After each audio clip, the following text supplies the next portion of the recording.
Hello everyone, welcome wherever you are to our coverage here in Barcelona at the Emilio Sanchez Academy of the Wheelchair Masters tournament, singles, doubles and quad competitions, but we are in the men's singles. First up on centre court, Takeda Oda of Japan and Martin de la Puente, the homeboy from here in Spain. About to get underway in the early morning sunshine. Here is the wonder boy, the 17-year-old, still only 17, the world number one, Takeda Oda. Second meeting in singles masters between these two. We'll get into the meat of that. But look at that, 17 years of age. Won last year's singles masters title at the age of 16. Youngest ever singles masters champion. So succeeded Alfie Hewitt as the youngest to win the title. Both Oda and Hewitt, the world number two, depending on results, could end up at year-end number one. So a lot at stake here. Youngest ever Grand Slam men's singles champion in any event, both in wheelchair and Olympic disciplines, when he won Roland Garros in June, just 17 years and 33 days old. Previously that was a record held by Michael Chang. De la Puente, we saw him yesterday on centre court, 2 singles titles this season. Won the Barcelona Open in June, beating Hewitt for the first time. And like the man on the other side of the net, a former Cruyff Foundation Junior Masters champion. He has won the junior title 3 times, but at 24 years of age, very much in the seniors now. He's Masters doubles champion with Gustavo Fernandez last year. Looking to defend that title, of course. Fernandez top of Group B. Oda top of Group A with de la Puente just behind, both with wins yesterday. We were watching a good come from behind win by de la Puente, beating Joachim Girard of Belgium 4-6, 6-2, 6-2, and Takeda Oda beating his compatriot Takaya Miki 6-3, 6-2. And he has a good record on clay this year, 92% his win rate, the young man from Japan.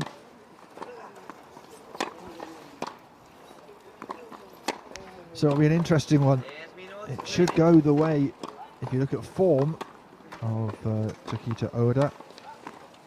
Leads de la Puente by 5 matches to 1, but 4 of those have been in this calendar year, and de la Puente does have 1 win. The one before last, the French Riviera Open in the semi-finals. But this year has lost to Oda in the Japan Open, at Roland Garros in the semi-finals, and also in the Swiss Open, again in the semi-finals. So these two will know each other's game inside out.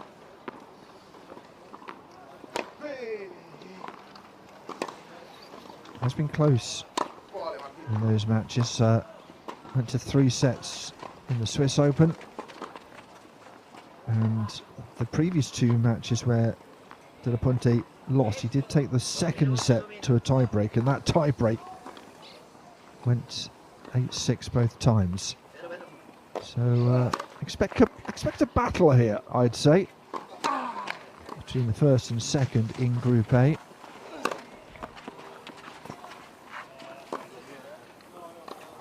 What a phenomenon this man is, though. Youngest ever Wimbledon men's singles champion in any category, beating Hewitt. And before that Roland Garros victory saw him overtake Hewitt at the top of the rankings. The youngest world number 1 in history as well. 8 singles titles under his belt this season, including Wimbledon and Roland Garros. And just stepped off the plane over the weekend, won the Asian Para Games gold, beating Takashi Sanada. He's in the other round robin group and lost yesterday.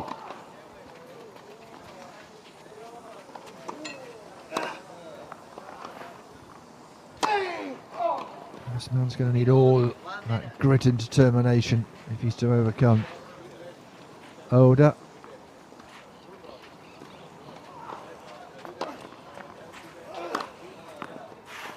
Astonishing record.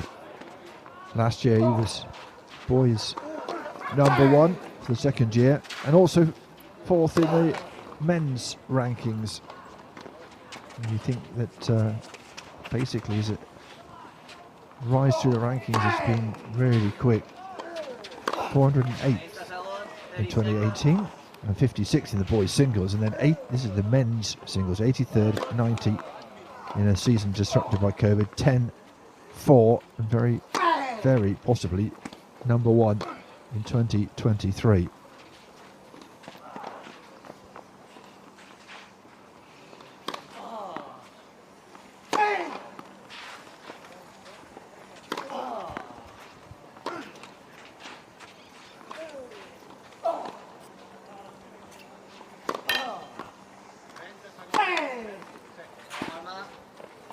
So, preparation done. We are about to get underway. Sunshine till around midday, we're told, and then a bit of cloud, 20 degrees, no problem at all today. Tomorrow, just looking at the forecast, starts well, but we are expecting rain by about lunchtime, so we'll see how that pans out. But today, no problem at all.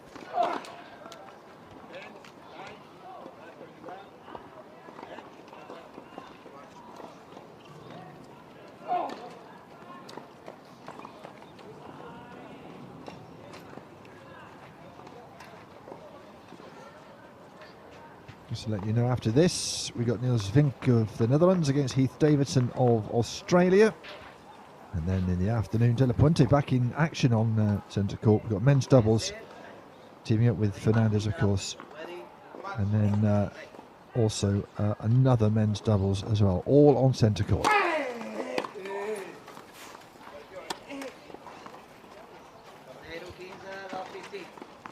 Underway with a good return of serve from Oda.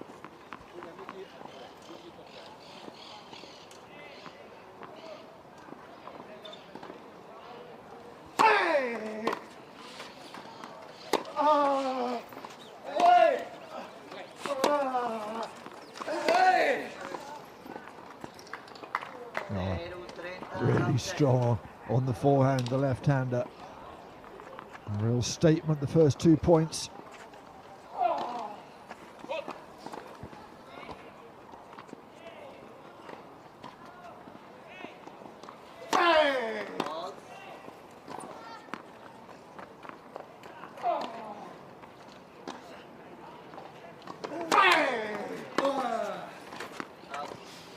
That's long on the backhand from Oda.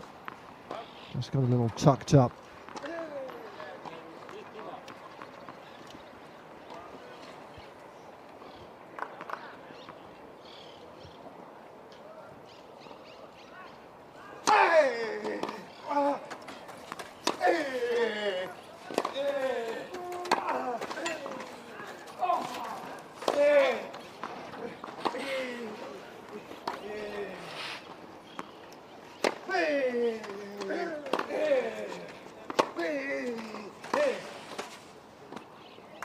Oh, brilliant. Great rally. Both giving it their all. Just dug that one out. Slice backhand, doing the job. 2 break points.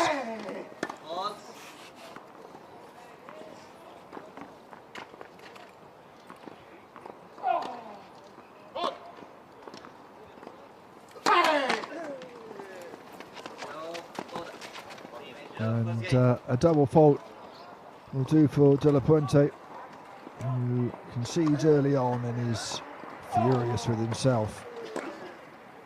Takedo Oda then. A very bright start from him.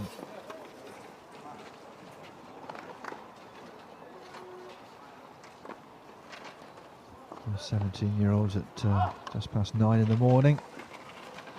Maybe blinking into the sunshine. Oda is certainly not one of those. He's hit the ground running here and is looking very good. Let's see what he can do on his serve.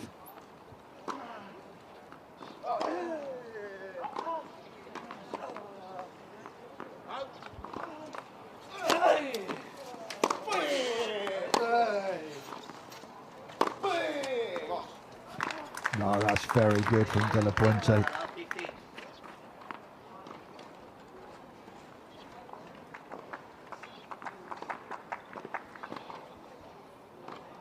These two right on their game straight from the off.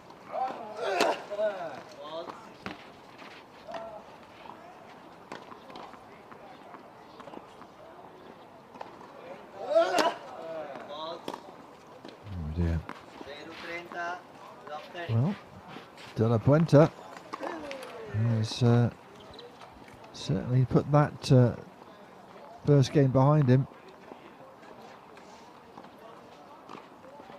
It's come out really good on Oda's serve.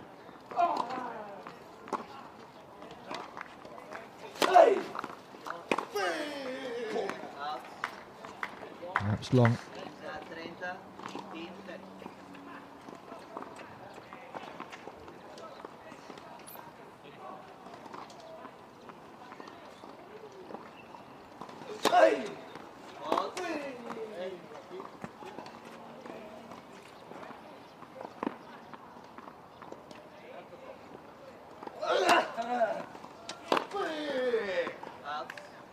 And that's long.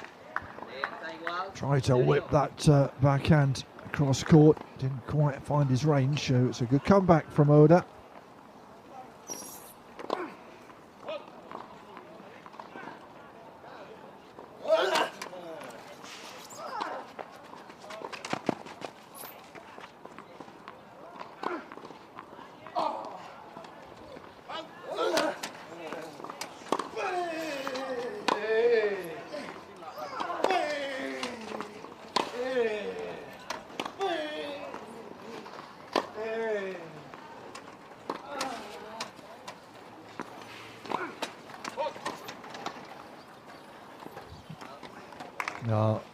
Oh, nicely done by De La Puente. Oda got himself in a bit of a tangle there.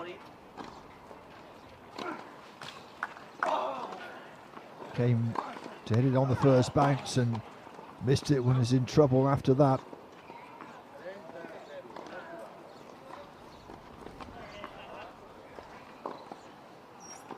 So break point for an immediate break back.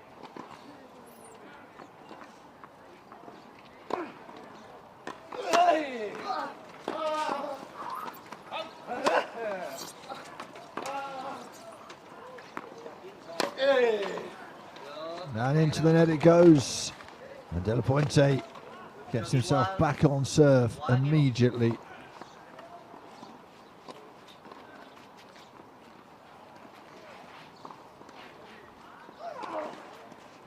Maybe early in the morning, but still warm enough to work up a decent sweat, these two players.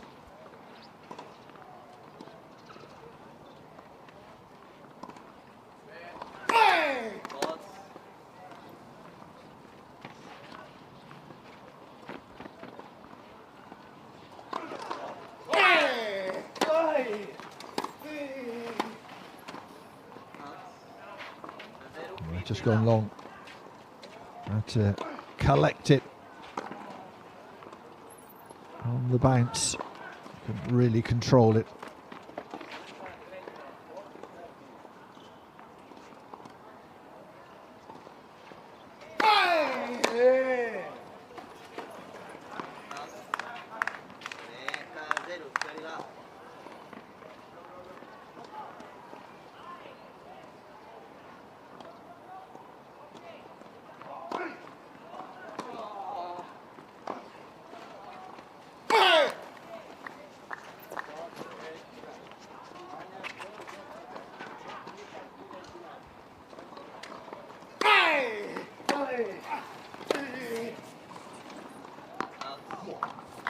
Really miss it, that one. Oda with a foothold in this game.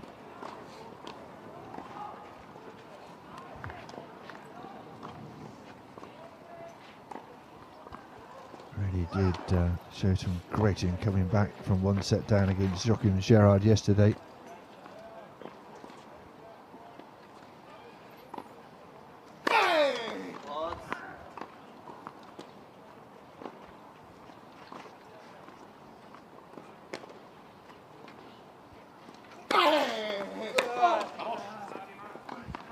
Good serve.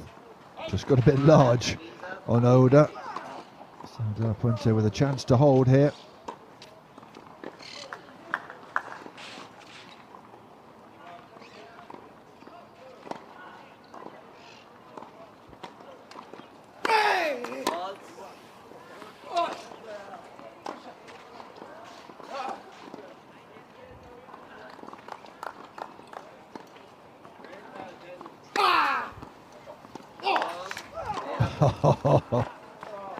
What a way to wrap it up.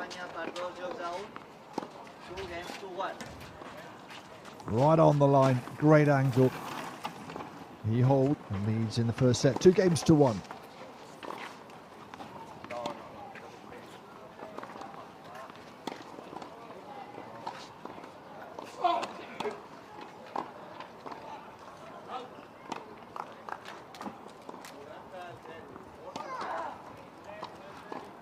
Early on, advantage De La Puente. It's on serve though, so Oda will be hoping to bring things back again. That last meeting was a long one, a tight one, 6-4, 4-6, 6-3 to Kita Oda. Maybe that we go deep in this match as well.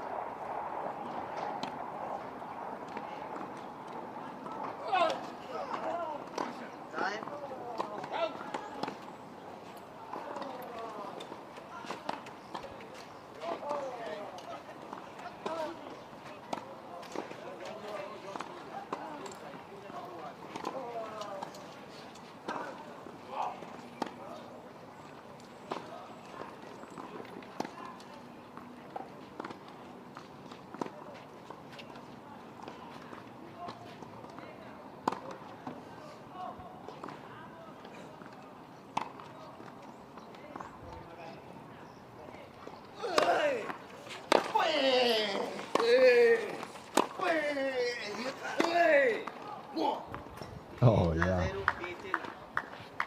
that's the Oda we saw in the first game of this match. Just dominating. Look at that whip backhand. Came back, but it set up the point.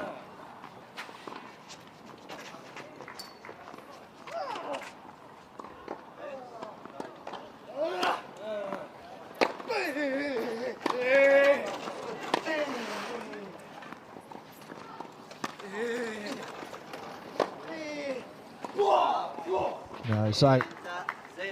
Yeah, Oda getting himself pumped up.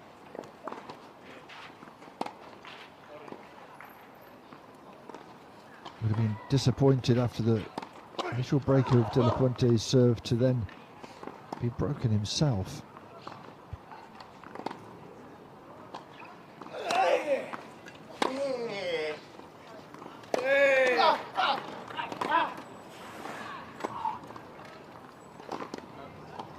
Took a long time to come down. It's out. 3 chances to hold serve here.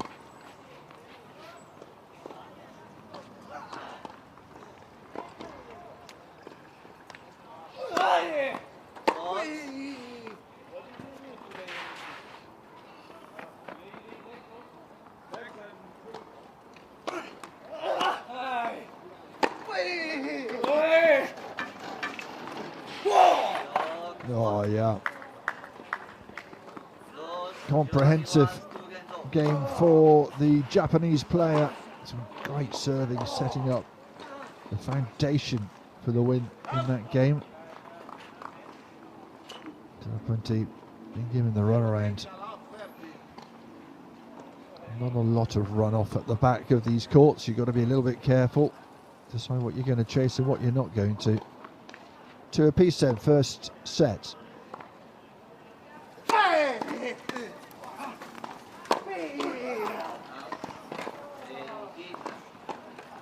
Aggressive from De La Puente, didn't quite pay off.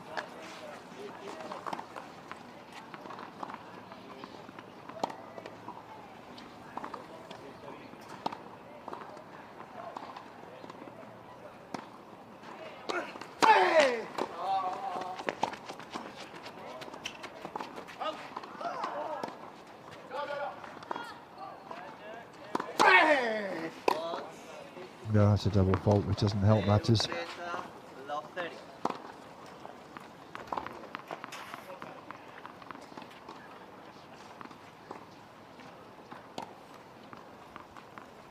He knows he has to be on his top game against this young Japanese player.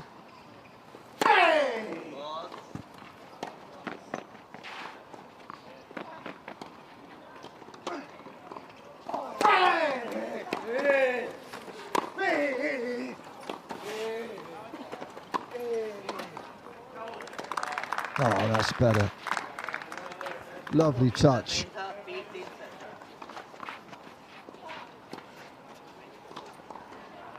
Trying to get it back, Oda, but yeah, appreciated the work, the craftsmanship of the Spaniard in that point.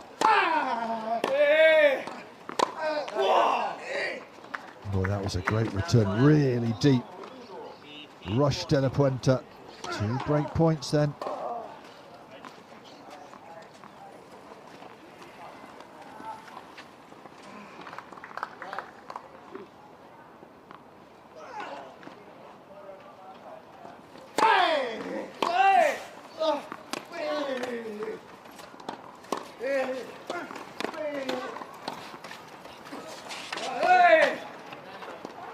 Oh, had it all set up for him and he hits the net.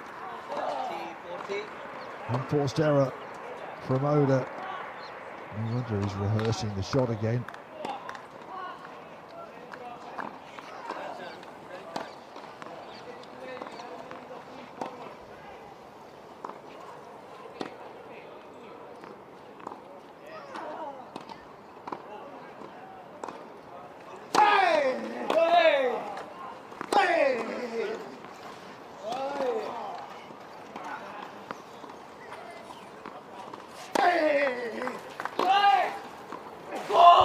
Oh yeah.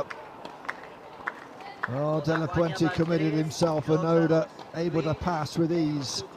And there is a second break of De La Puente's serve. That wasn't a bad shot, he came in. And Oda saw his opportunity and pounced.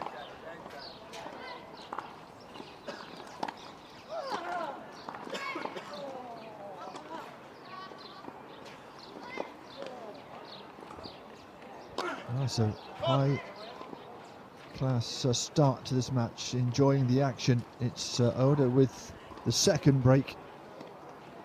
What have we now gone? And he leads by 3 games to 2.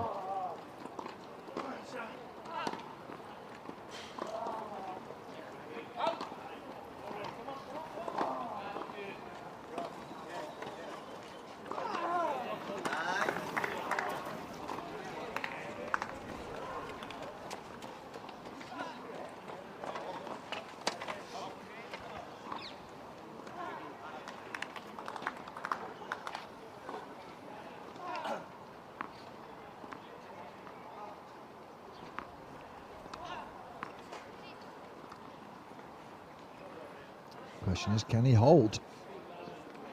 He's been broken once himself already in this set.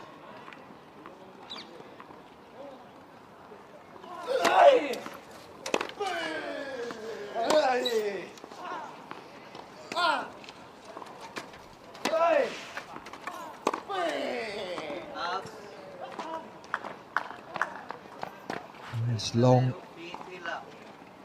Open up for him. Just placing it would have done the job, you think.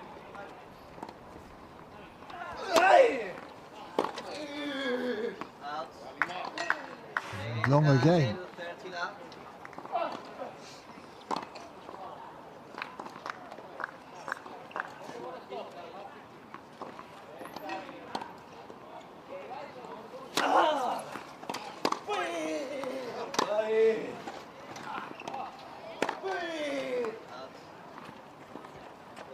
Well, the radar's certainly awry at the moment for De La Puente. Too long and then one missing the tram line. Oda with 3 chances to wrap up the game, make it 4-2.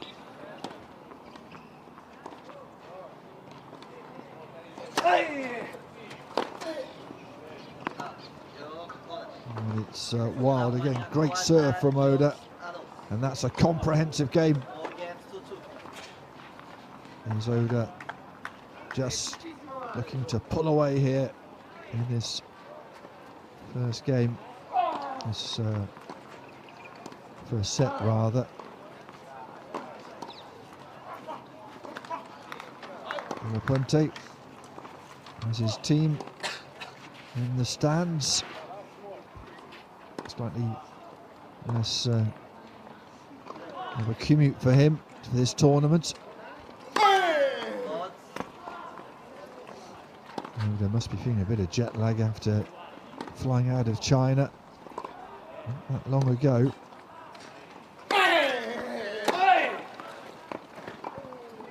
Oh, yeah. Knew that De La Puente was going to be heading back into the centre of the court and just put it cross court. Gave it a good stretch, De La Puente. You can see the wheelchair just tipping up on the safety wheels, but couldn't get there.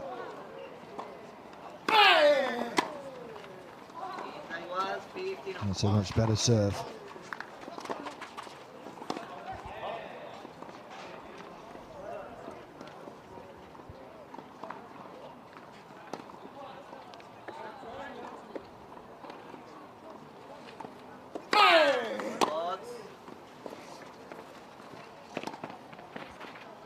Some return. De La Puente might be glad that was a bit long. It wasn't quite so good.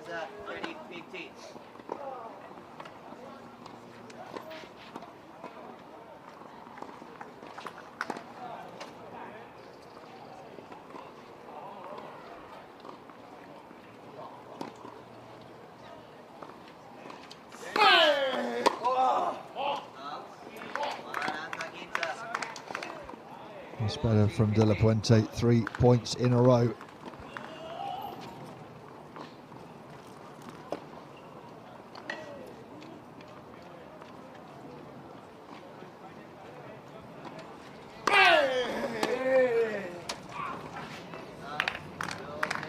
It's gone long. And De La Puente holds serve to put pressure on Oda. Still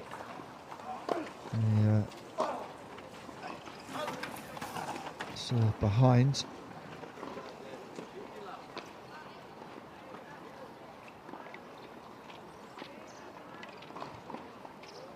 Broken a couple of times, Oda just the once.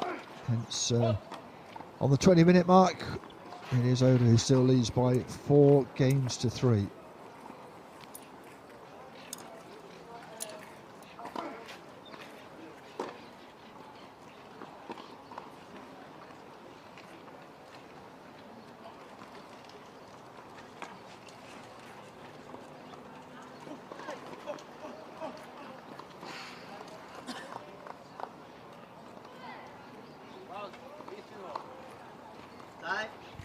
Just to let you know on other courts, court 10, Gordon Reed 3-1 up and 30 love up against Takashi Sanada. Alfie Hewitt is 3 love up against Gustavo Fernandez, and Joachim Gerard against Takuya Miki, the Belgian, 4-1 up in the first set on court 7.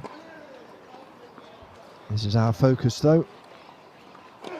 Tokito Oda is 4-3 up with a serve to make it 5-3. This is the tricky end early on to serve into the sun, right into your eyes.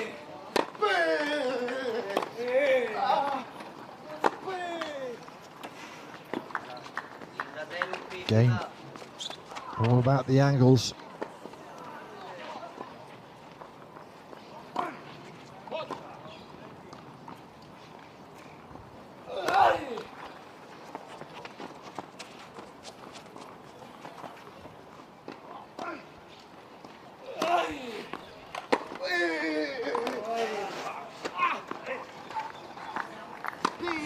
Oh my. What a point. What a point that was. De La Puente somehow gets that ball back again. That was a wonderful shot. How he managed that, I do not know. It was a net cord.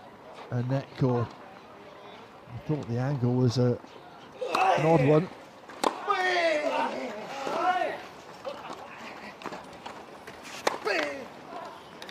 Oh, it was open for him. It was open for him. Unforced error from De La Puente. Those are the sort of moments you've got to win.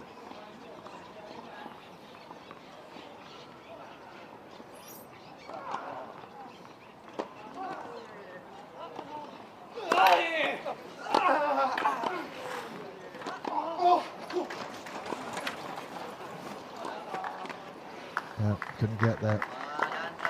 Such a good weapon, isn't it, the drop shot? You could hear the effort before we saw De La Puente hove into view. It wasn't enough.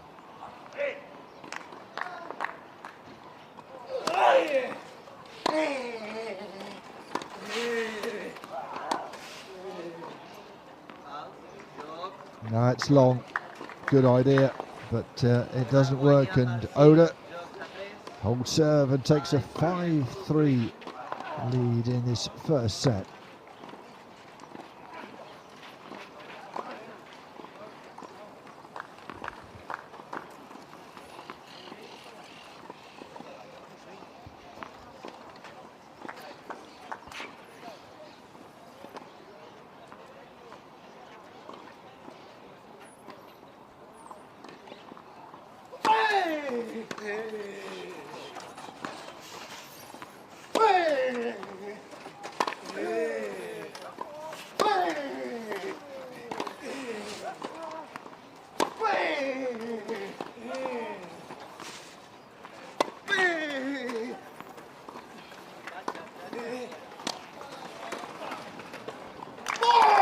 Oh yeah, wonderful control.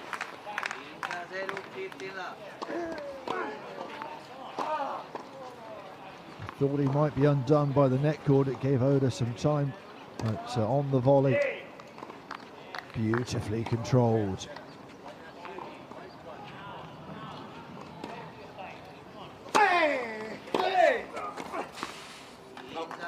Oh, what a bad comeback from Oda.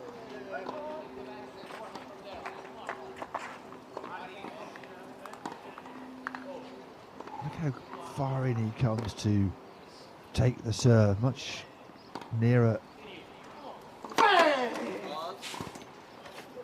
Certainly not closer than De La Puente, who starts right at the back of the court and wheels his way in.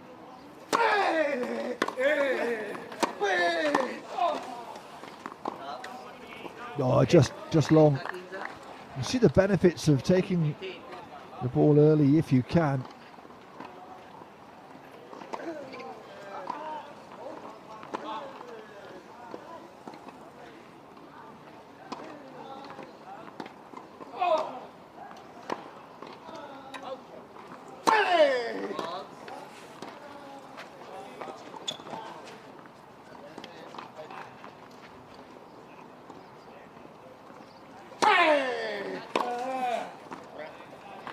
Oh wow. Well, it sat up and it was dispatched by Oda, looking to break and take the first set. It's a high quality match, this one.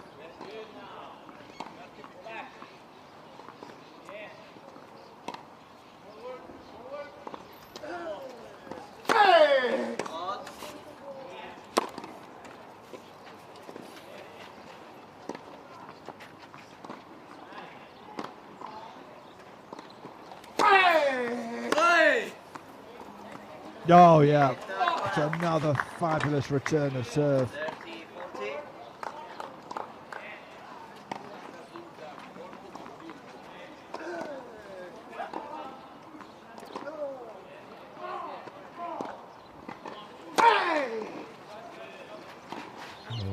A set point for Oda.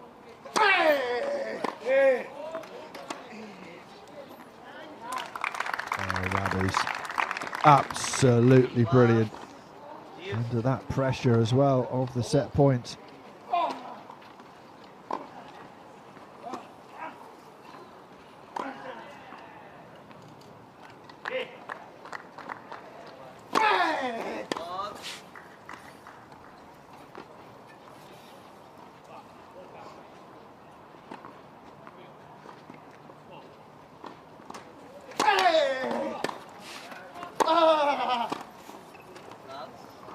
Oh, you could see what he was trying to do.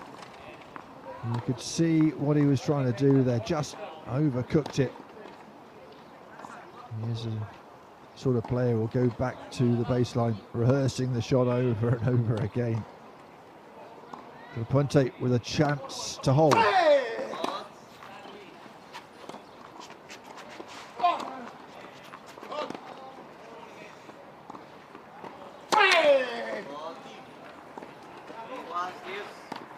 Oh dear. Double fault. Not a good time to pull that one out.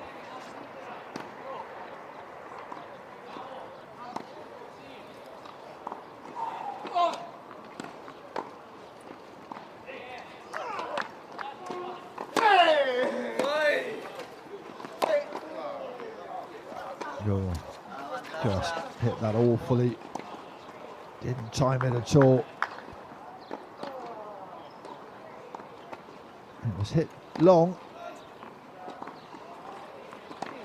Just didn't quite get it centre of the racket. You don't see that very often from De La Puente. Second set point then for Oda.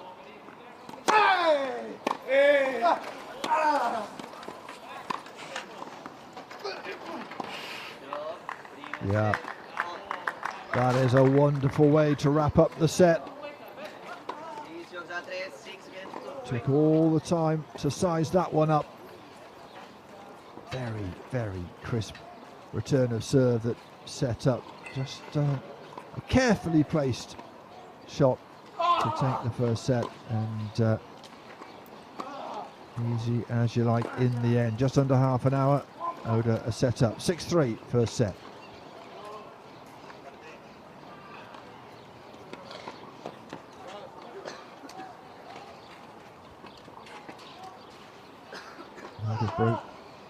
Broken earlier on in that set,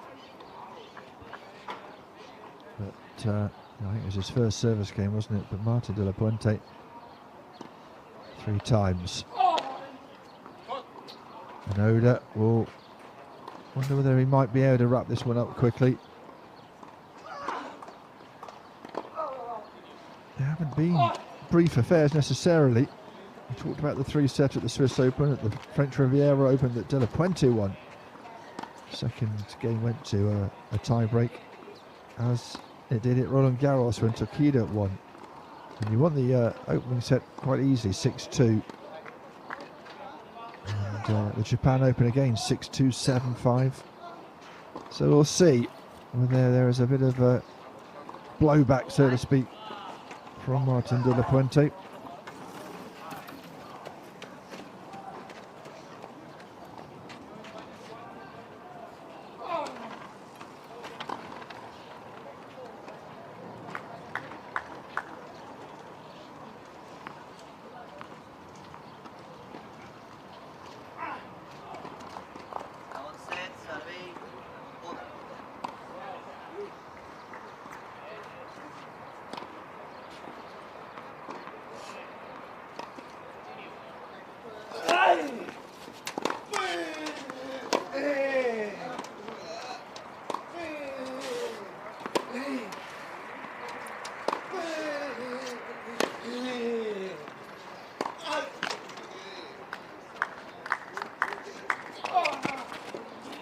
Both certainly going for it, aren't they?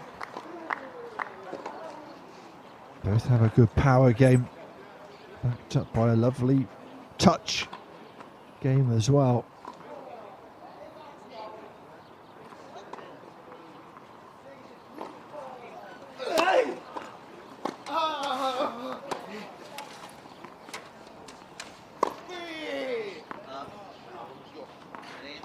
Wild from De La Puente. Just receive serve a lot further back than Oda. It's really interesting to see the different styles.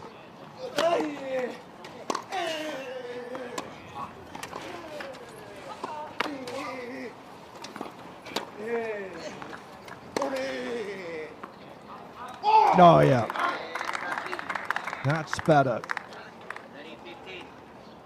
Oda venturing towards the net and was made to pay.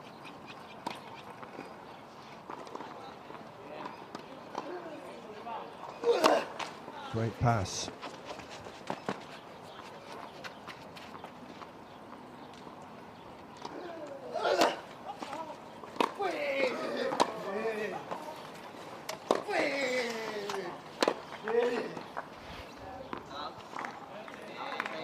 It's long, so all of a sudden Oda under a bit of a pressure on his own serve. He'll just take a moment to compose himself.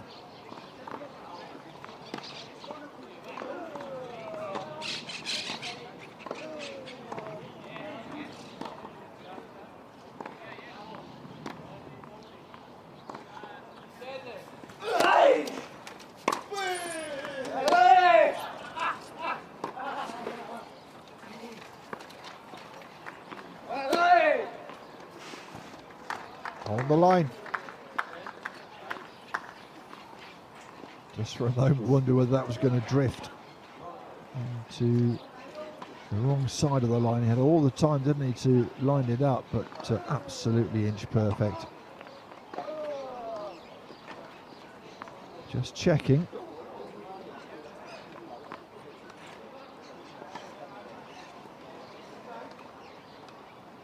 I think he's going to change his mind despite the conversation.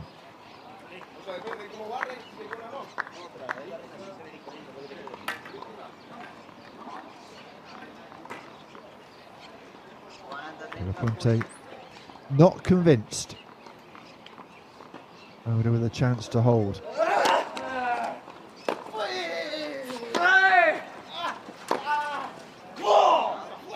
And it goes long, and Oda gets over the line. That was a big point, wasn't it? That was why De La Puente was so invested in asking the umpire.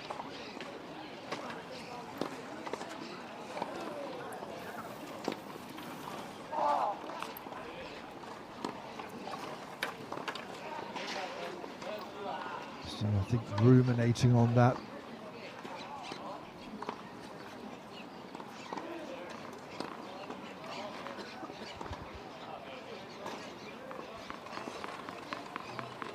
The youngster at the moment making the most progress in this match.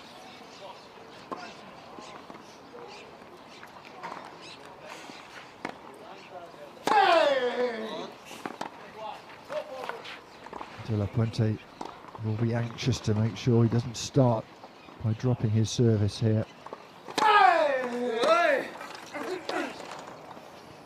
Oh. Wow. Made it look effortless, didn't it? It wasn't a bad serve from De La Puente, but as we were saying, Oda comes in so far, hits it so early.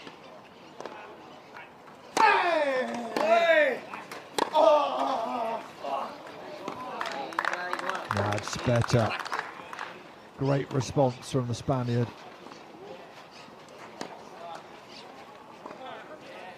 Had to stretch, but it was perfect.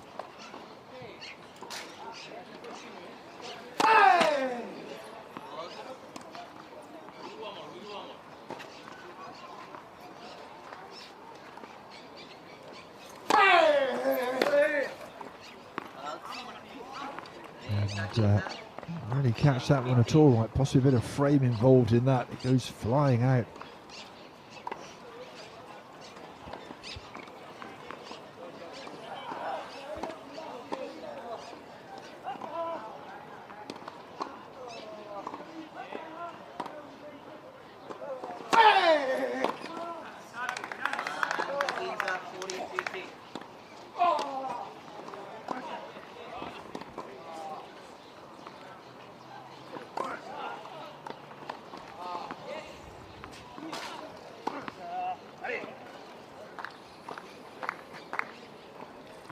to wrap up his first service game in this second set.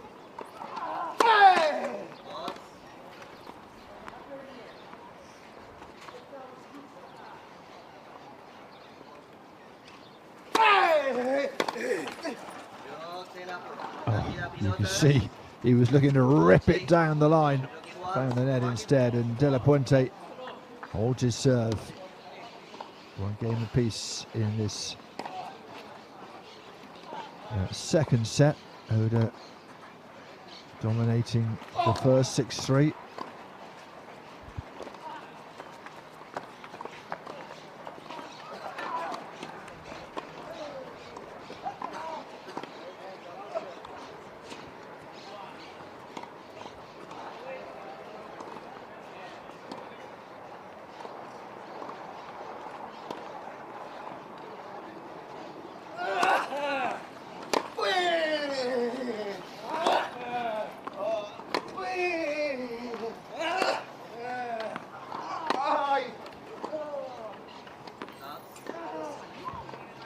Just struggling to control that high bouncing ball, especially when you are constrained by that fence there. Oda just struggling with the low autumnal sun. And has peeked out behind the cloud, serving straight into it. It's not easy.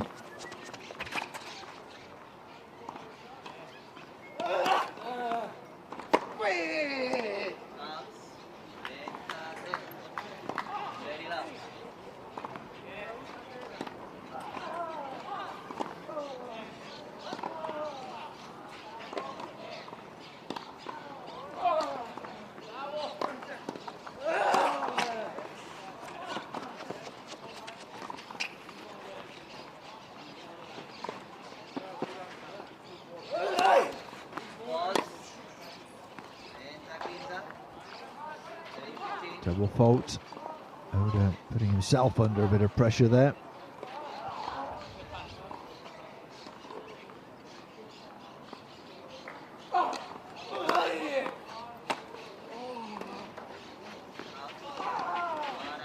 It's a good serve, isn't it? Very strong, very wide. And a couple of points to hold here.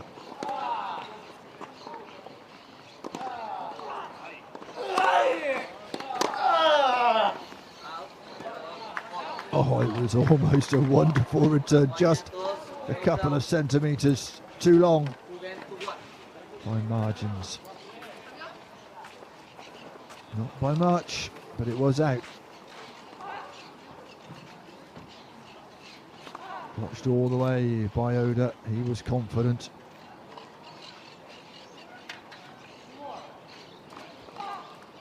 So he holds.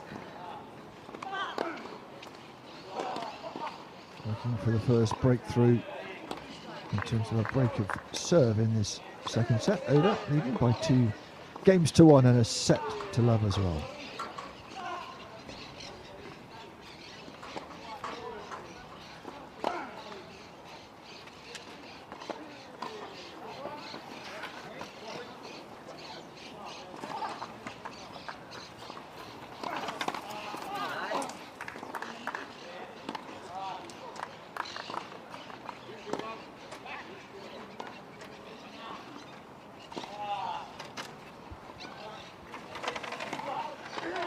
De La Puente knows has to be perfect, and you can see as Oda made his way to the baseline, just how bright it is. Still serving from the far side. Wow, what a return that was.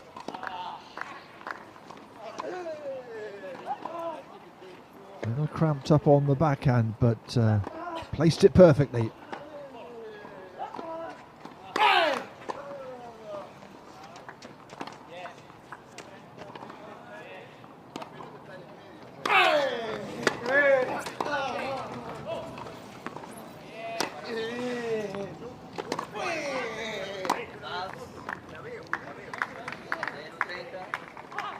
Yep, just long.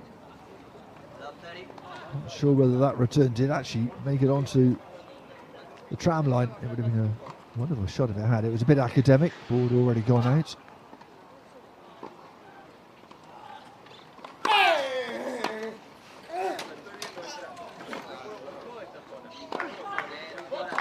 Real pressure then on De La Puente. Made a real hash of that, and 3 break points.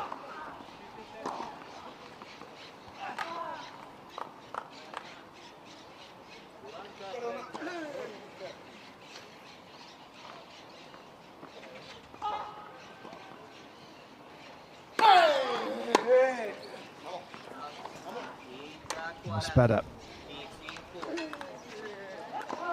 Gonna have to dig deep, De La Puente.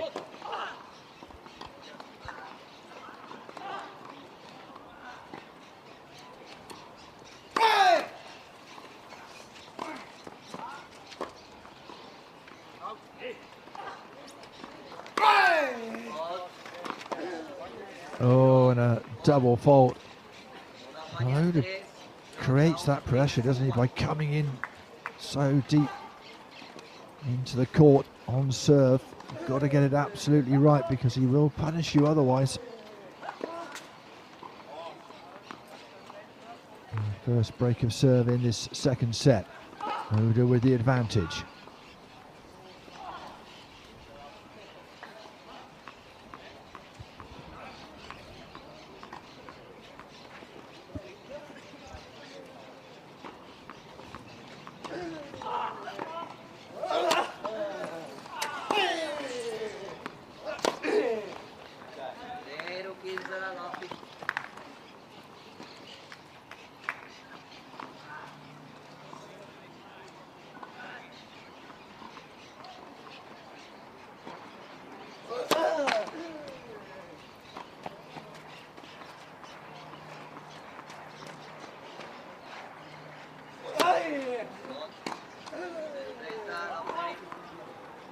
Oda putting himself under a bit of pressure.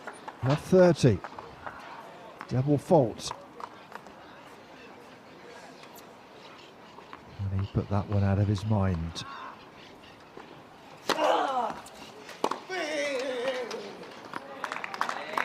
Oh, it's a decent serve, but an even better return. De La Puente now with 3 break points on Oda's serve.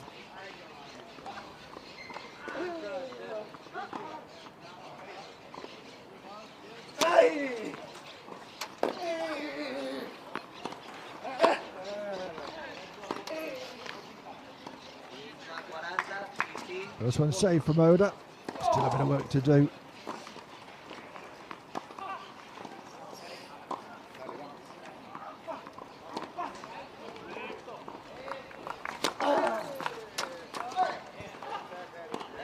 And a spin on that, just died on De La Puente.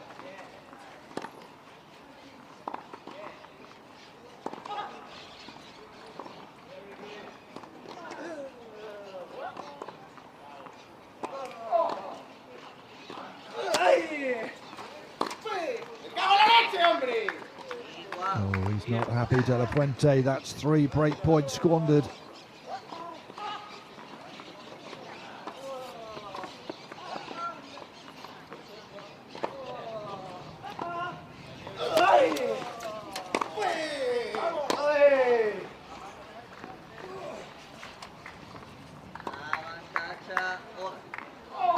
Oda gets himself a chance. It was right on the baseline, wasn't it? And De La Puente got himself in a bit of a tangle, not a lot of space to manoeuvre. Oh yeah. God. That's a lot better from the Spaniard. Having lost 4 points on the trot. It was a decent serve, but he was able to get to it. Ripper backhand down the line.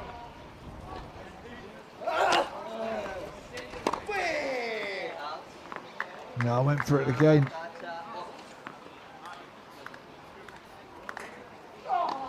Couldn't repeat it. Oda with another chance to hold here.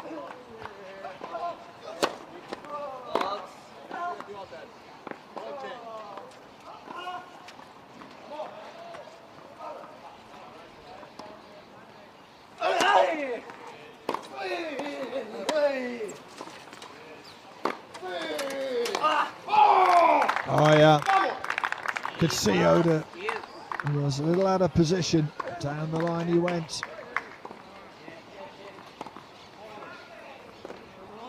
Wonderful backhand.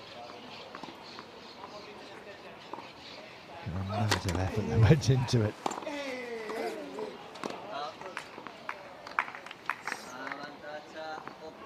That's just a third chance for Oda just to get over the line here.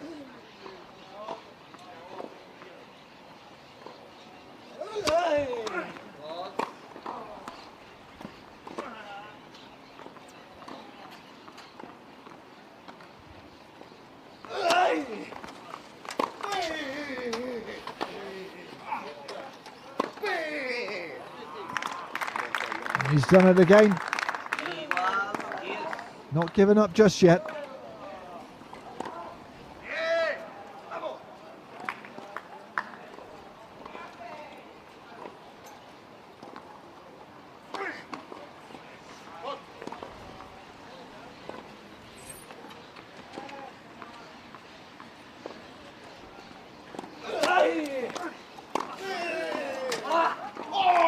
Oh, he is producing some fabulous shots. What a return of serve that is, and there's a chance now to break Oda once again.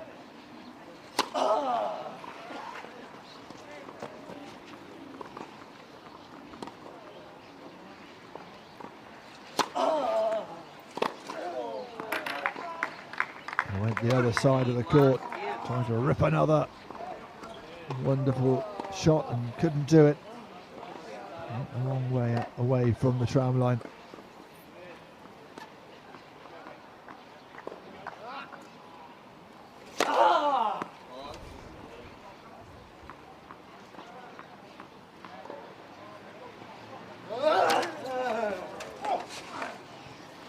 Oh, ace down the line.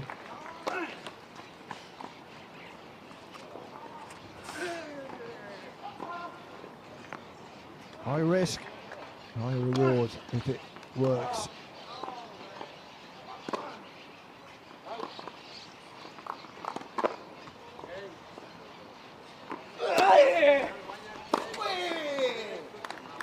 Oh, he's done it again.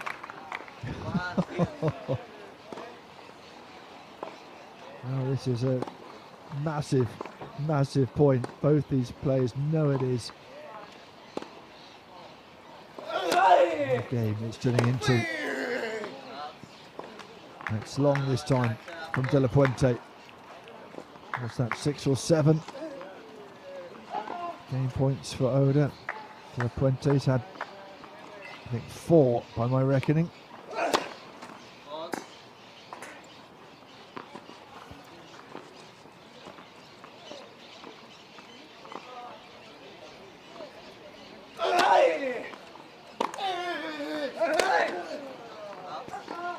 Oh, you could hear it when it hit the racket. But that was not going to do the job. I think perhaps the racket broke in that moment. Yeah, it sounded awful, didn't it?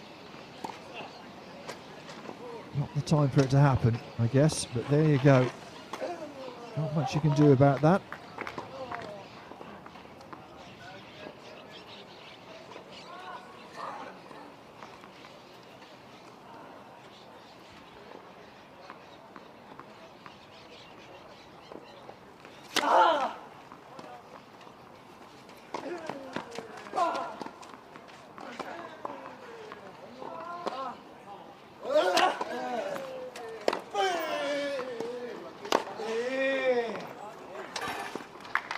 On the line. On the line.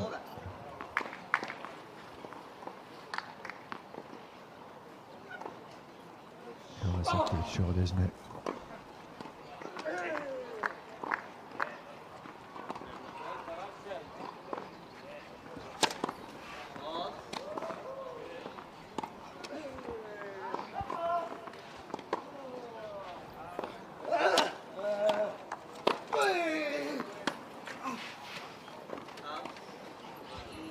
It's long. Just tried to place it. We're back to juice again.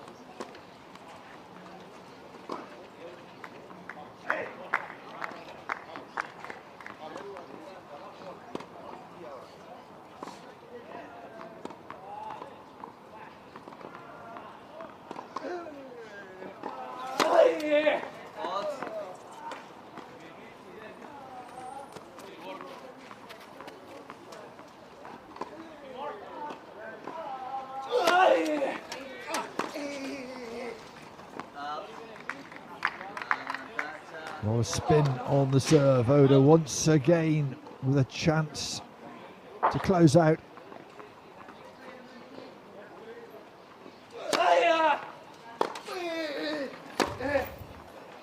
Oh, backhand into the net. Oh dear. So waiting for Godot.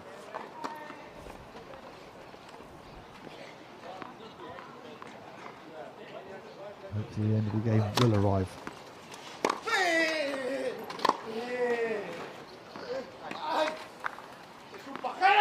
That was wonderfully placed. Literally, De La Puente in a spin. We're heading towards, I don't think we're quite at double figures for Oda. Advantage to him.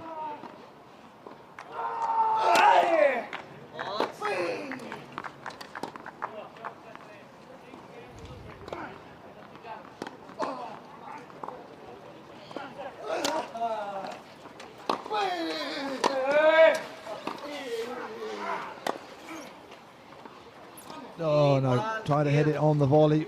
Found himself a little bit in no man's land. Back to juice we go. Not surprised he's had a little towel down.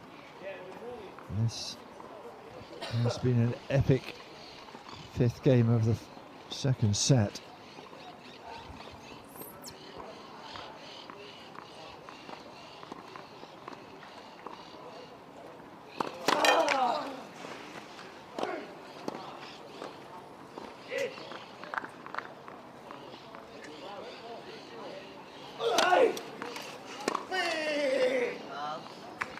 And it's wide. Advantage Oda. Umpire has said that many times in this game.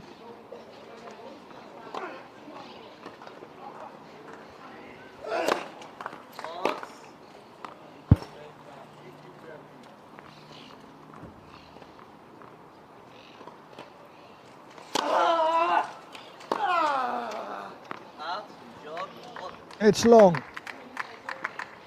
and this mammoth fifth game eventually ends, and Oda was left 40 down, came back, and then just couldn't get over the line, but he closes it out. What an important moment for him, and he leads in this second set by 4-1. Wow. An absolute epic.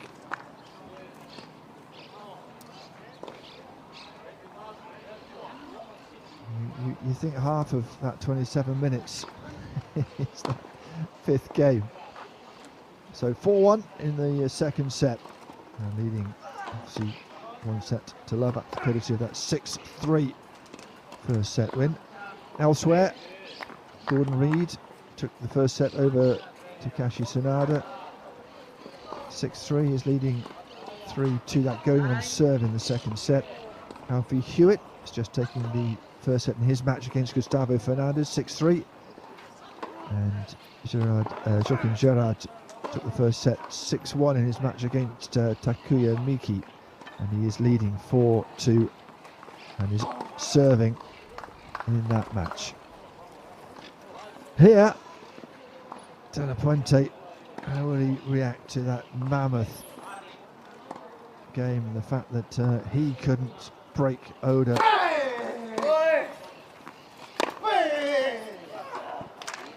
Well, by the looks of it, he'll react pretty well.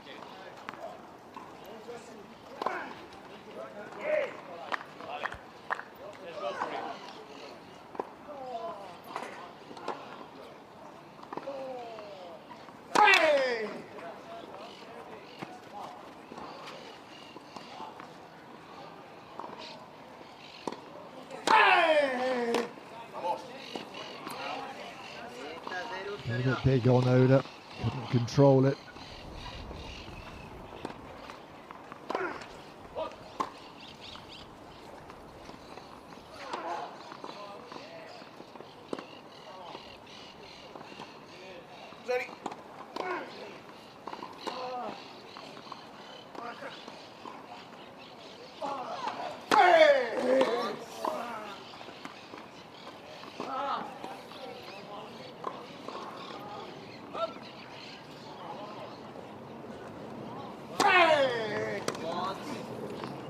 Double fault.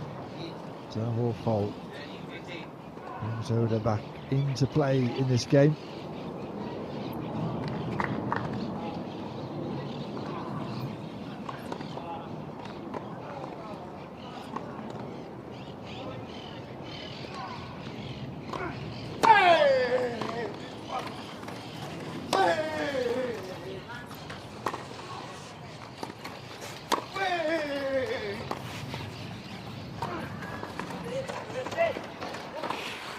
Guys.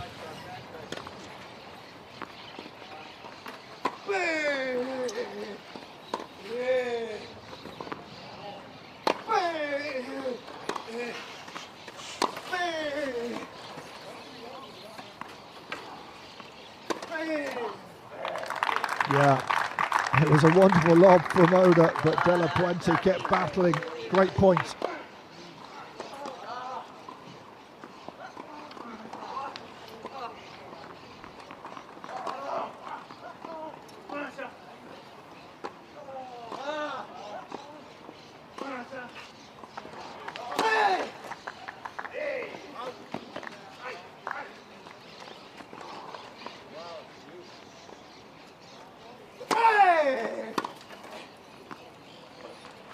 On the line, that's a great comeback from Oda.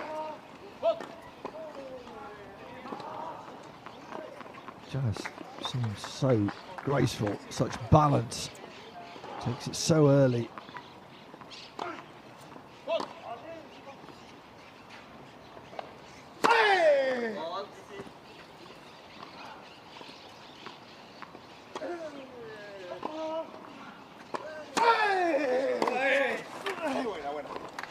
Oh, that's an even better return.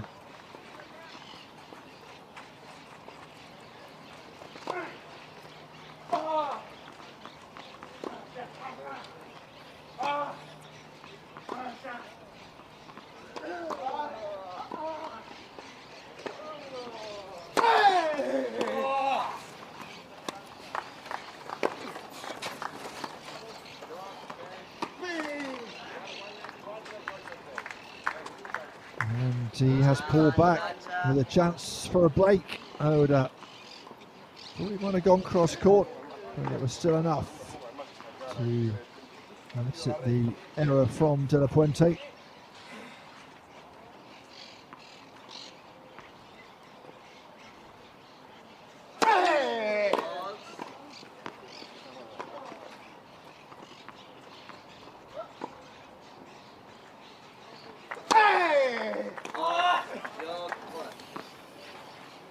Just out, I think, and the umpire's going to check that.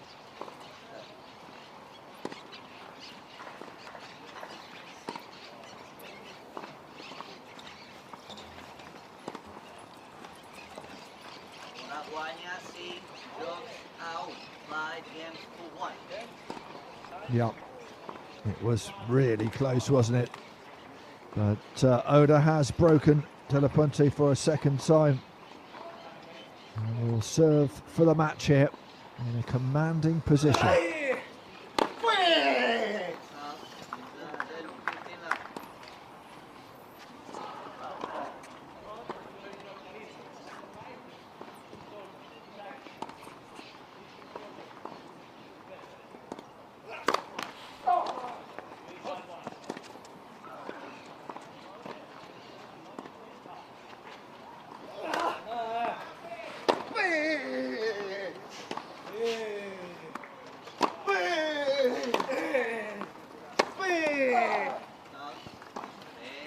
It would have been a fabulous pass, but he couldn't make it stick.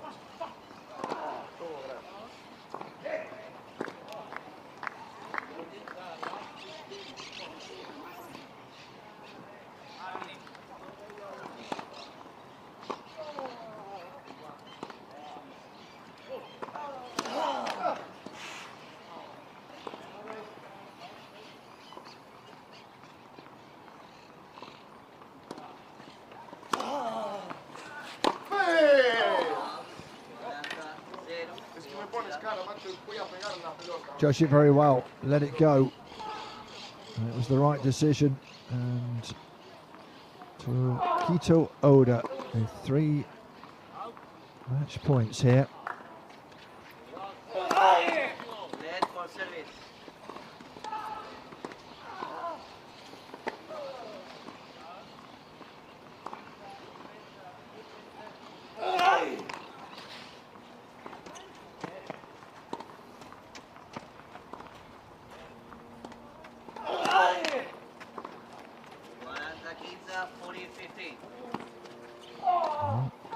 Still has the 2 match points.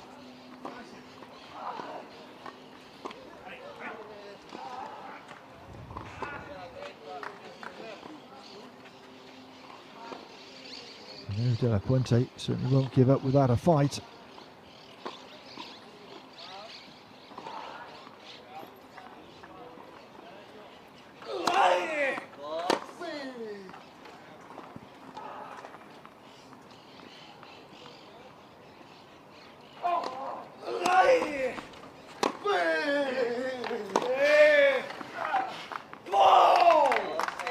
He's done it. Well, comprehensive in the second set. De La Puente gave it everything. That 5th game of the second set was an absolute epic. But it is Takita Oda, the 17-year-old, in his quest to end the year as world #1, takes his 2nd victory in this round robin group before we get to the semis and the finals. He beats Martin De La Puente 6-3, 6-1.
Welcome back to centre court for our next match, our second of the day. It's a quads singles match. Niels Vink against Heath Davison. Netherlands against Australia. Just waiting to get underway with the coin toss and the formalities, and then the knock-up, and then we'll be ready to get underway with the business at hand.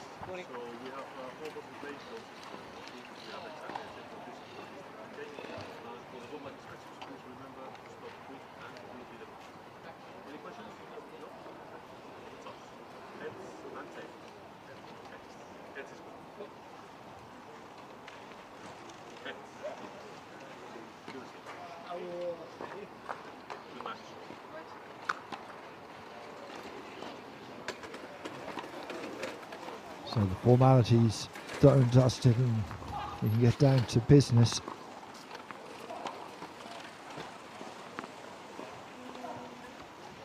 Two very different athletes in many ways, partly in terms of age. Niels Vink, just 20 years of age, but is the world number one when it comes to the quad rankings. Year end last year was number one. Number 3 in 2021. Couple of years as the boys number one as well. So really has been so extraordinarily good since he burst through. So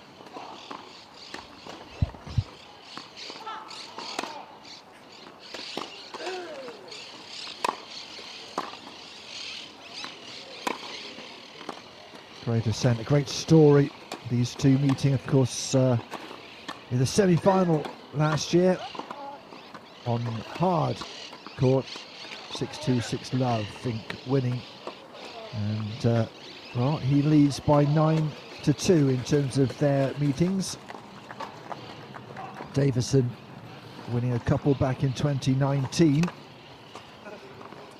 But nothing since then. Since 2021 it's been all Vink. Davison has 2 ITF singles titles this season, Victorian Open in Australia and also the Belgium Open. And he can pull off the odd surprise as well. Beat the number 2 Sam Schroeder in the semi-finals at Wimbledon, but did lose to Vink in the final this year. Also lost to him in Roland Garros in the semi-finals.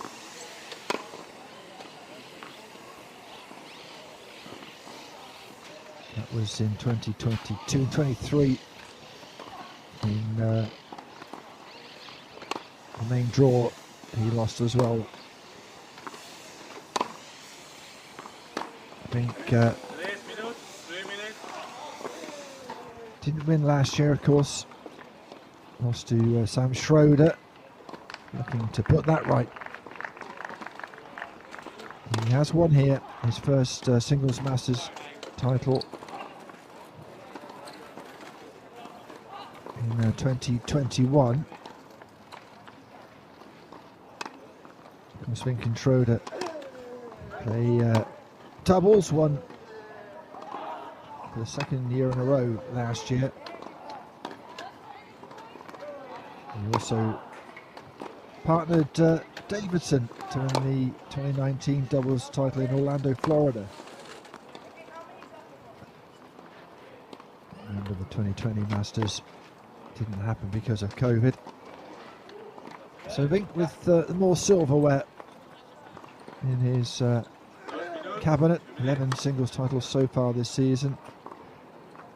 Last one was the Catalonia Open here at the Emilio Sanchez Academy. But this man has only been beaten in 2 singles matches all season, those coming to Sam Schroeder in the Australian Open and the US Open finals.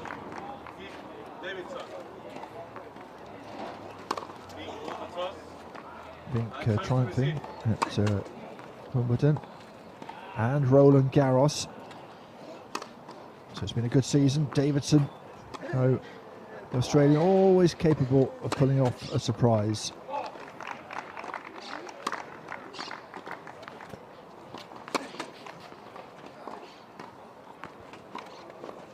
Quad category, of course, for those with weakness in their hand, or some athletes you'll see some players taping the racket to their hand.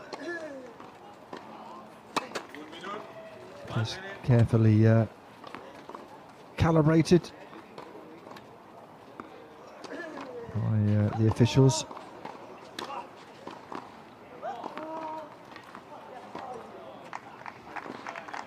Davidson also on the up. The 36-year-old, that ranking of 3 at the end of last year was the highest year-end ranking for him. He'll be looking to finish on a high here as well.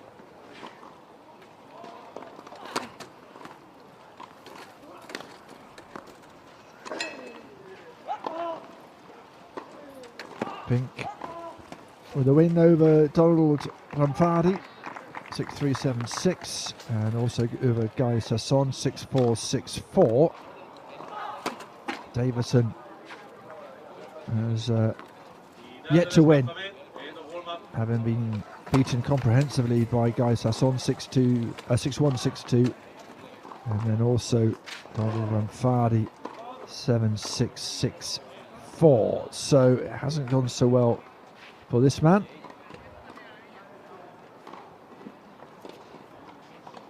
Bottom of Group A at the moment. Vink top of Group A.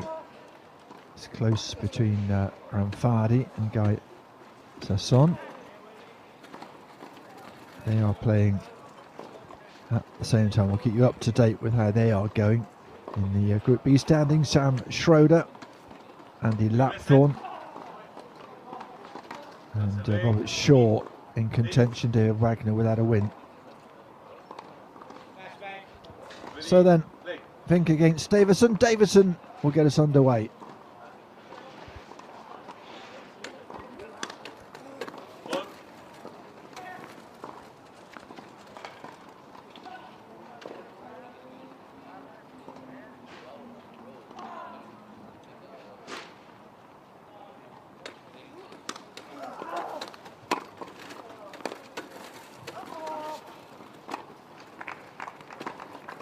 Oh yeah, nicely done, well placed.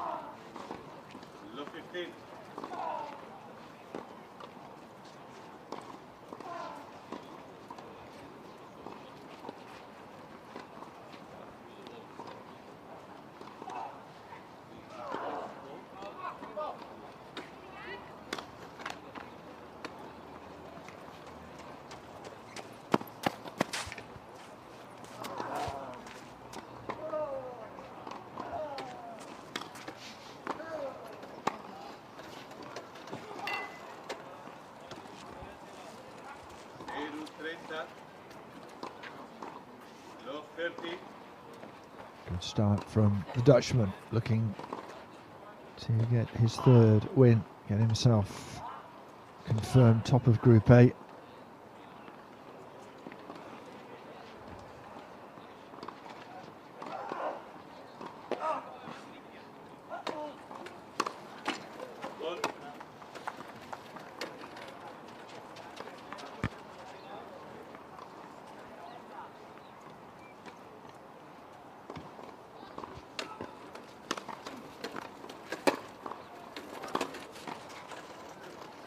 Into the net it goes, and into a spot of bother for Davidson.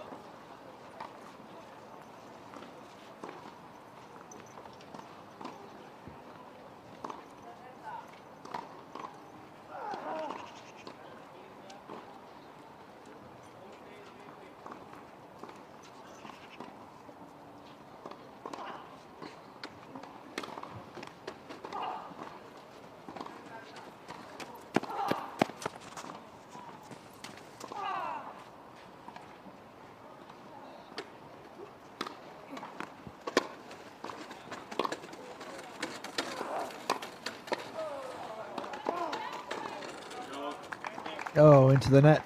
Unforced error. And Niels Vink takes the first game and that break with the ease, as it turns out. Look completely at ease with his setup at the moment, Davidson.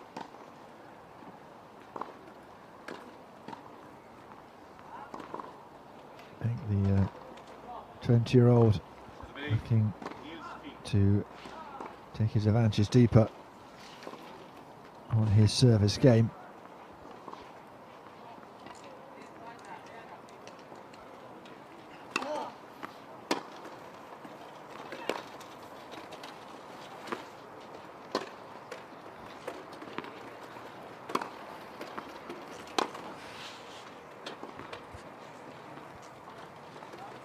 It's in. That was a fabulous shot from Davidson, better from the Australian. Sailed over the top of Vink, who watched it, thought it was going long. Little thumbs up to his opponent, sometime doubles partner.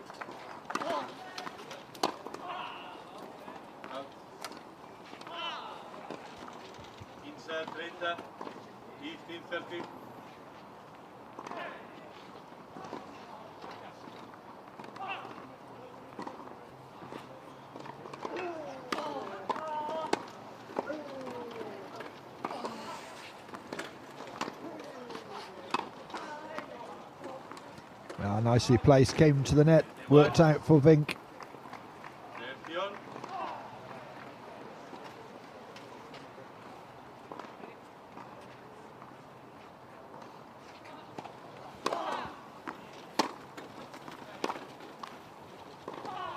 This time though into the net.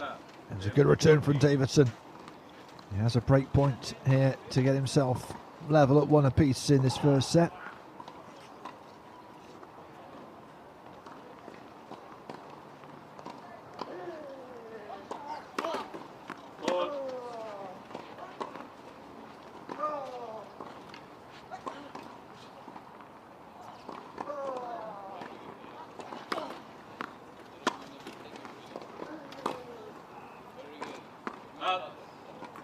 That's out. And so Davidson manages to break straight back, and we are level at 1 apiece in this first set.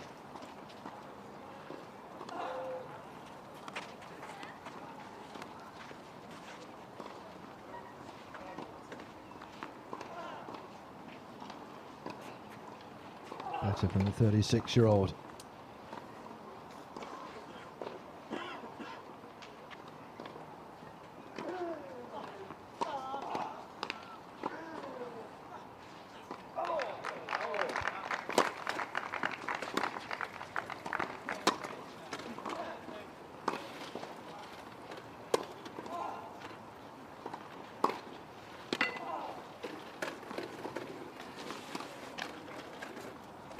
Oh, it was open, wasn't it, for the pass, and Vink could only find the net. Davison stuck in there.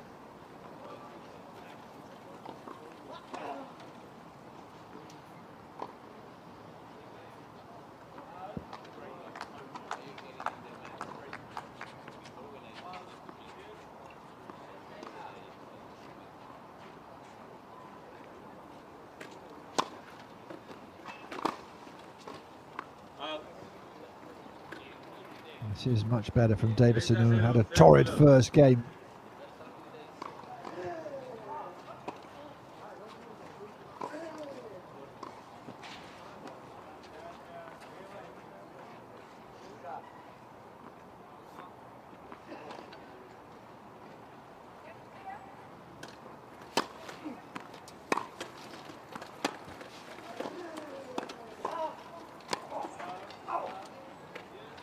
That was nice from Vink. Got that shot in right deep, and to Davidson, who couldn't dig it out.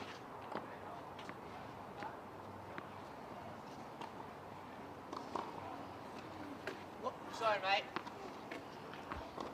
Well, that ball toss did not go at all to plan. A little apology.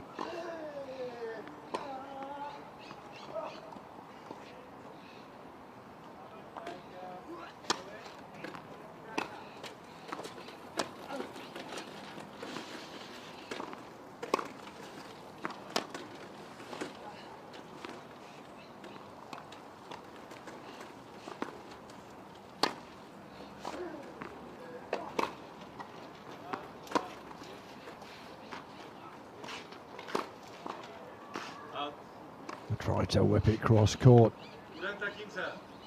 Couldn't find his range, and Davison with a chance to hold here.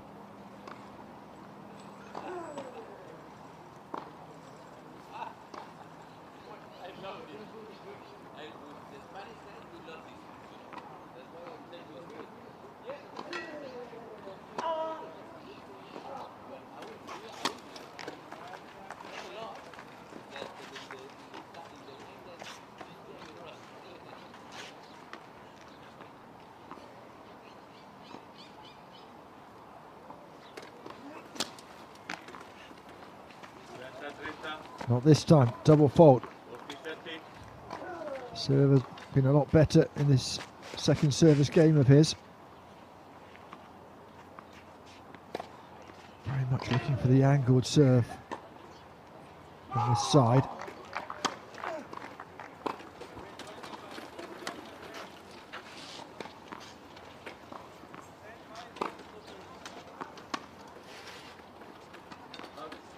Now it's set up by a really strong backhand cross court from Vink, and he has come back to juice.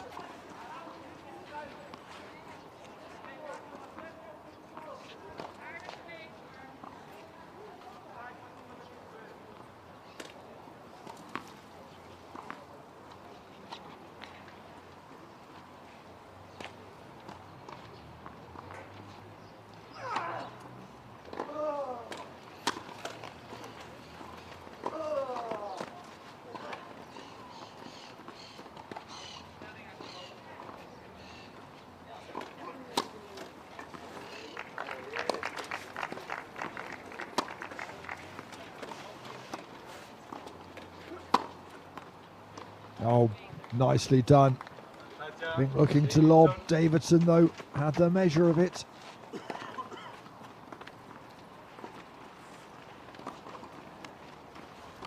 Came in looking for the winner and found it, Davidson. Good play from the Australian, who has a chance to hold here.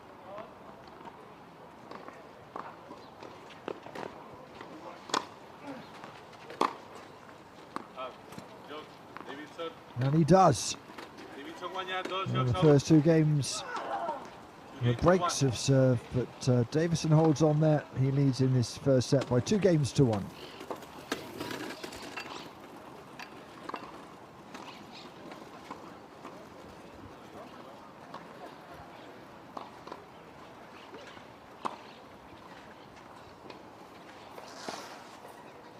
Minutes gone.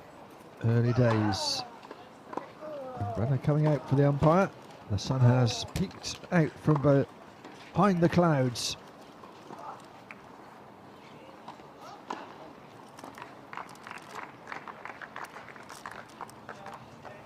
I'll keep you up to date with the other scores in the quads, just to let you know. In the men's singles round robin, Alfie Hewitt is 6-3 and 5-3 on court 6 at the moment.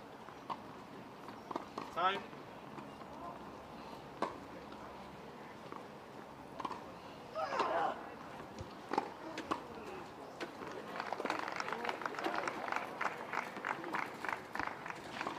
This is the man who leads, and this is the man with a bit of work to do, the world number one, leading his opponent in terms of wins by 9-2. Two-time Grand Slam winner.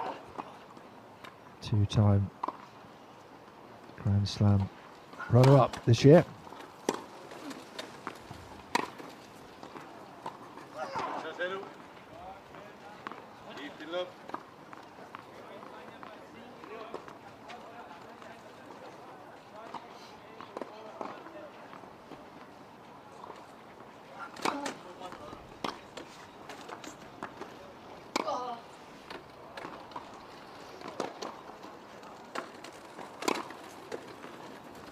Fabulous forehand. Sent Davidson the wrong way. Made no mistake there.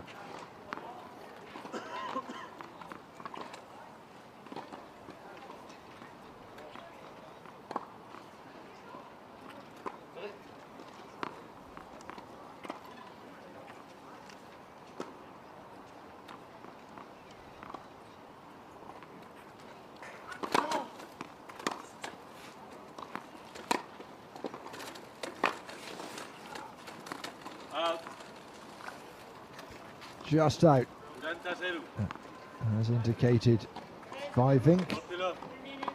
Umpire had seen it.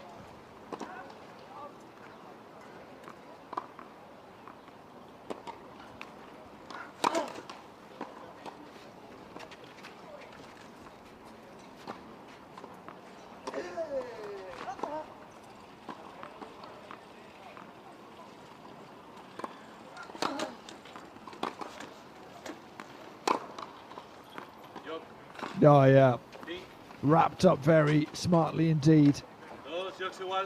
Takes that game to love. And he holds his first game of this match. And we are on serve, 2 games apiece in the first set in this men's quads round robin match.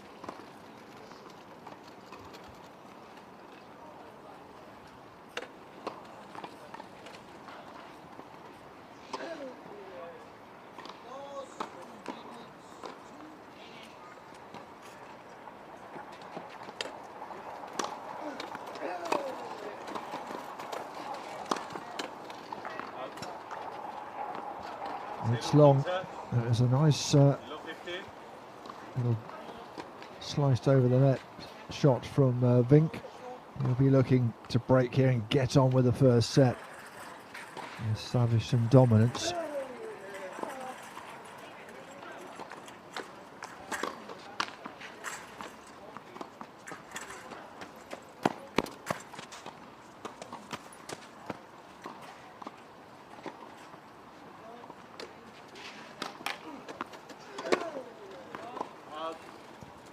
No, it was the right idea, couldn't quite land it.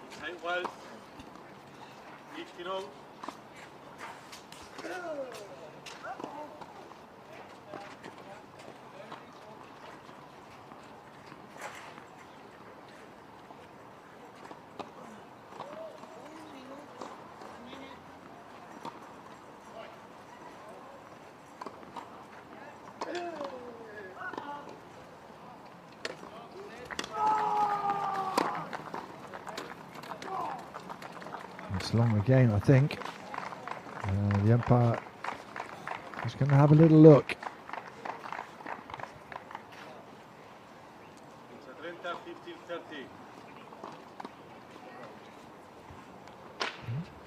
It was on the line.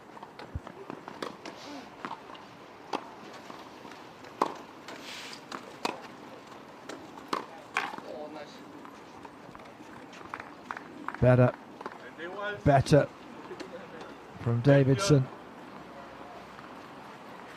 It wasn't a bad return, but look at that, just flick on the forehand and then a stretch on the backhand. Little round of applause from Vink himself.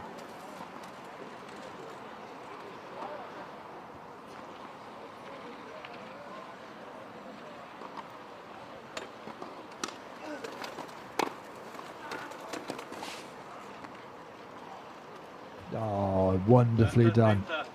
Great touch from Davidson.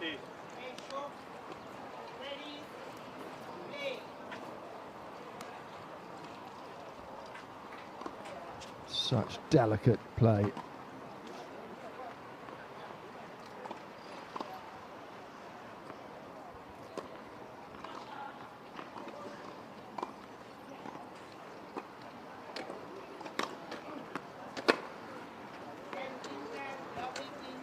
What a return that was. Sal past Davidson.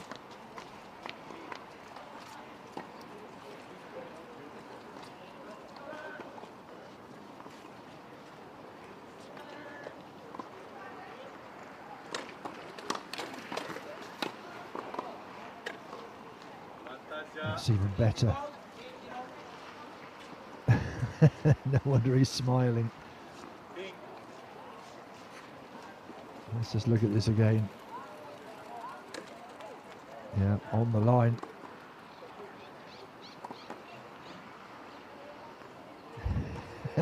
Davison looks to his support in the stands with a giggle and says, well, what do you do against that?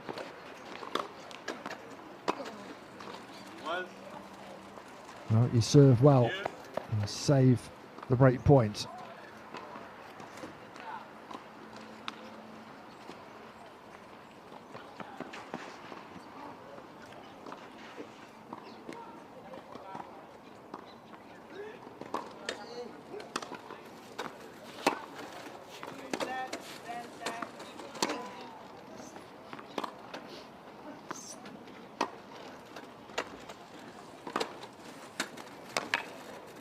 Oh wow, that had a bit of vim and vigour about it, didn't it?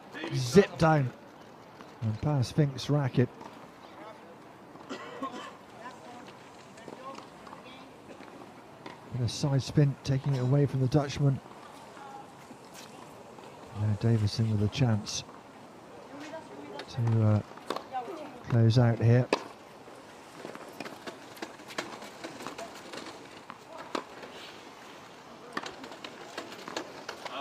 No, I think he's pushed it wide. The court was wide open.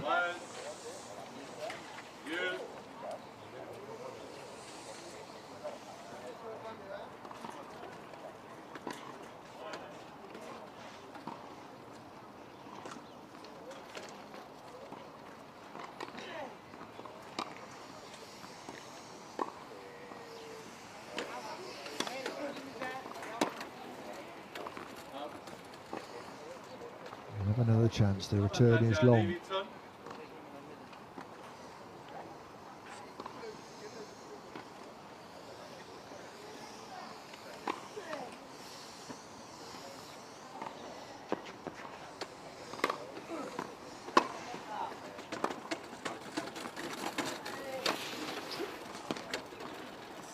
Oh, what a return from Vink. He was struggling to get that one on the angle. Takes it back to Juice.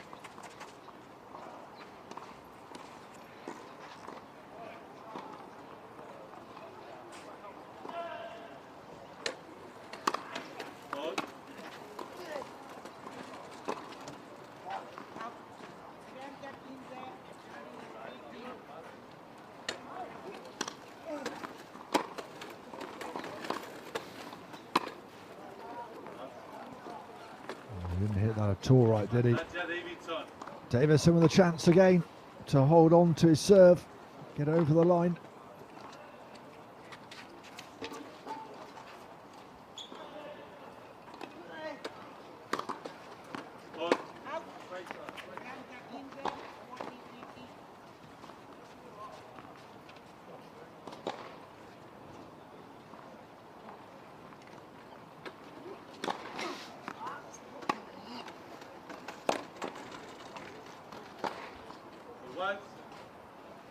This is proving to be one long game.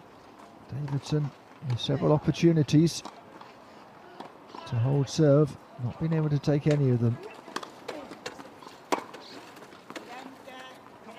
And that's a wonderful return. And now Vink it is who has a chance to break.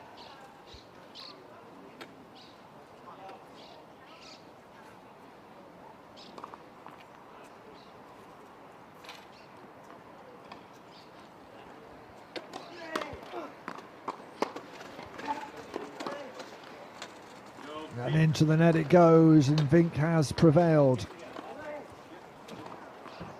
He breaks Davison for a second time and has the advantage in this first set. He leads by 3 games to 2. 22 minutes gone. Davison is off for a comfort break. In fact, both our athletes are off for a comfort break.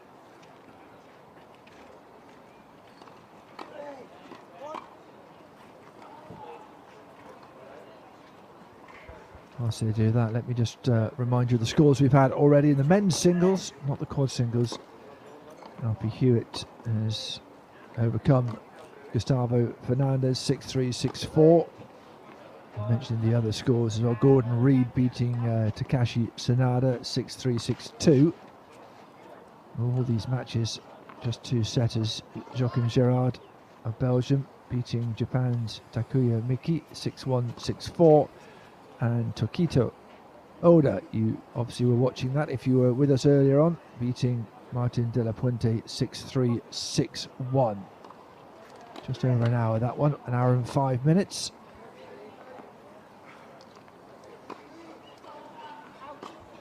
On the other courts now at the moment, the other quad singles, Donald Ramfadi is in a spot of bother against Son of Israel. He is trailing love 2 in the first set, and Andy Lapthorne has already broken Robert Shaw of Canada. He leads 1 love in that first set, but it is a tight second game. So that's what's happening in the other courts. We waiting for Niels Vink and Heath Davidson to return and to get underway again in this first set.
Just joined us, just to let you know, we are awaiting the return of Niels Vink. Heath Davison gone for a comfort break. I think I can see Niels Vink. Yeah, there he is, just arriving back on the centre court, which when it's not in a championship is court number 8 in this wonderful facility in Barcelona, the Emilio Sanchez Academy. We're being hosted by the Catalan Tennis Federation. And we thank them for their hospitality.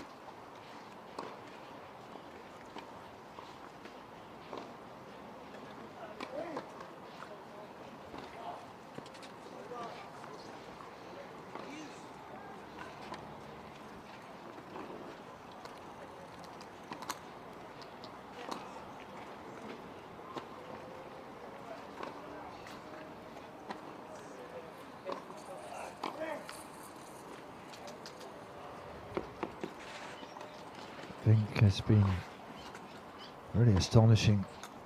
His first burst in onto the scene, of course, as a teenager. Reached the giddy heights of 20 now.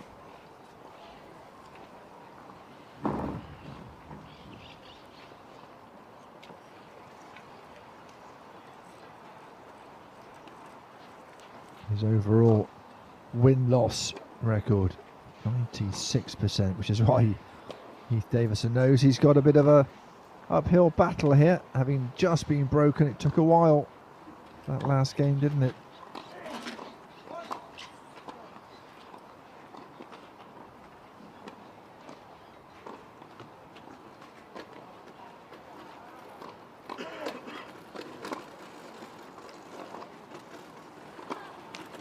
Vink is ready. Davidson almost strapped in and ready as well in these special wheelchairs. Yeah, sports wheelchairs with the extra stabilisers on them, the angled in wheels, just to give that extra stability, the confidence to these athletes as they do zip around the baseline, that it's there's not going to be no tippage. Okay, I think we're ready to go.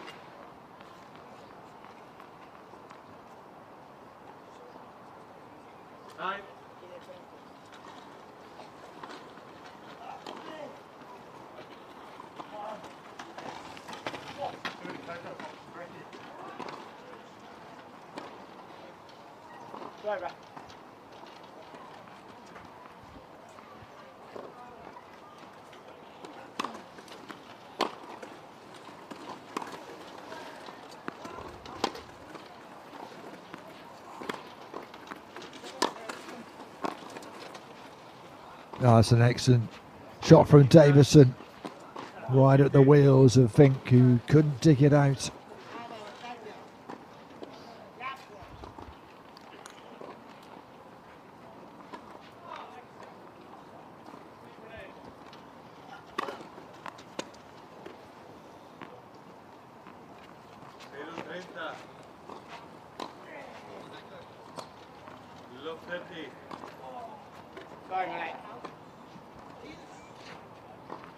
Apology from Davison, but he's in a good position in this game. Vink worked so hard to get the break in the last game. He wouldn't want to throw it away here. And a double fault puts him in all sorts of bother.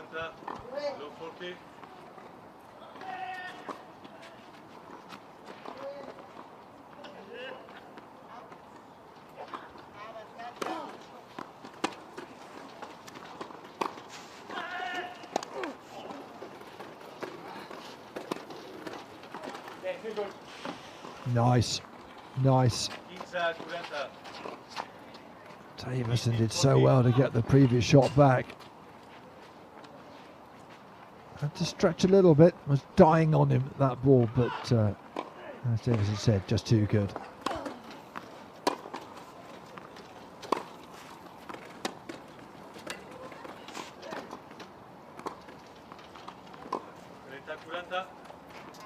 That's another fabulous shot from Vink. He's digging in here.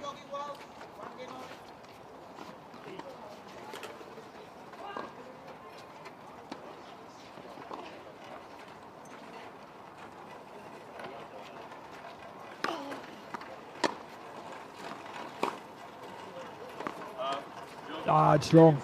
It's long, and he is broken straight back. And we are back on serve at 3 apiece. Well, this is a bit of a battle for Vink, who in the last couple of meetings has skipped past his Australian opponent.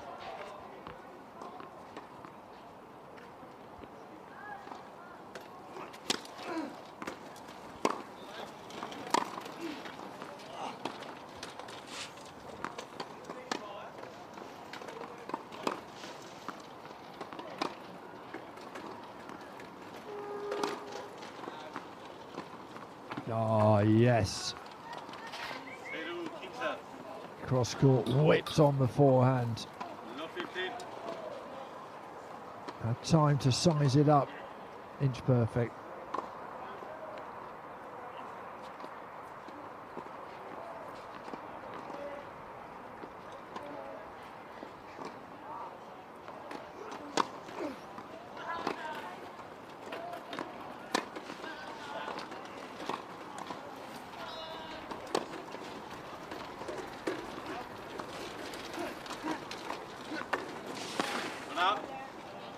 No, back to third time.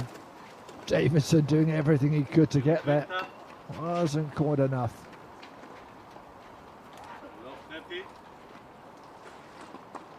We have another break of serve here.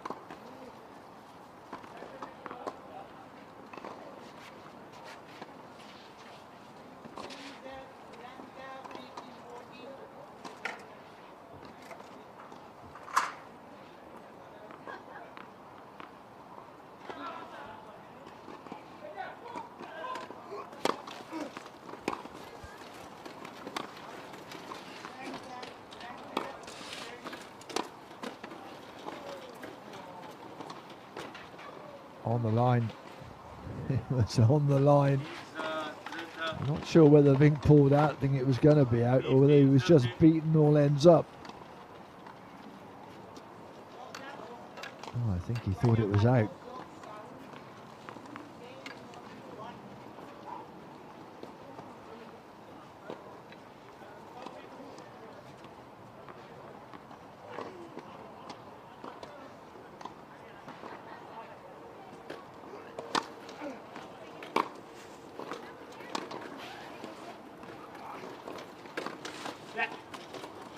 Yeah, that's too good. Too good from Vink. There's a couple of break points. It was a decent return, tucked up Davidson. And it set up the winner. It was perfectly placed.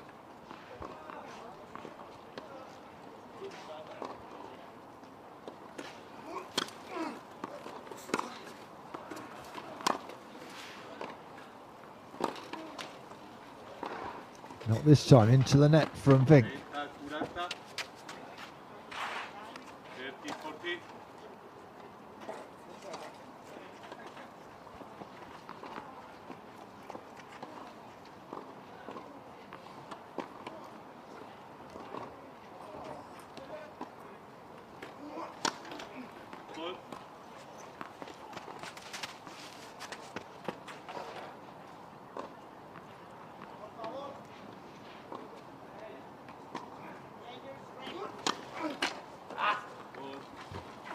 Oh dear.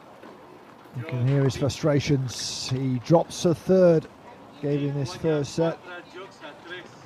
And Vink perhaps, if he can hold his serve, can take this first set. But Davison might have something to say about that.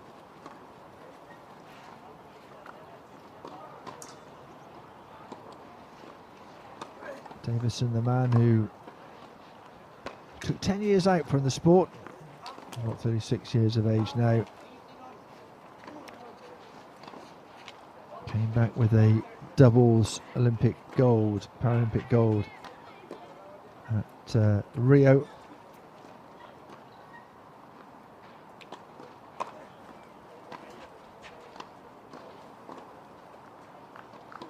I was watching Wimbledon one day and was asked, why do you not play it anymore?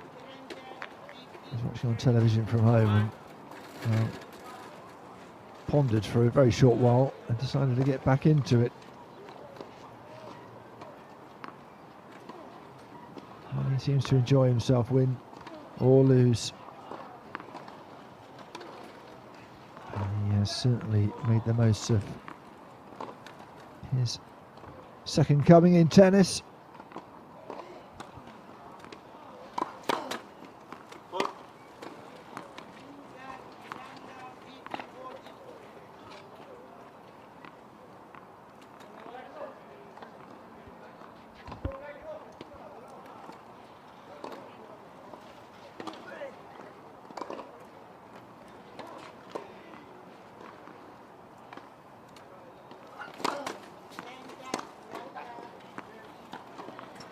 That was almost too easy.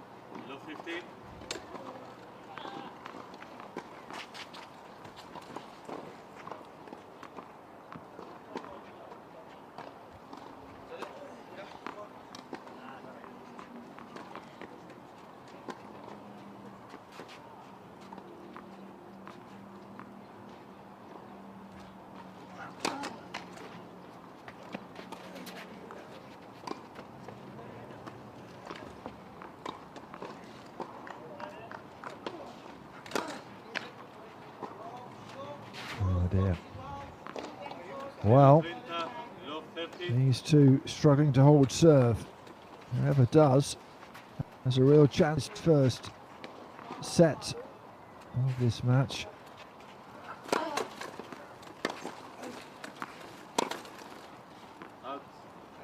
And he's in trouble, Vink, here. 3 break points.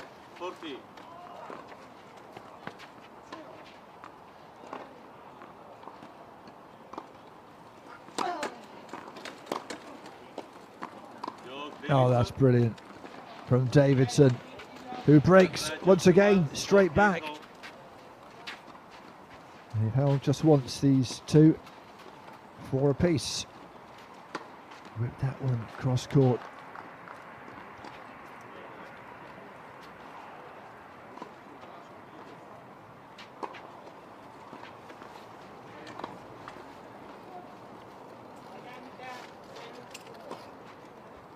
Some back out. Umpire's umbrella going back up again.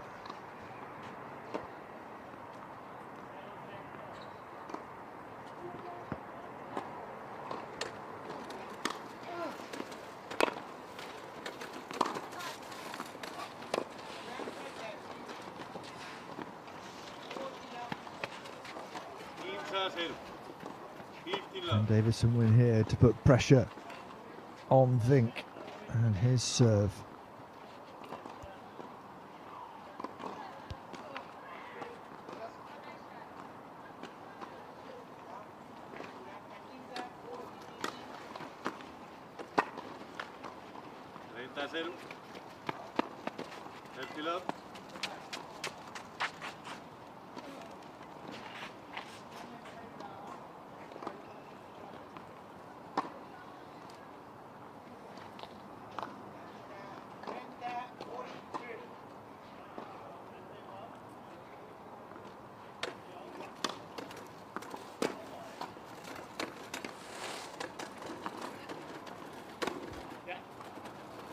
That's better from Vink. Came to the net, found the angle. Has a foothold in the game. A lot of time to size that one up.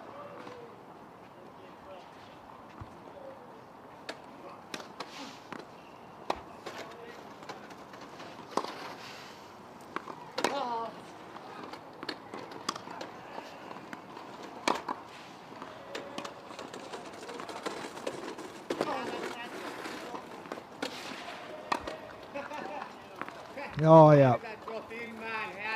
Well, the previous shot from Vink stayed in, didn't it? Right on the line, and that put Davison into a spot of bother, cramped him up. Did well to get to this one. Right on the line, and the smash straight past Davidson without the chance to react.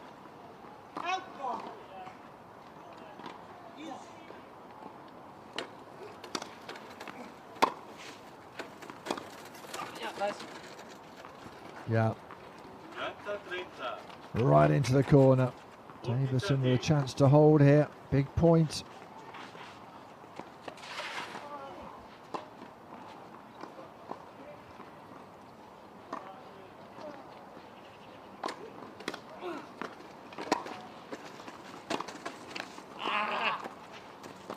You can hear his frustration. Unforced error.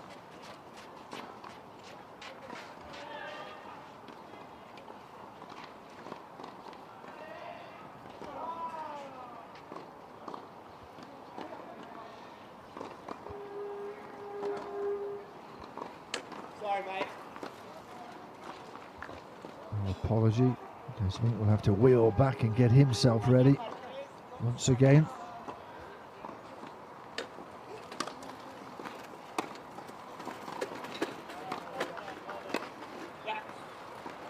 Got himself to the net, and once again manages to win the point.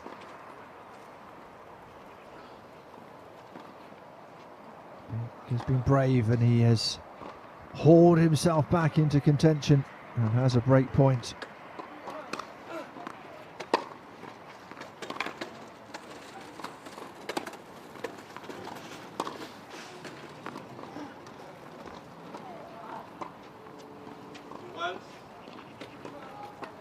Couldn't quite get that across the net.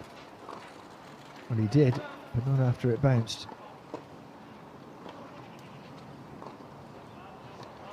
Not quite.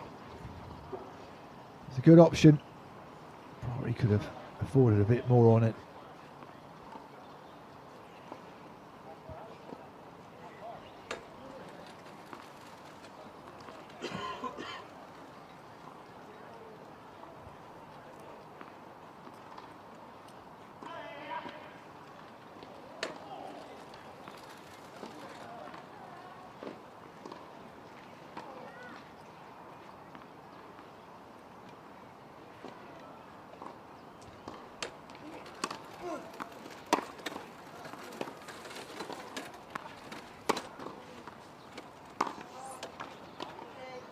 Oh, and into the net it goes to give Vink another chance to break.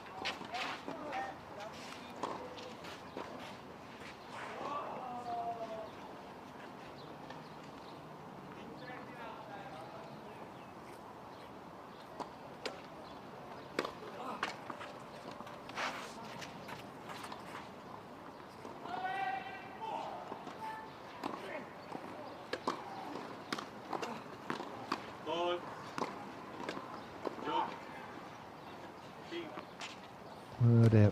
Double fault will round it up for Vink, who takes a 5-4 advantage. Little shake of the head from Davidson. That's the 4th time he has been broken. There have been 7 breaks in all in his first game as these two struggle to hold their serve. 5-4, then Vink will serve for the first set.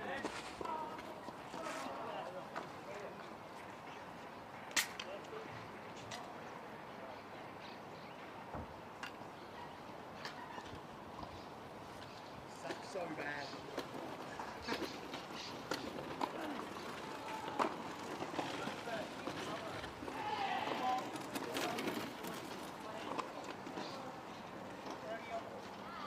So it's back out and shining brightly here.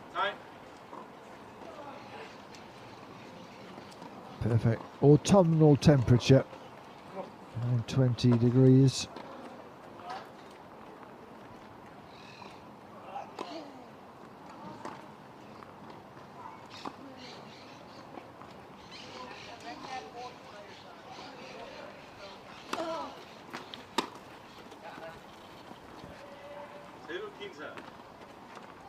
Nice from Davidson.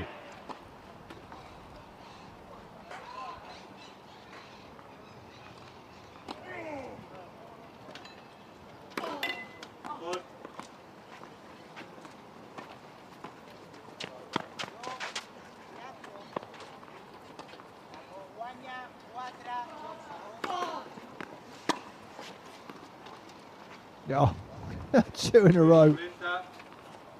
Well, he has stepped up a gear here. Those angles perfectly right. Body opened up, down the line it went. And Vink in a spot of bother again on his serve.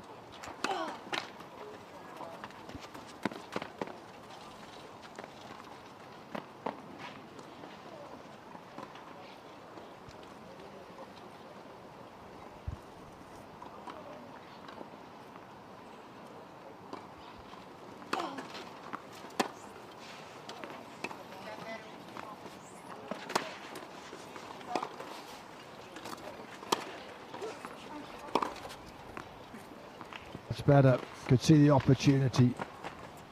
Bit of applause from Davison.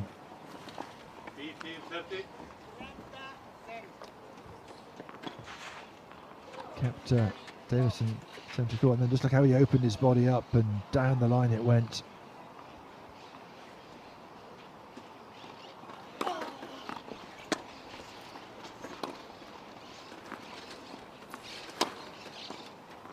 Oh, it's a bit wild from the Australian. Not enough time to line that one up. That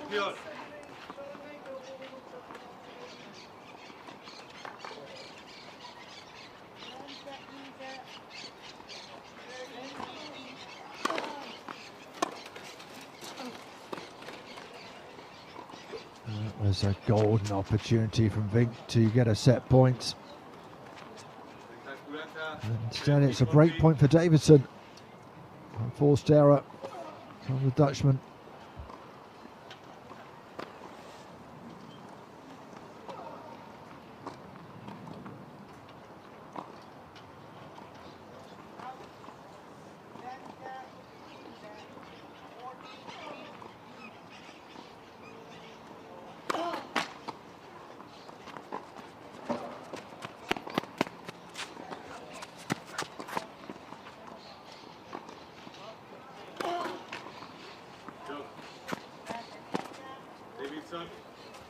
Now it's given up with a bit of a whimper. Another double fault.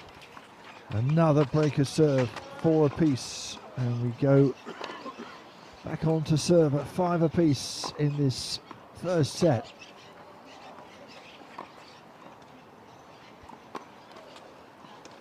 Serving is a difficult game, particularly for these quad athletes. It's those who can get over the line, but we are heading towards the denouement of this first set.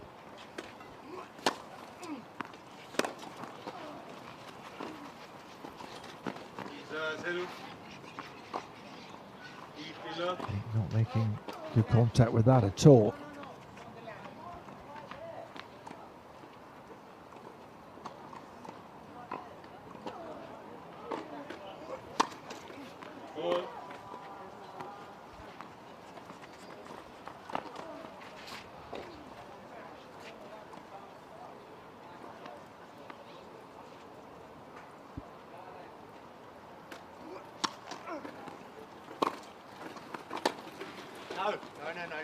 Now it's a very strong return, and Davison, I think, caught in 2 minds.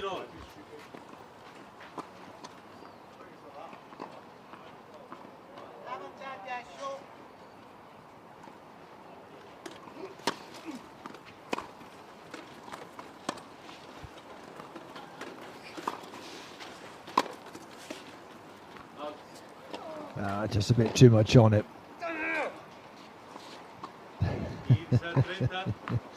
Well, he's played much of this first set with a smile, but not that point.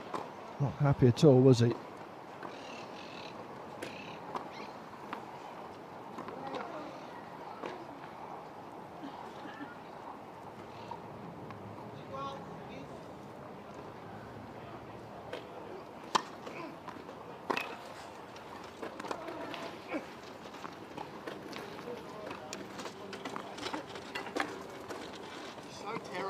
Yeah, nice. So terrible at this game. And you can hear his frustration. Suck it, suck. He's furious with himself.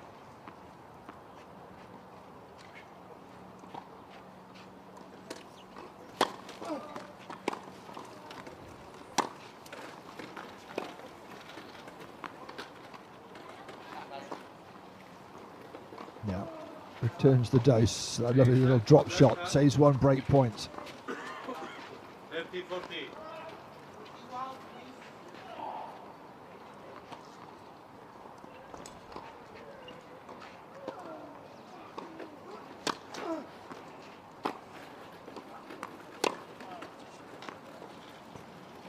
And that's even better. Good comeback. He'll be happy with himself now.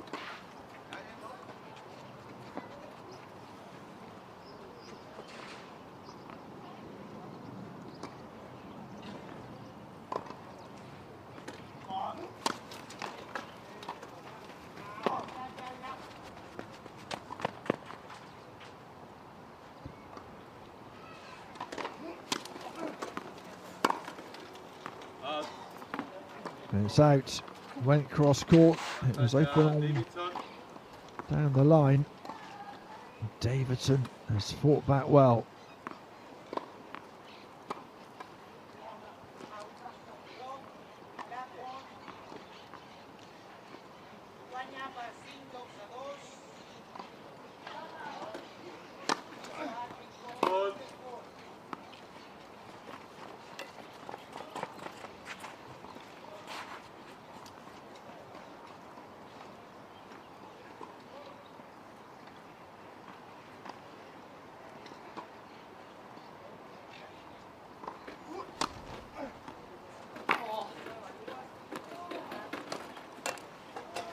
Oh, well, he had to stretch, Fink, didn't he? And in doing so, put a lot of side spin on that ball. And Davidson just a little bit surprised, I think, when it did deviate quite so much. Back to juice we go.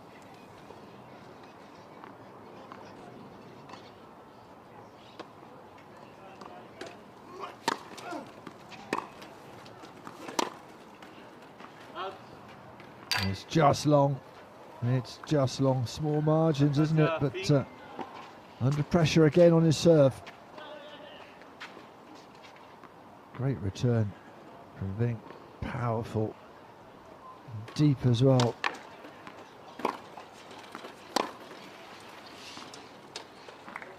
And that's a wonderful shot from Davidson. Was brave. Pushed it long.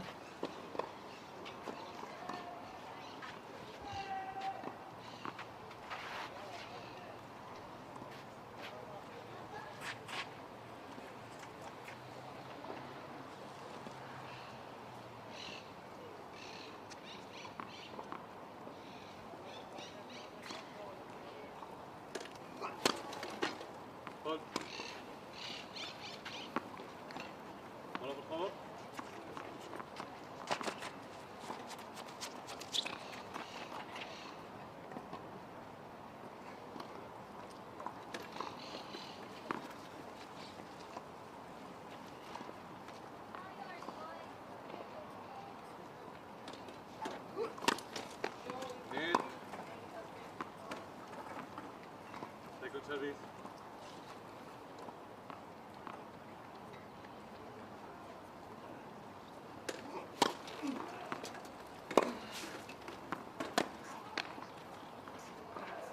Finds the net. Vink with another chance to break.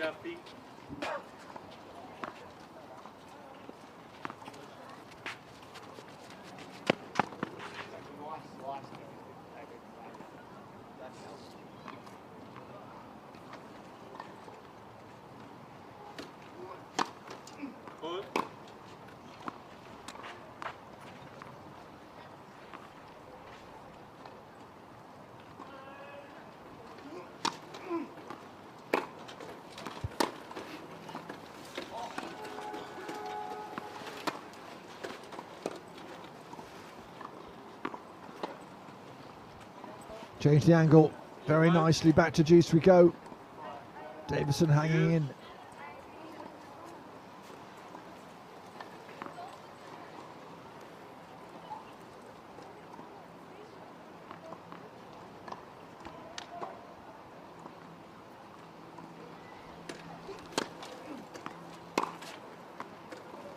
Oh, what a return of serve that was. And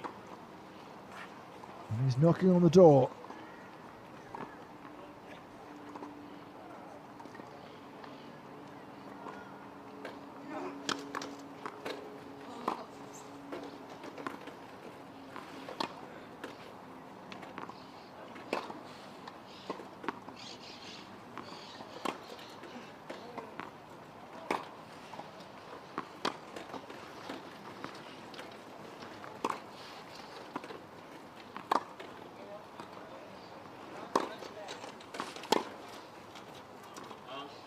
Now it's gone wide, and Vink manages to break, and Davidson shows his frustration.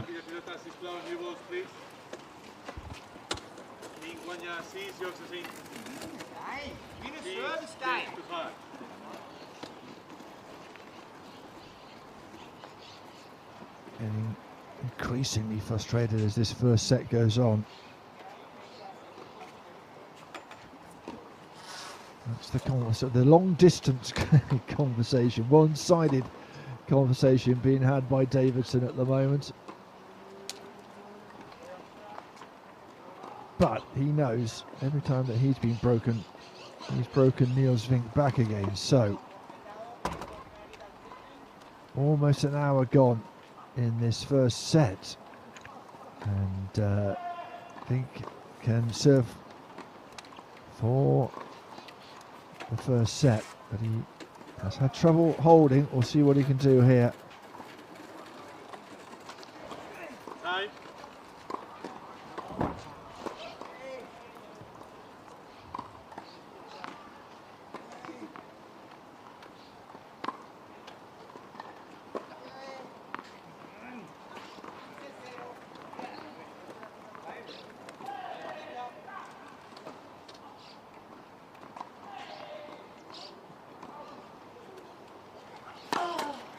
Hold.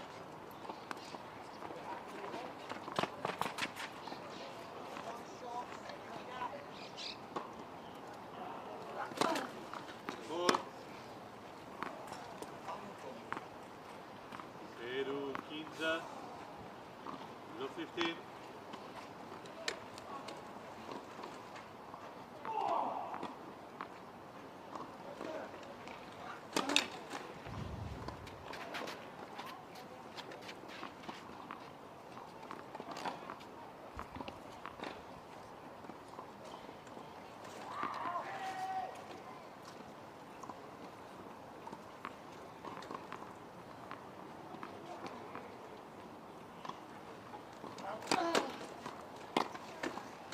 Out. Not on. That's not on. Not on. Inside well. Not on. 50 roll. He's got more vocal as this set has gone on. He knows it's really important, given the history between these two, to get a first set win. Hasn't won since 2019 against Vink. Out.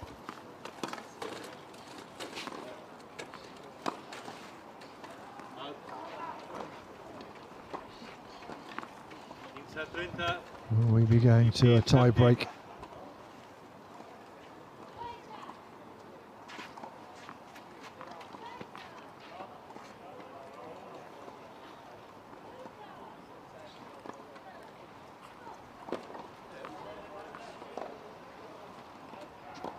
Hold.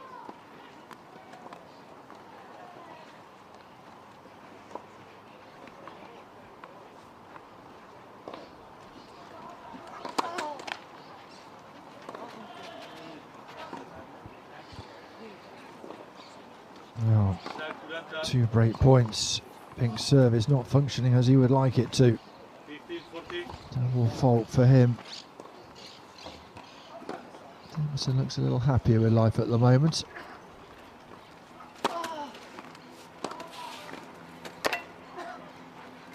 All right on the line. Davidson. And we are at 6 apiece. That was a wonderful shot right on the wheels of Vink.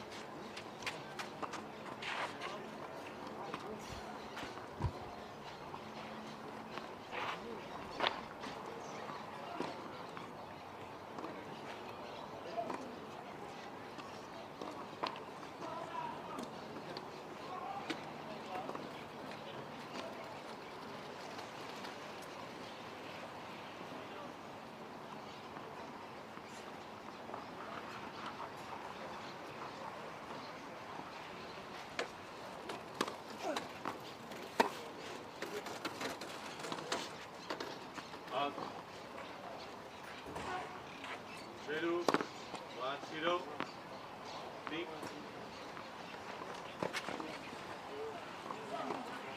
Got that smile back on his face, but high stakes at the moment.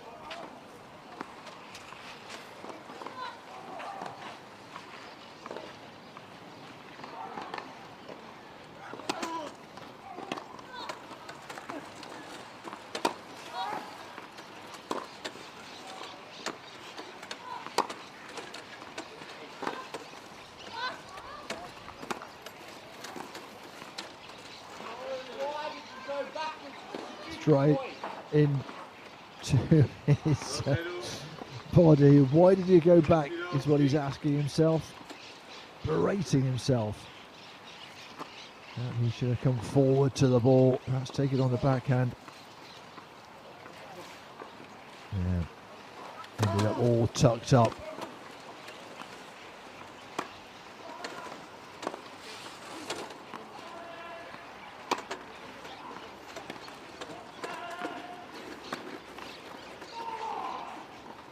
Into the net it goes.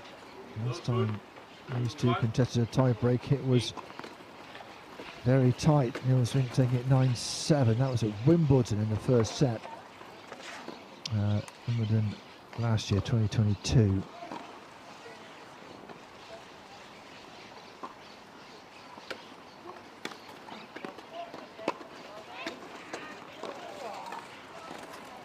And again, a little tucked up. A full shot from Davidson.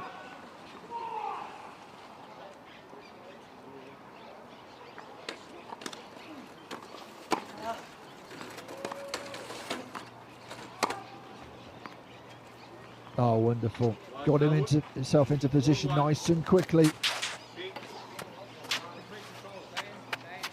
Here's Vink with the advantage at the moment in this tie break.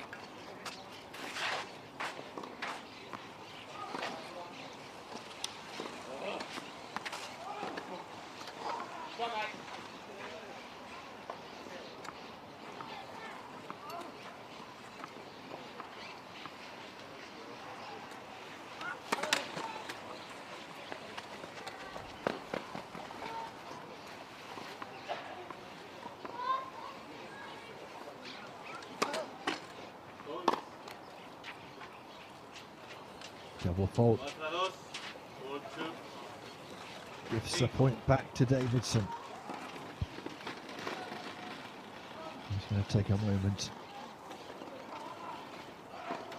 just to process that as they switch around. Umbrellas up for the umpire. It's been up and down and back up again and down as the sun comes and goes.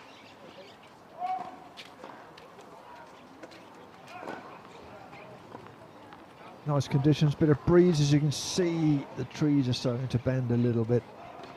Well, on the centre court, nothing too much to worry about.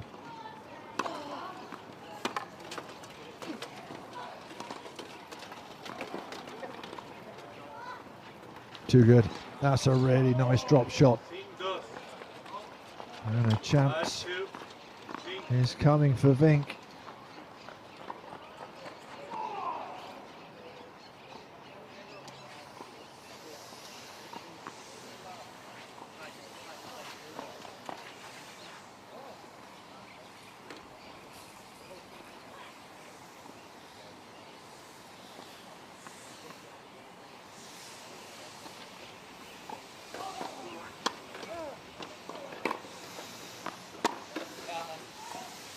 Great winner.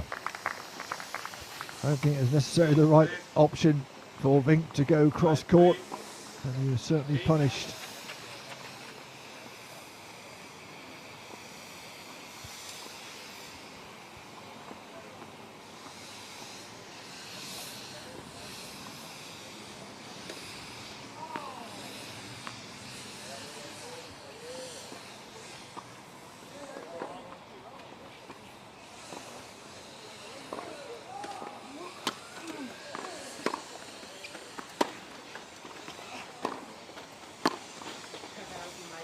Oh, really nicely done. How did you hit a slice forehand that good then? Job right. Well, that's the question perhaps we're all asking. This game played in great spirit, and Vink with a chance now to wrap up the first set.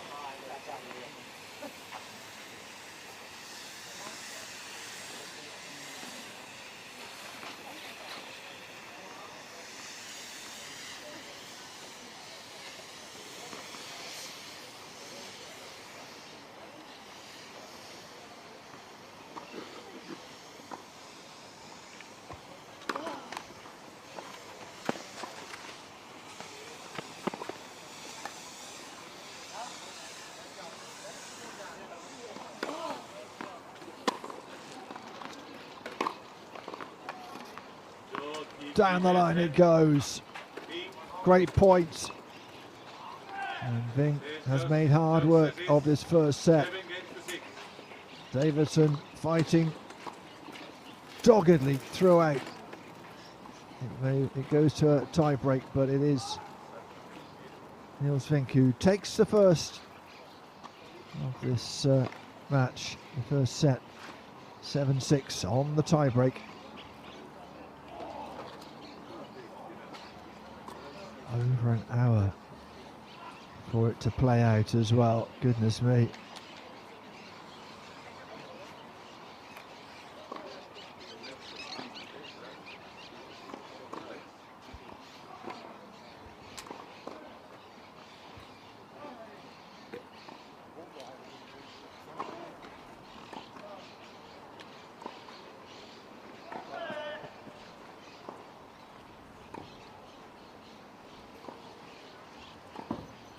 Well, the last time we went to a tie break at Wimbledon in 22. The next set went 6-1 to Niels Vink, so let's see if he has broken the back of this match or whether Davidson has a bit left in the tank. Just breezy, not easy for the ball toss, but down at court level, little less of that wind blowing through.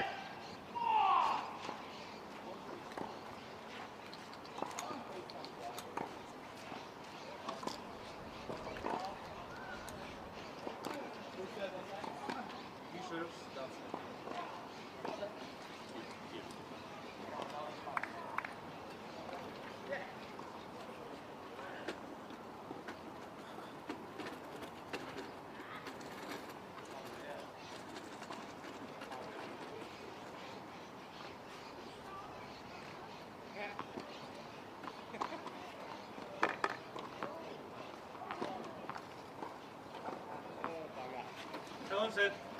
That's away. Pink.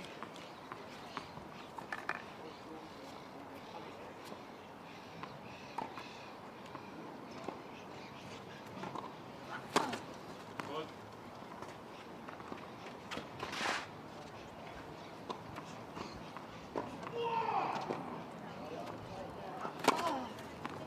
Good.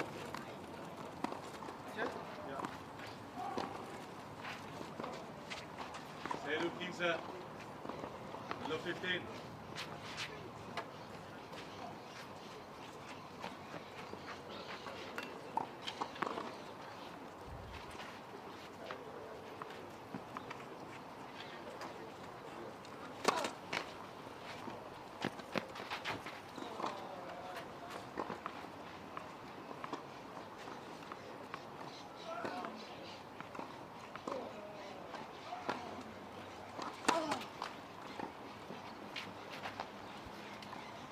The double fault has bedeviled Below 30.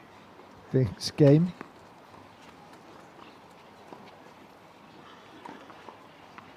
We can eradicate it somewhat.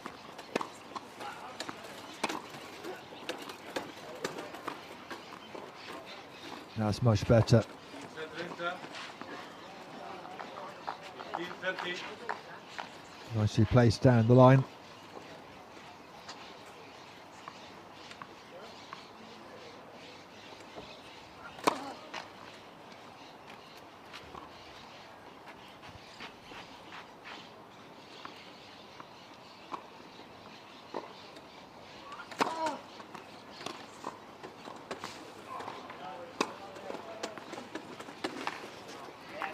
Yeah, had to stretch a bit, but it was perfectly placed.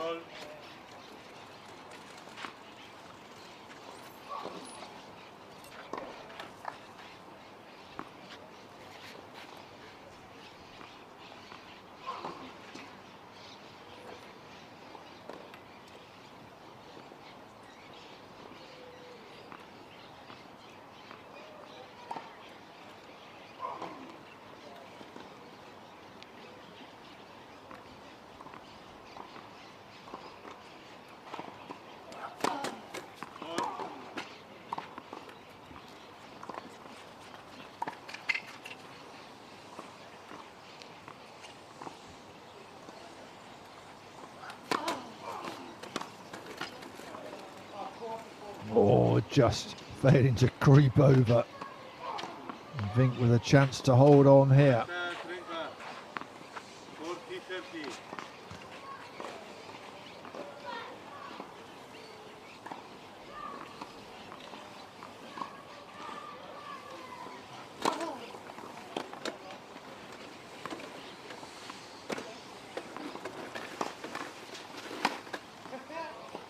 Oh, wonderfully done.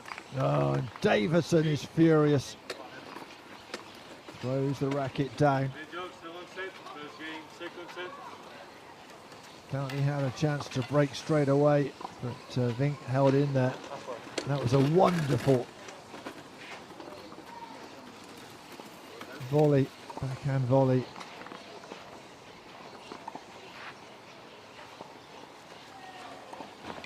Frustrated with himself, not his opponent.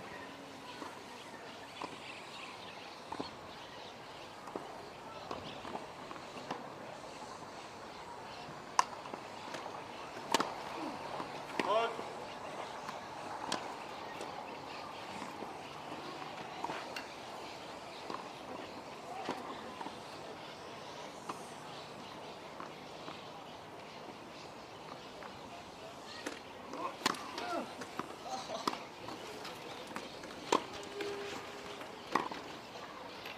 Up.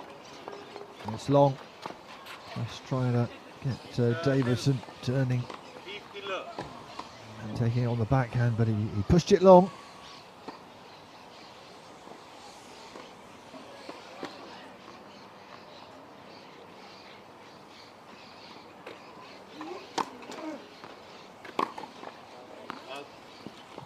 That was the shot. That was the shot, just couldn't land it.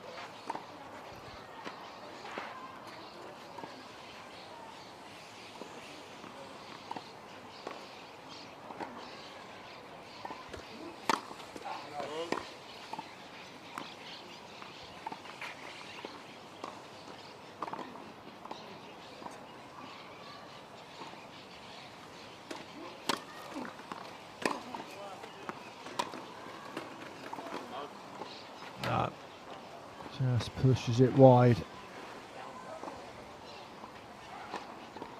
30, 15. 30, 15.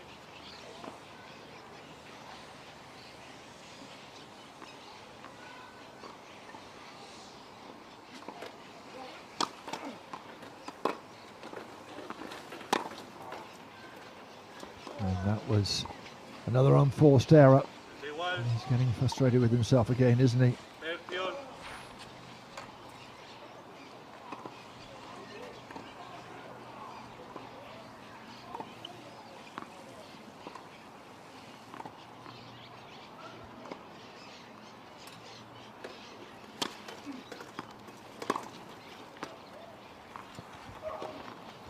Oh, now that looked like it was wide. That's by about 4 inches.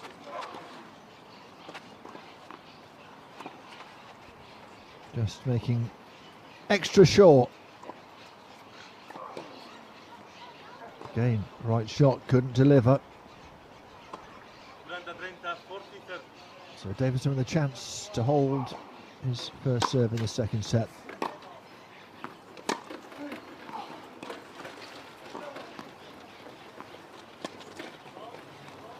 Joke. Ah, yeah, David. and does it with some aplomb. Jockey was 1 game on.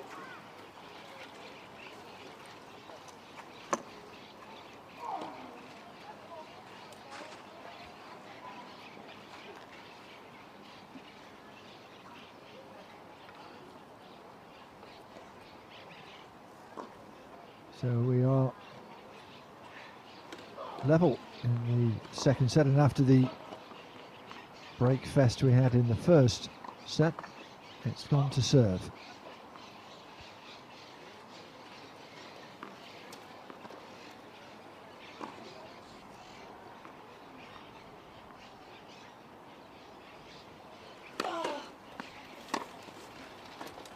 Out.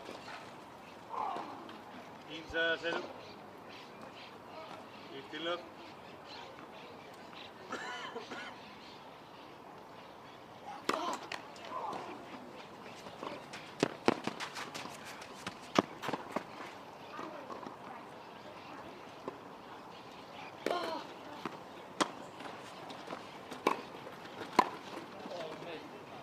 Oh, what a shot. What a shot. Well, we heard his frustration earlier in the set when he could dig one out from there. 15-0. That's got the Aussies in the crowd smiling. Great touch.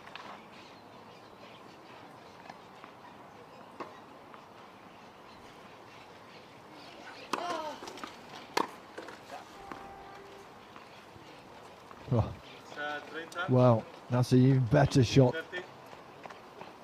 Davidson has found a spark here.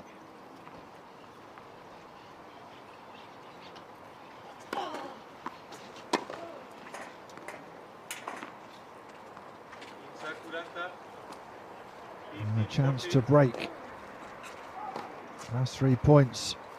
I've seen Davidson at his best.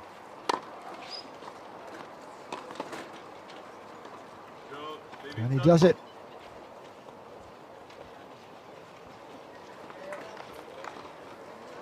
Davidson guanya 2 jokes out. 2 against 1. Oscar, switch now. He leads in this second set by 2 games to 1. With that break, precious break for him. Long way to go though in this set.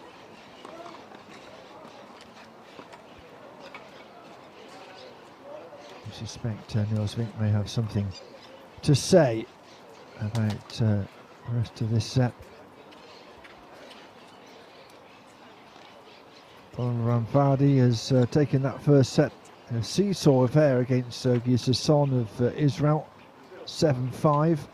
Sam Schroeder 6-1 against David Wagner in the first set, but they are one apiece going with serve in the second.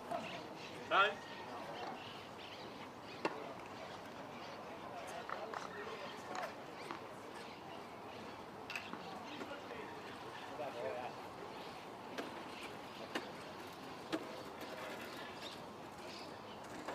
Looks like Andy Lapthorne has had a walkover against Robert Shaw. Certainly he has the win to his name. That was stopped in the first set. This one, I wonder if it'll go the distance. Only once, no, never gone to, I'm just checking the head-to-head, never gone to the third set, has gone to a tie-break a couple of times before this.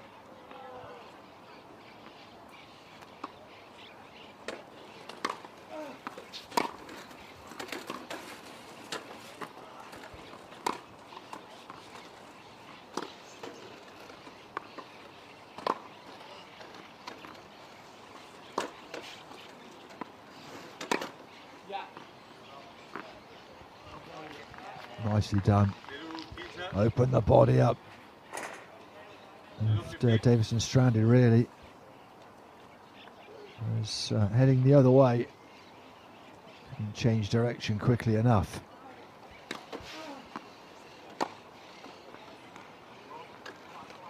Oh, wonderfully done. Just drifting past Davidson. He was a spectator.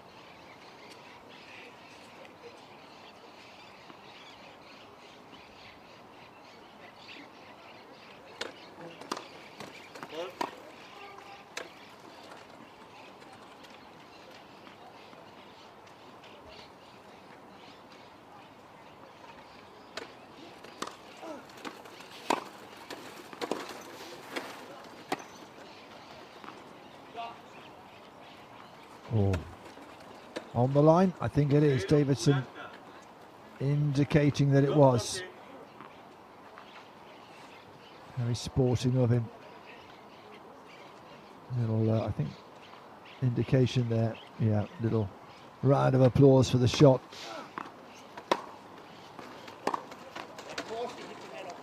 And, well, I think breaks back straight away. Those just ones, 2 games out. Back on serve.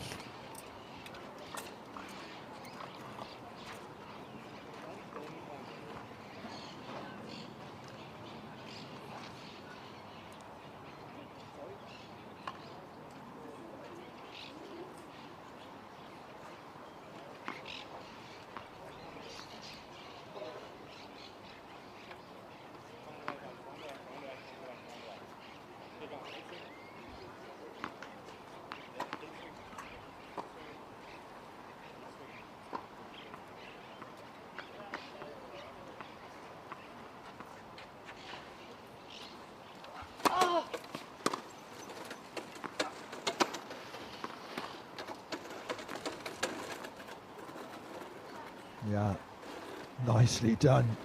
0-15. For a moment it looked like Vink might get there. The court was open to him, 0-15. but it was a really accurate drop shot.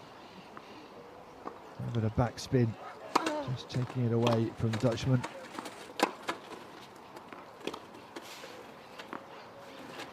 Yeah. That's done. He knew it was a winner straight away, Davidson. 15-0.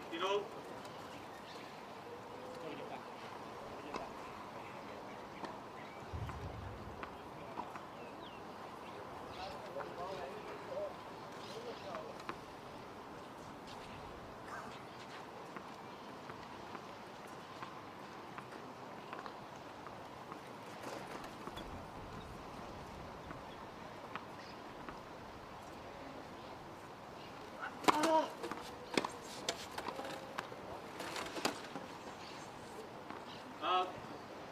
Nah, it's just long. Just long. It was a good idea. 15-30. 15-30.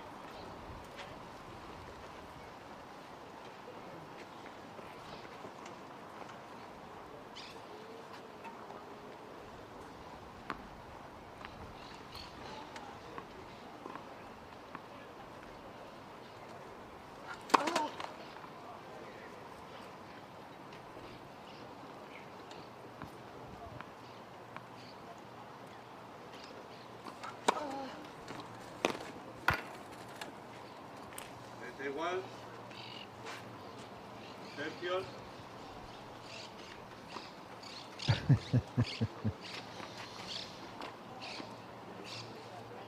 Still enjoying his tennis, isn't he?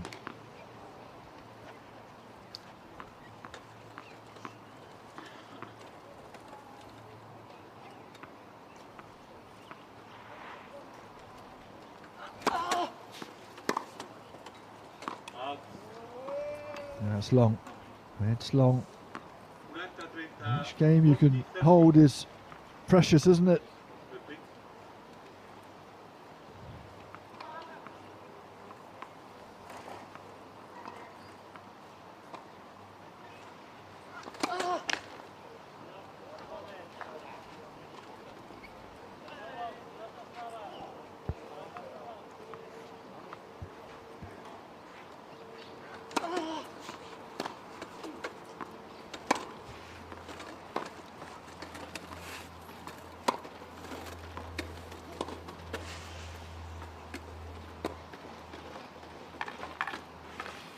Yo. Yeah.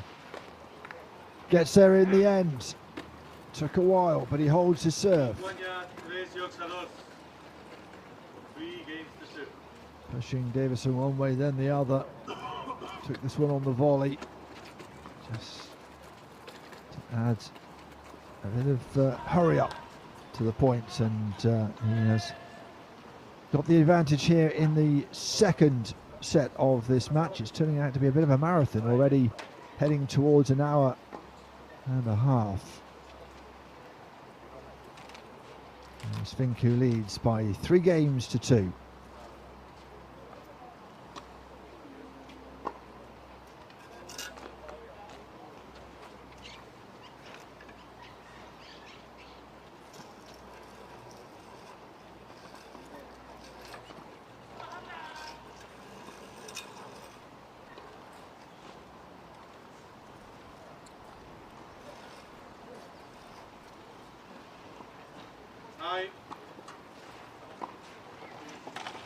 Neither of these players have been able to extend an advantage.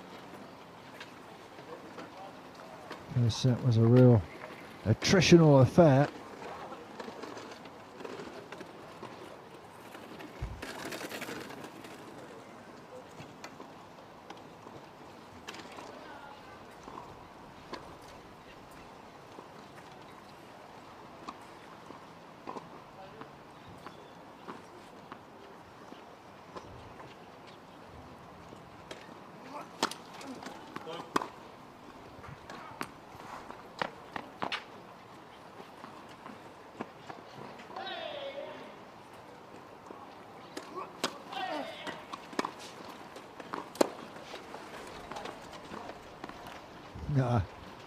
Yeah. And Vink trying to get there. Just didn't have enough time.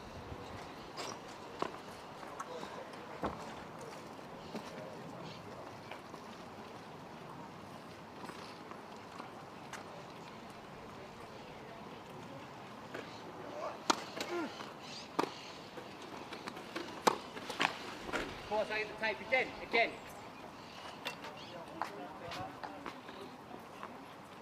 Say well. I guess Feet on. the frustration that Davidson feels will be music to Vink's ears, I guess.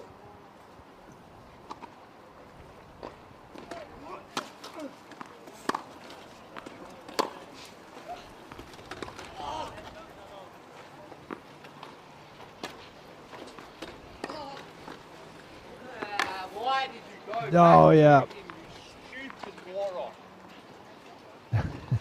Inside 30. He's a little harsh on himself, isn't he? I don't think he's not. He's stupid at all. But he feels he should have known to go back. He was lobbed quite easily by Vink.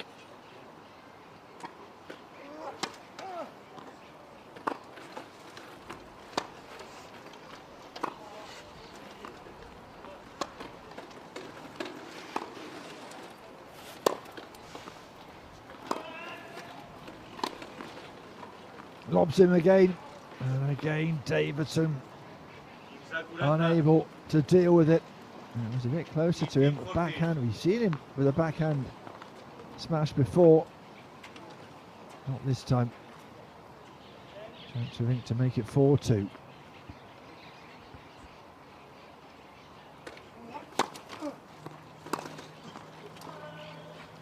Oh, the snatch to that, Vink. Pulls one break point back.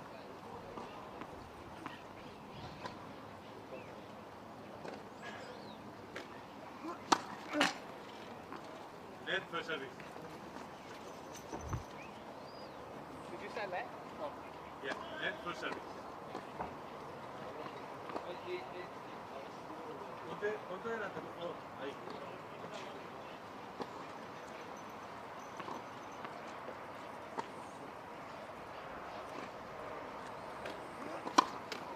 Gol.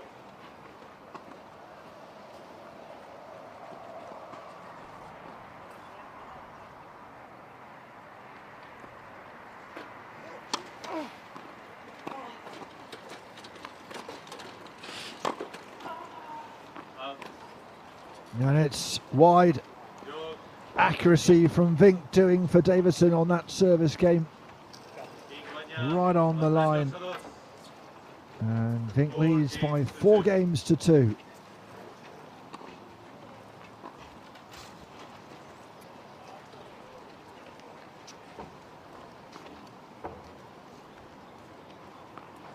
Work for the Australian to do.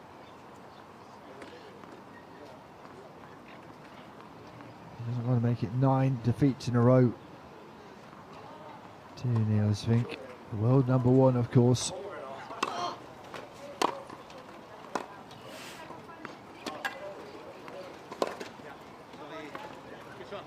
Yeah. Lovely cross-court shot. Davison acknowledging that.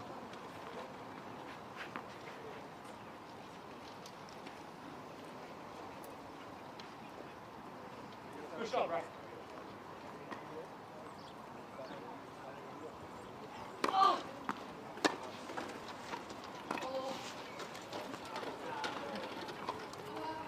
Oh, again, at a stretch. What a drop shot that was.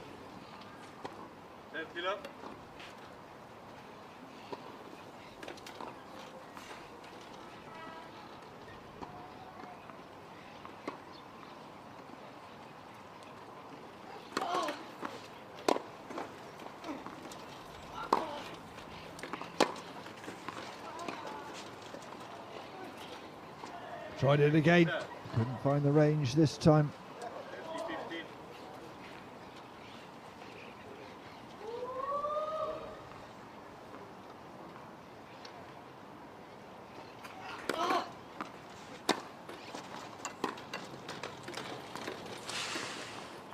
Right in the corner.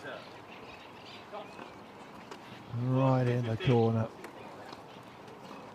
Well, if he can hold here, he's halfway home.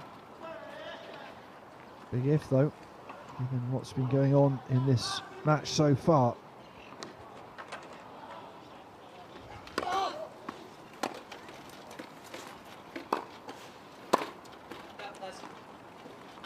Ah, yeah. This time dug it out well. 40-30.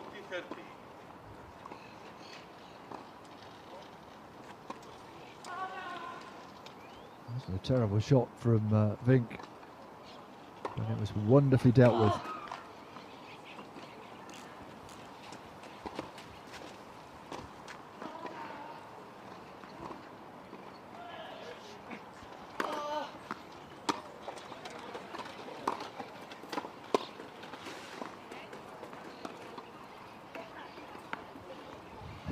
Davison just stood there awaiting his fate. He knew it was going to go over his head. 5 games to 2. No return from where he was, really. Couldn't quite get a shot right, and it was right onto the forehand of Vink. And Vink is within a game of taking this match. It's been a really hard fought one though.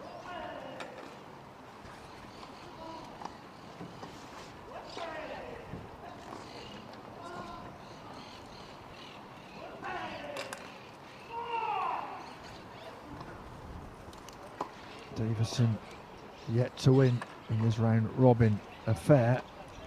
Lost 6-1, 6-2 to Guy Sasson. 7-6, 4-6, a closer affair with Donald Ramfardi.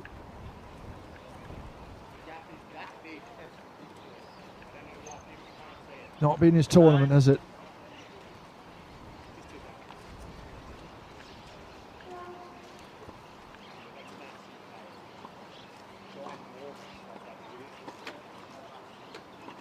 I think we'll secure top place in Group A with this victory if it comes.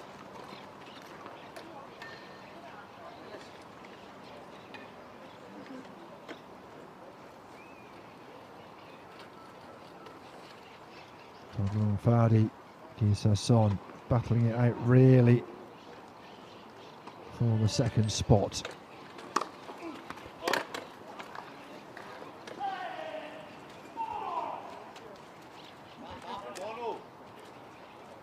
Seriously.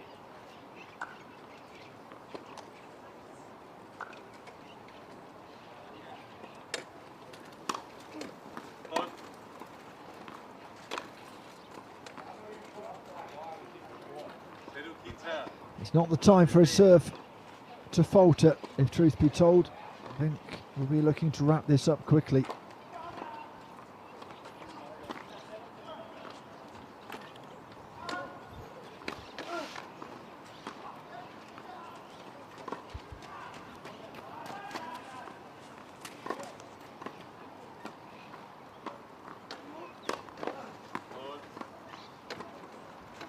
Oh dear, the service game of Davison is falling apart at the moment.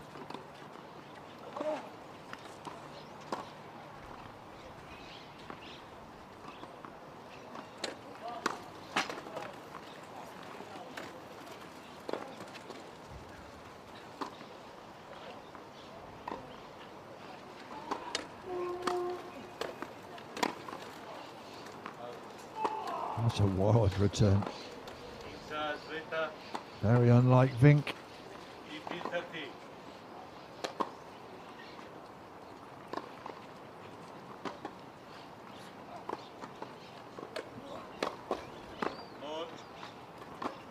That's long, just wide of the line.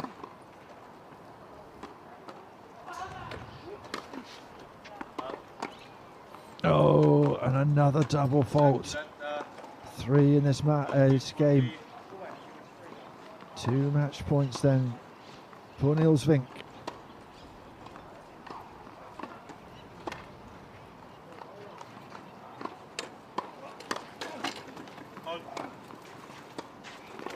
No pressure on Davison now.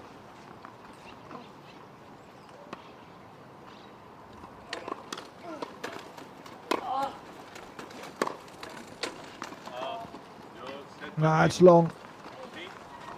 And Vink it is, who will top the group in the round robin stage and who has an unblemished record. Those two very good friends. They enjoyed the battle. Davison running very, very close in the first set, but couldn't repeat it in the second. And it has finished here with a win for Niels Vink, who takes it 7-6, 6-2.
And welcome back to the Wheelchair Tennis Masters.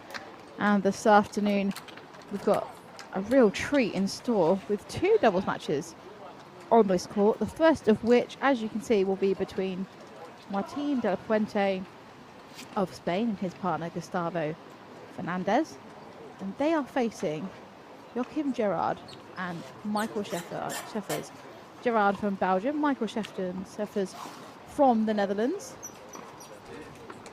This pair on your screen right now, Gustavo Fernandez on the left, Martin de la Puente on the right, are the reigning ITF Wheelchair Doubles Masters champions.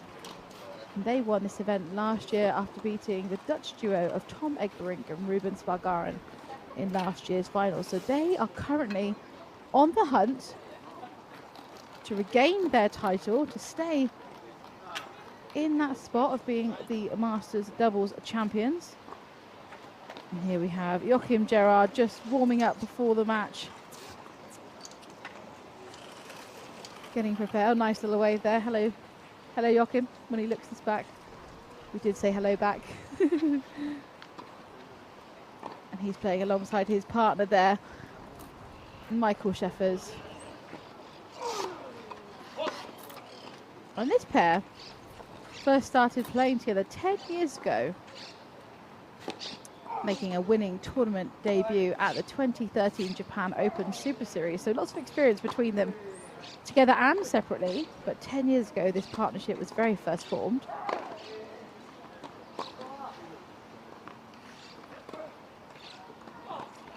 Players just making some final adaptations and adjustments. Gustavo Fernandez there just taping up his wrists, making sure everything feels a-okay before he gets his doubles match underway. This match is another of the round-robin doubles matches that you'll be seeing throughout this event. So we have the singles masters happening at the same time this week. Both the singles masters and doubles masters are following the same format, where there are two round-robin groups in action. And then once those round-robin pools have been completed, the scores will be added up and they'll work out who has made the semi-finals, and then of course that will lead on to the finals over the weekend of this week. So at the moment, as I say, we're still in the round-robin stages.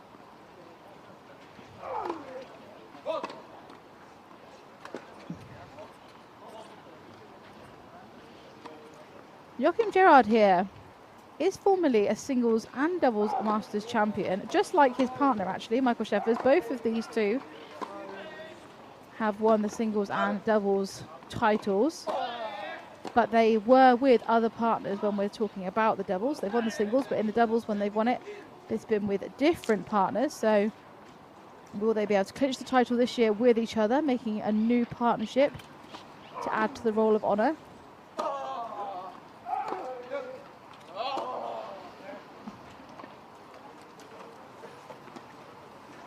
This season, this pair on your screen, De La Puente and Fernandez, runners-up at the Cajun Classic and the ABM AMRO Open in Rotterdam.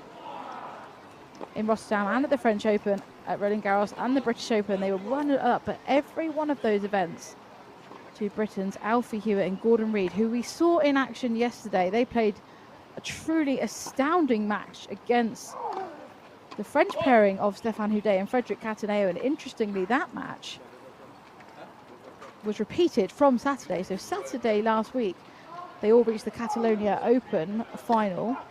But yesterday, a very different story for the British pairing. They lost to the French last week, but this week beat them in 2 convincing sets. So that pairing I'm talking about, the British pairing, are Gustavo Fernandez and Martin de la Puente's biggest threat in this tournament. As I said, they've reached multiple finals, but it's always been the British team that have just pipped them to the post. But they do have 2 ITF1 titles together this season. They were both on clay at the Swiss Open and Belgium Open. So De La Puente and Fernandez, no stranger to clay, definitely a surface in which they favour. Michael Scheffers on your screen here, just warming up. We'll take a little look at Martin de la Puente. just at the age of 24. He has been around the tour for many years. His current ITF ranking is 3 in the world, but did reach the #1 in the world title in doubles. Many appearances under his belt. As you can see, 423, which is an awful lot when you consider he's just at the tender age of 24.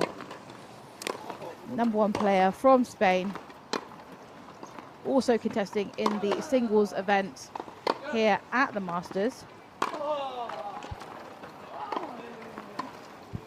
And his partner, Gustavo Fernandez from Argentina. A little bit older than his partner, age 29. Has reached world #2 in doubles ranking. Currently at #4, so not far off his lifetime best. Similar amount of appearances to his partner, actually, of 484. Gustavo Fernandez also appearing in the singles Masters here. So this pair both got a lot of work to do this week. They're competing in the round robins currently of the singles and doubles Masters.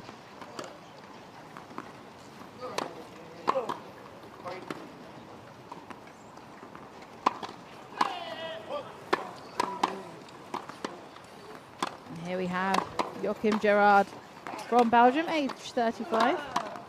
Plays right-handed. ITF ranking of 11, but he has been as high as 3 in the world in terms of his doubles ranking. He, alongside his partner Michael Sheffers, had a very impressive start to the tournament this week. They beat Wimbledon runners-up Miki and Oda from Japan in an exciting match tiebreak yesterday. And that's how they began their bid for the doubles Masters title. So they're coming into this match in true fine form. And as I said, an incredible win yesterday. Miki and Oda, Wimbledon runners-up. So they're on a roll, that's for sure. Michael Sheffers on your screen from the Netherlands, the oldest player on the court, age 41. Current doubles ranking of 10 in the world, but has been as high as #1.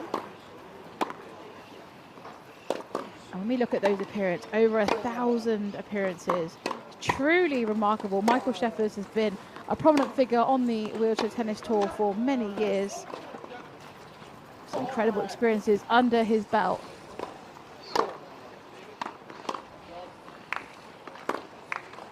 Including when he won the British Open Super Series title in 2014. He added a 3rd Super Series title in 2018 at the Open de France. And in total, Sheffers and Gerard have won 4 doubles titles together.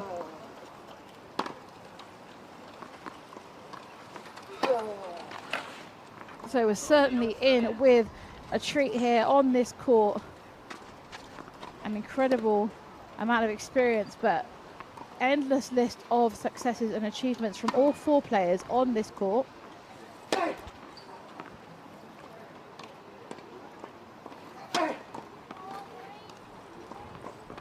And this man, Gustavo Fernandez, an incredible athlete. And he's playing his 3rd successive doubles Masters with De La Puente.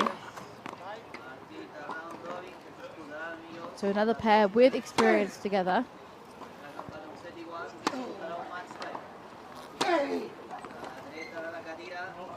De La Puente ended 2022 as the year-end world #1 in men's doubles after he and Fernandez won last year's doubles title. As I mentioned, they already have that title, but it was through winning this event last year that meant De La Puente was in the roll of honours in terms of being a year-end #1. One of the achievements many players really aim to reach. It's always celebrated across both tours, the wheelchair tour, the standing game as well. So now is a good time to get those last important points in before the end of the year. Try and finish up in that world #1 spot.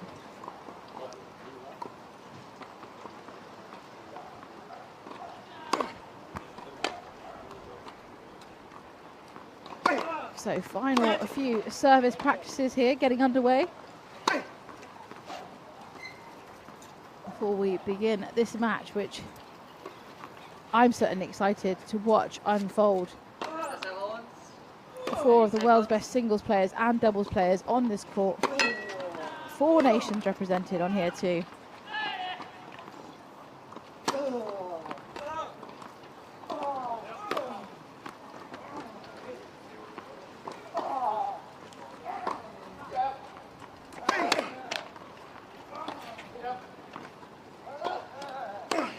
The ball crew certainly working hard this week. We've seen them put in some incredible hours, lots of effort. It takes a real team to put together an event this level. So many people also behind the scenes, not just on the court. Gustavo Fernandez is coach there.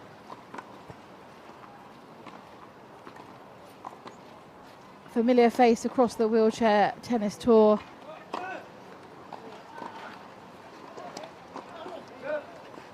Now final preparations to be made before we begin this match and get underway. For these two, their second round robin match yesterday, defeating the Wimbledon runner-up doubles pairing of Mickey and Oda.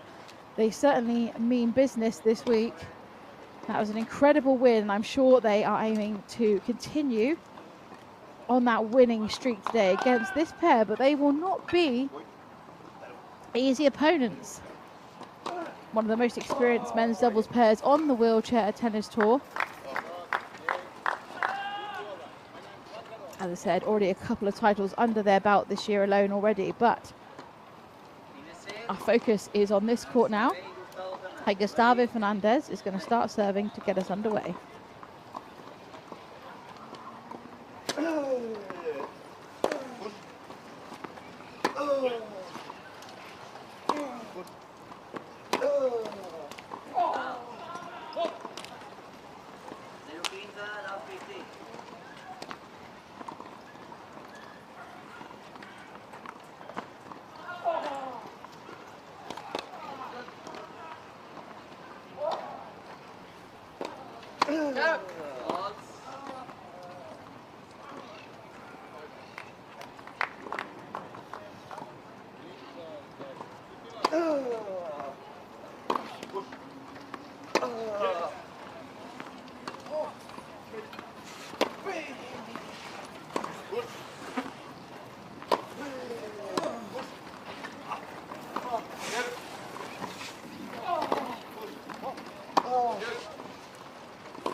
What an incredible rally so early on in this match. Outstanding play from all players, but Gustavo Fernandez, we couldn't even see him on our screen. He was hustling so much at the back of the court.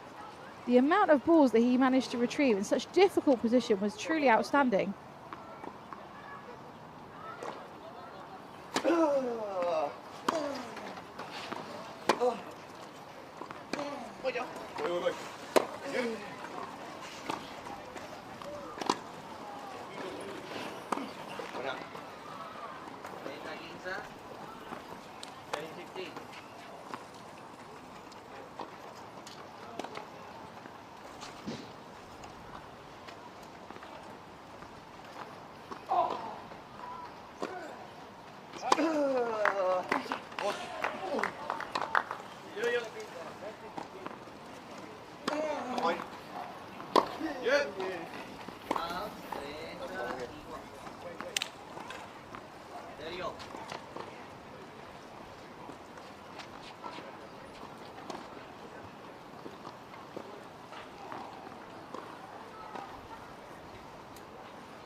That's an incredible space found by Gustavo Fernandez, and that means he has his first opportunity to hold his serve in this opening game.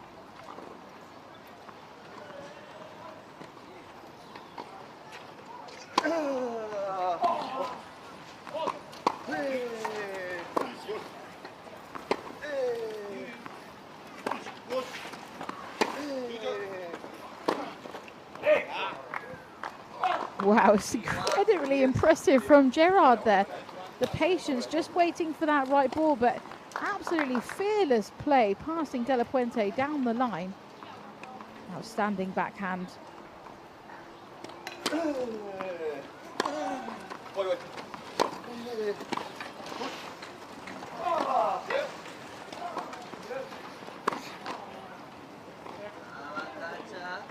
And a rare miss there, but again, there was excellent work done by Gustavo Fernandez. His speed around the court and the balls that he's reaching, truly remarkable.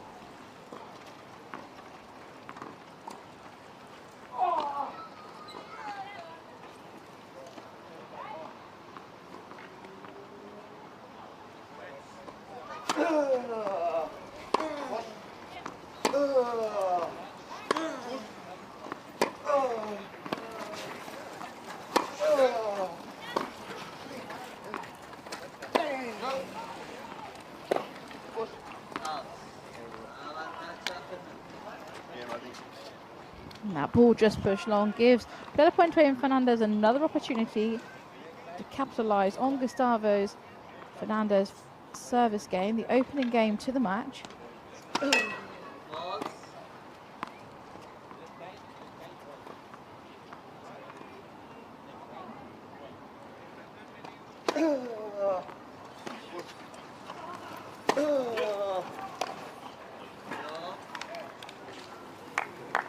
There's a tricky ball, perhaps aided slightly by the clay. It looked like a bit of an unusual bounce there, unreturnable for Michael Sheffers. That does mean that De La Puente and Fernandez hold serve. And the first team to get their name on the board is One Love.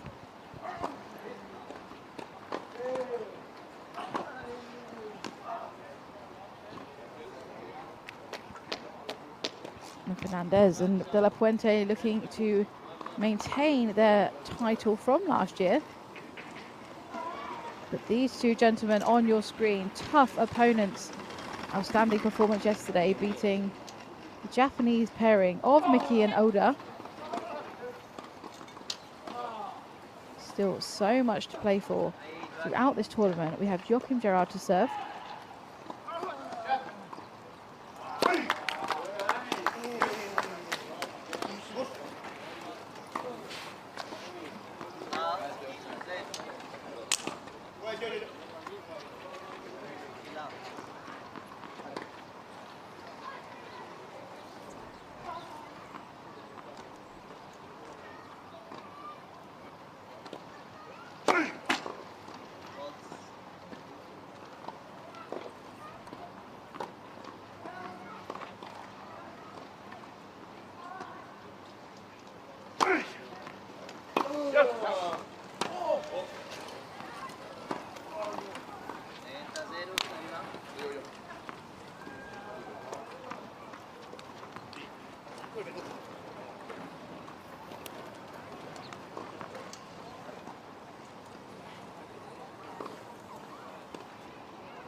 Frustrating error there for Gerard, however, he is still in the lead at 30-15.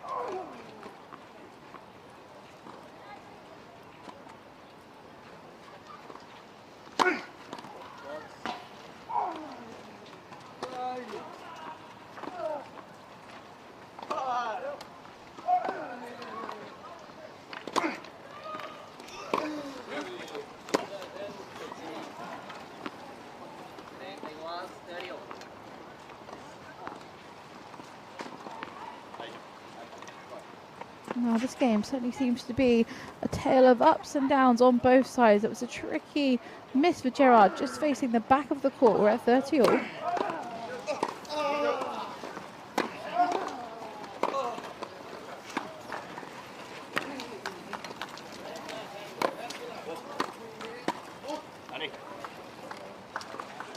And it's effortless from Gerard. That ball being placed perfectly into his hitting zone, but he had lots of choice there. Spaces on the court, but it was right to him. Beautifully executed down the line.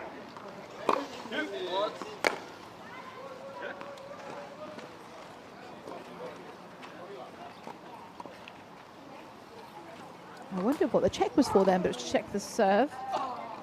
Looks like Gerard wasn't quite sure. Sometimes tricky to see, but the handy thing with clay is we can check that mark.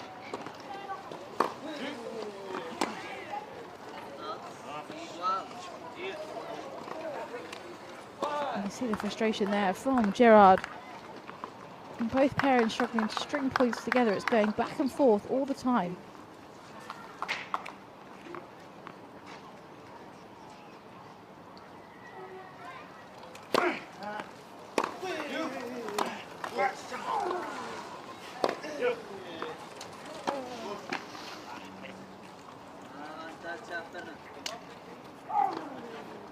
So, early opportunity in the match for Fernandez and De La Puente to break the serve.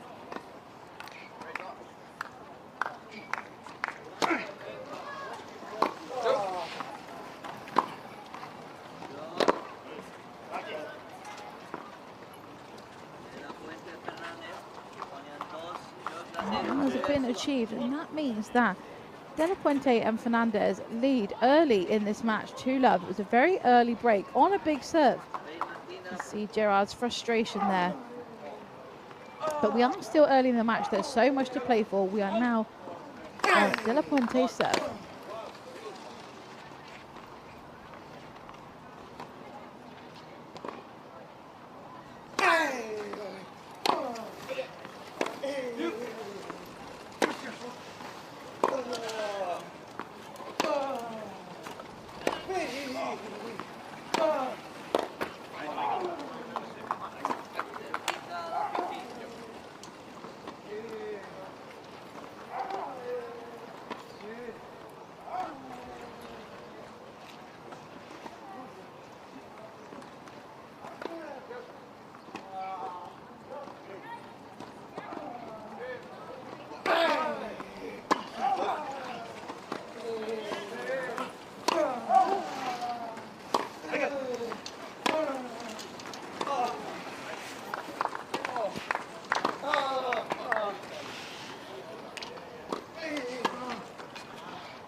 A frustrating miss for Michael Sheffers. He was demonstrating some incredible hands, digging out some beautiful volleys there. The last one just being a little bit too much to handle.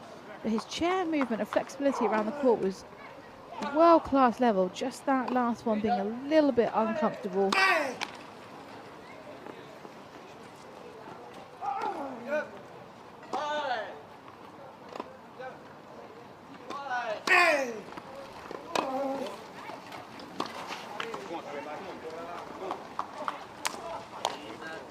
I'm seeing a similar story to the previous game.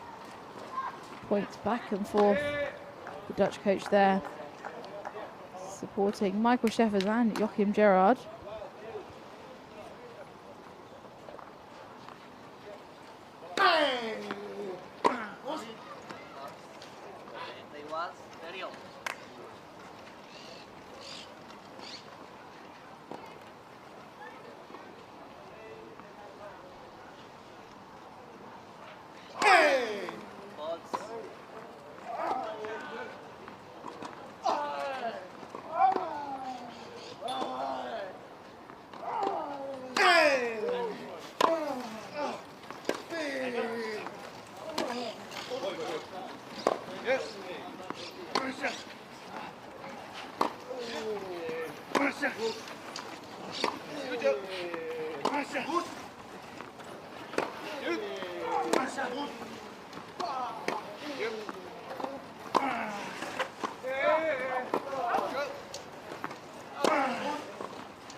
Well, somebody had to take the risk to change the direction, and it was Fernandez who executed that brilliantly. An incredible trading rally back and forth between Fernandez and Gerard, but it was Fernandez who went for the brave moment, got some height and spin on that ball right over the head of Michael Scheffers.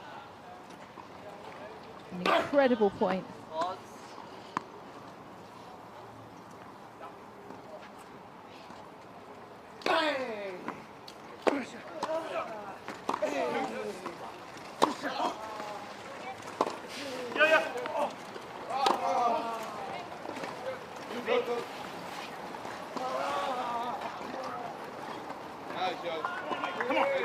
And this time it's Gerard with that incredible touch. Again, really utilising the space, and a real example of how much spin and skill that really had, because De La Puente, one of the fastest men's players on tour, but it was too much for him. And Gerard with his brilliant chair movement. Great ball. We're at juice.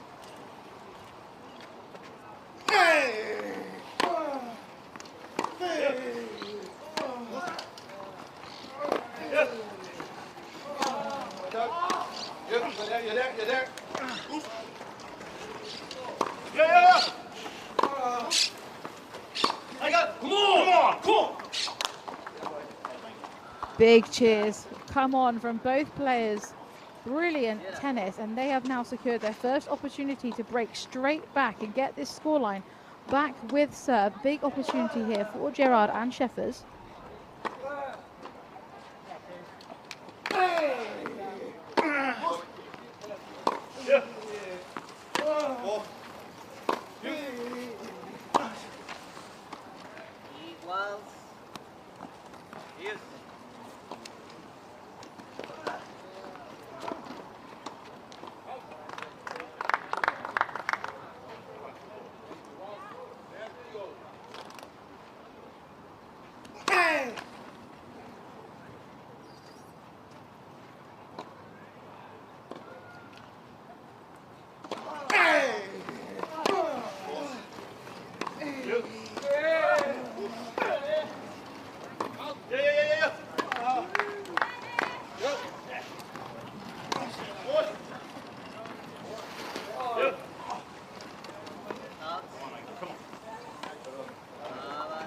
Gustavo Fernandez there, just being caught at the back of the court. There was a lot of height and spin on that shot. Did really well to even get his racket on it, but it was pushed just wide. And Gerard and Scheffers are back in the position where they could break and bring this match back on to serve.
That ball not quite generating enough height from Michael Scheffers. De La Puente is now in a position again to hold his serve. It would give them a substantial lead in set number one.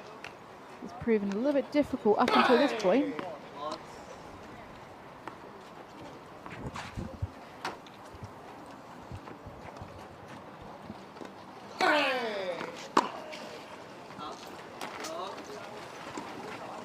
That error has given them what they were looking for. They waited a long time in that game. It really went back and forth relentlessly. But it is Fernandez and De La Puente that managed to hold serve for the second time. Of course, we saw them break the serve of Joachim Gerard in game number 2, but that means after 18 minutes of play, the reigning champions of De La Puente and Fernandez are in the lead of 3-love in this men's doubles masters round robin match. Although it's 3-love, it has certainly felt a lot closer than that scoreline. We've seen some world-class, phenomenal tennis from all 4 players so far. It just so happens that De La Puente and Fernandez have managed to convert those bigger points up until now, and that feels like what the real difference is here. It hasn't been a drastic difference in terms of ability and quality of tennis. It's more the timing of when those points have been won. But neither pair stringing lots of points together. It's been back and forth throughout, so feels like there's a lot more to come still in this match. So for the 4th game then, we've got Michael Sheffers to get us underway.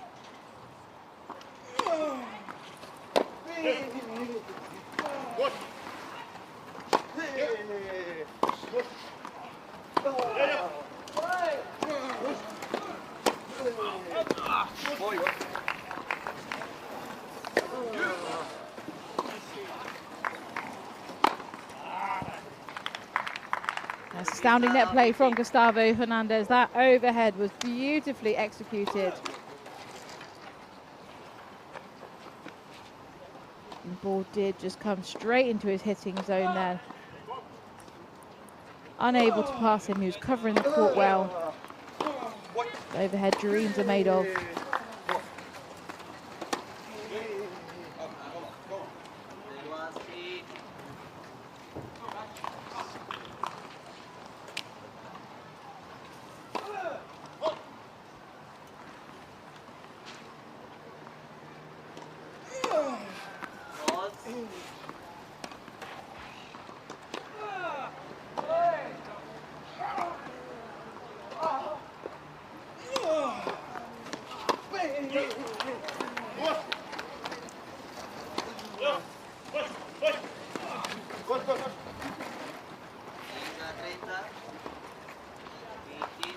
Tough one for Michael Sheffers to return. We could see how low the ball bounced. Again on clay, those even more difficult. He did well to reach it, but couldn't generate quite enough height.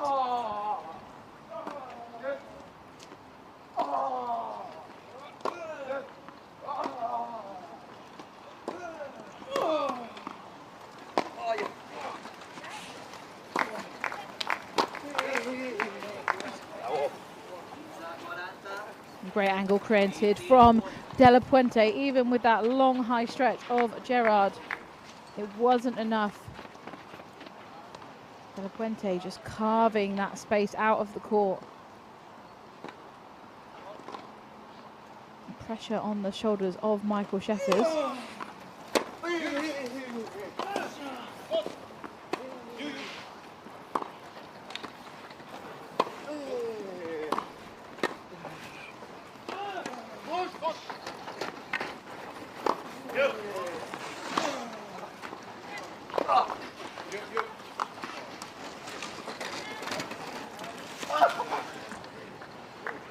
Once again, we're seeing phenomenal movement from Gustavo Fernandez. I'm glad he's smiling. He should be proud of that speed and the level of balls that he returned. The last one just a little bit out of reach, but the other balls that he got back is absolutely outstanding tennis.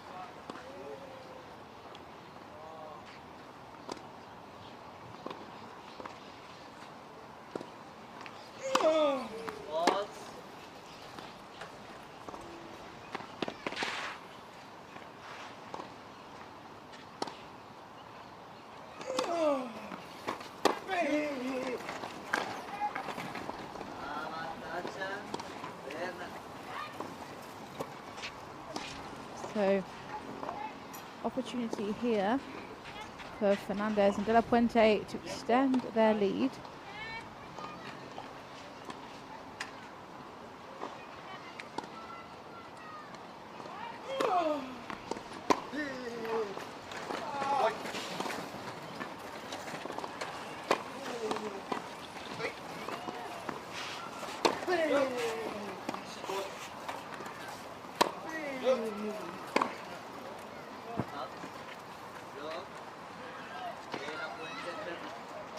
Well, they found a way. At the beginning of that last game, it felt like De La Puente and Fernandez were finding some rhythm and flying away, but Sheffers and Gerard doing a superb job at remaining in that game. However, it did end up weighing in the favour of the reigning Masters champions, and now they now lead 4 games to love.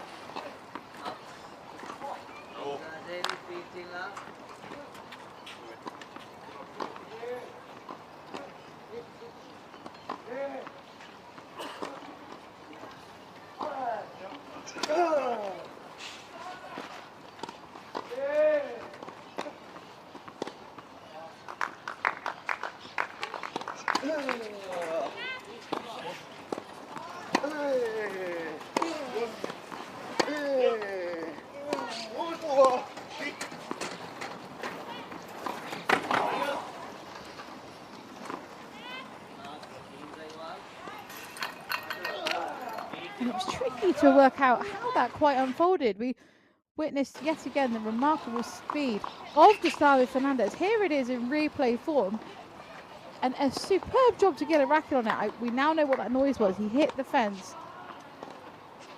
It's truly incredible, the balls he even reaches.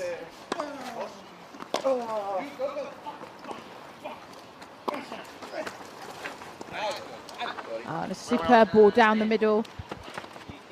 Not often a space you can find between Fernandez and De La Puente, but Gerard there ripping the ball with superb spin. Completely unreachable for either of his opponents.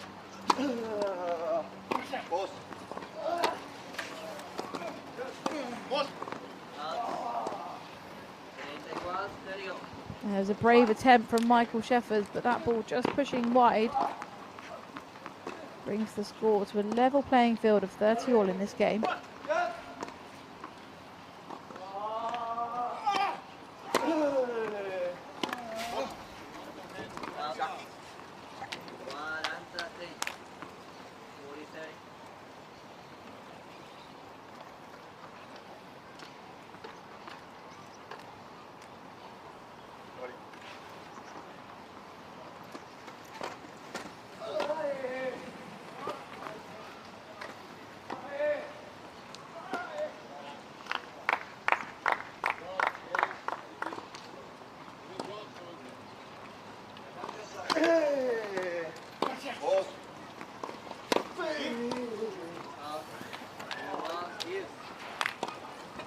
It's an overcooked forehand from De La Puente, not something we've seen much of in this match.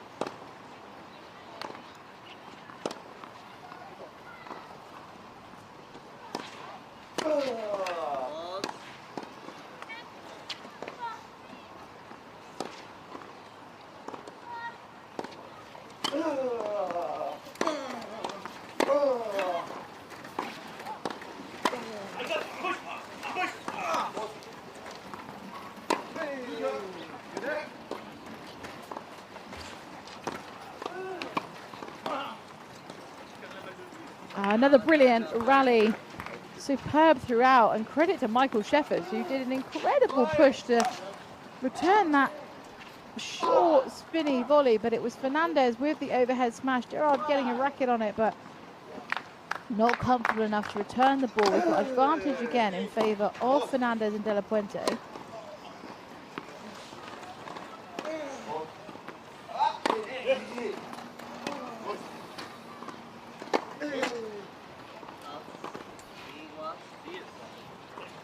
Unfortunate clip of the net there for Fernandez. Meant the ball was pushed just wide of the outside tram line.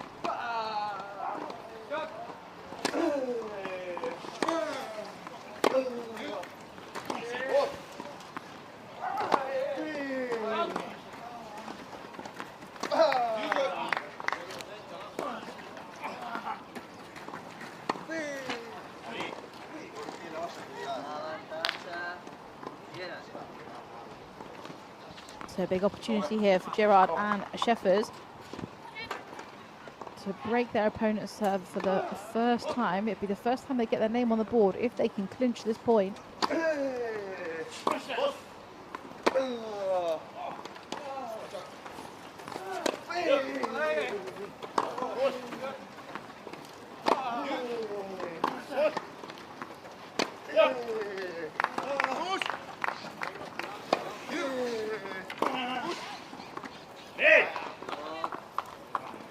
As too difficult to negotiate.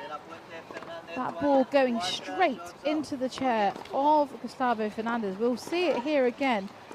Gerard just ripping the ball, the bounce just in front of Fernandez's wheel, unable to get out of the way. One of the biggest differences actually in wheelchair tennis when we think about the tactical, technical side of things is that lack of ability to be able to sidestep. So one of the reasons you see wheelchair tennis players are moving all the time is it's key and crucial to have momentum in the chair to be able to create space and move onto the ball in the most comfortable position. And again, as we just saw in that prior point, if someone was playing on their feet, they'd be able to sidestep to the side, backwards, forwards. Whereas in a tennis wheelchair, you need to have a bit more coverage to get out of the way. So it's a good tactic, in particular on the return of serve. If you can return back to the player's body or chair, it can be really difficult to dig it out. And Gerard demonstrated that with such precision in that prior point. So Gerard and Sheffers are on the board. They are trailing 1-4.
Tapes have got in the way of that one from Fernandez.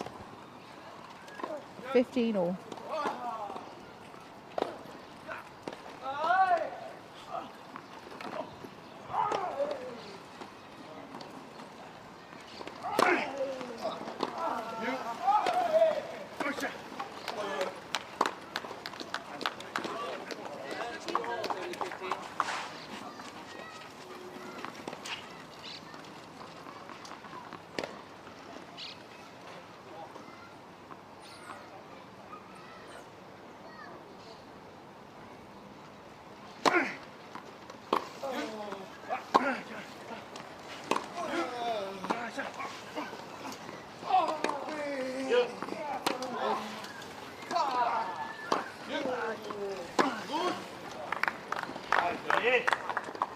Well, what an impressive angle from Gerard, just ripping that ball cross court. And we know it takes an awful lot to pass this man, Gustavo Fernandez, but that really was too hot to handle.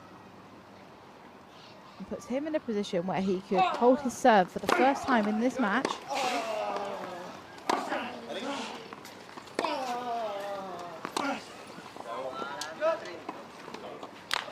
It was a tricky one. There was a good depth on the ball. Still in a positive position here, though, with another opportunity to hold his serve.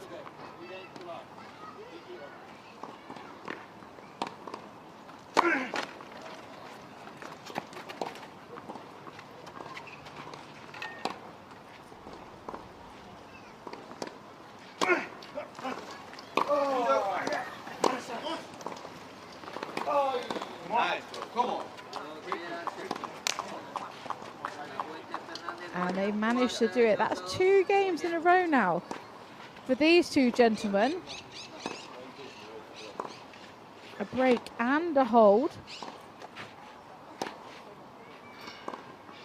certainly feels there's been a slight shift in momentum. Both the last two games, although they were won by Gerard and Sheffers, they were still close, but it did feel that Gerard and Sheffers had a little bit more control over the points, a few more winners from their side.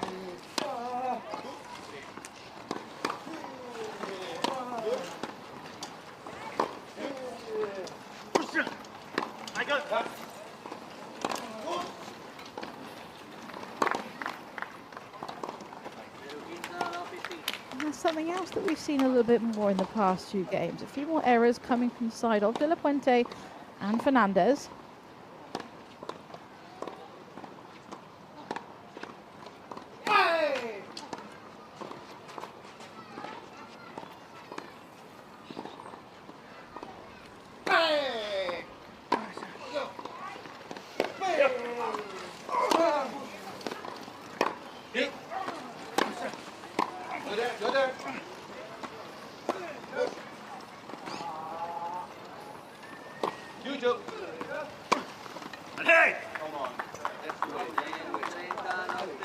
And it's another well-executed ball from Gerard, straight down the line, passing De La Puente.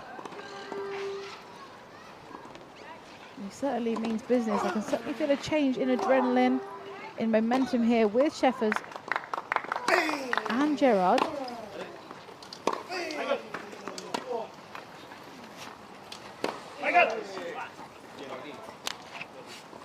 This taste of their own medicine. Gustavo Fernandez passing Sheffers straight down the line. Almost felt like a repeat of the previous point. But this time it was Fernandez with the ripped forehand down the line.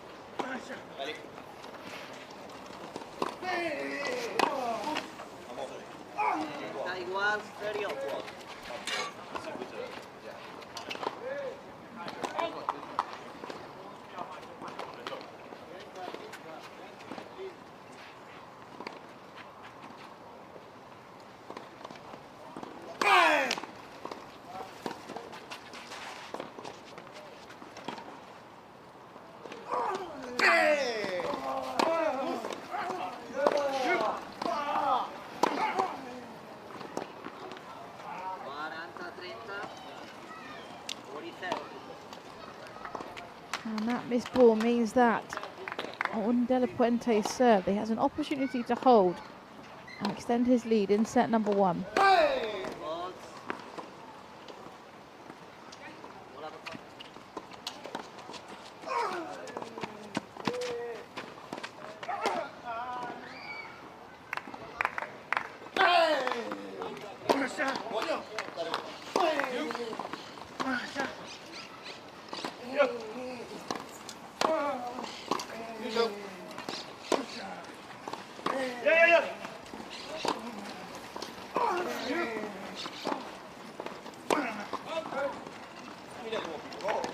Oh, again, it's another ripped forehand down the line. He's just not missing those in this game. Superb depth and width. Again, too much for Gustavo Fernandez to reach. And as I've said before, we know how fast he is. So it just shows the caliber of that shot from Gerard. That brings us to deuce.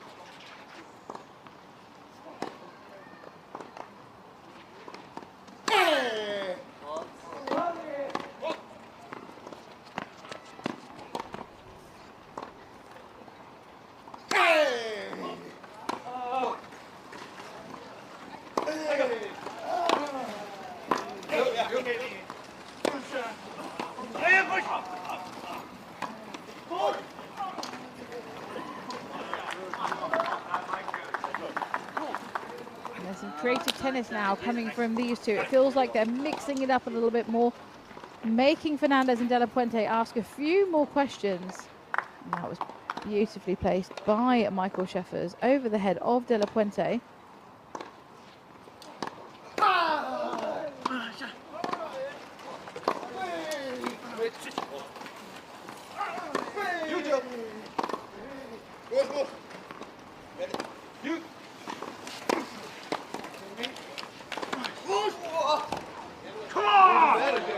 Wow, truly remarkable. Joachim Gerard was just everywhere in that point. My goodness me, the man could have missed I can't believe the court coverage he undertook throughout that point. Even there, it looked like that was going to be his partner's ball, but nope, Gerard was there. Not only was he there, he put the ball away incredibly well. Can feel a real shift in momentum here. And that fist pump, hardly surprising. That was world-class tennis, and that has really changed the pattern of how this match was going. Almost feels like we've had 2 matches in one. 38 minutes of play, and who'd have thought it just a few games ago that we would be at 4-3 in this scoreline. Superb tennis from all 4 players, but like I said, Gerard and Sheffers have upped the ante. They found a way to ask more questions of their opponents, forcing more errors from them, but creating some phenomenal spaces, playing with a lot more bravery. So all to play for here. We are now back on serve, and it's Michael Sheffers to get us underway.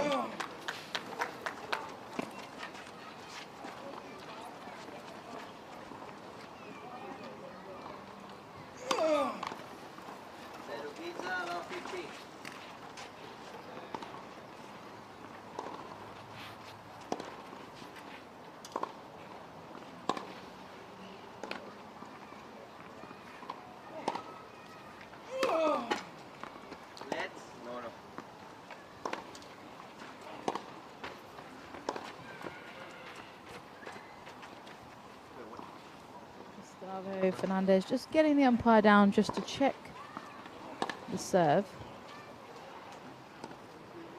The umpire has confirmed it was in fact in, which means we're back on first serve.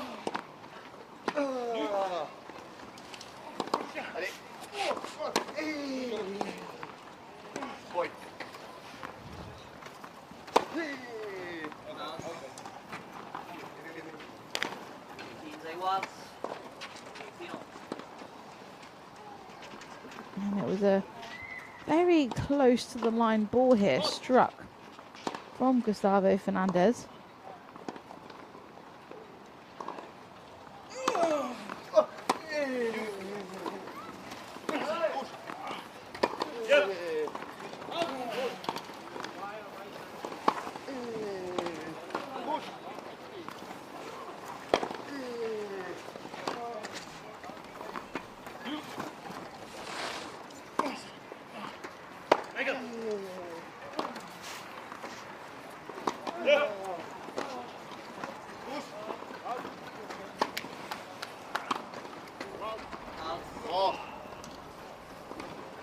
And it's a small miss from Michael Sheffers, reaching up to have that overhead.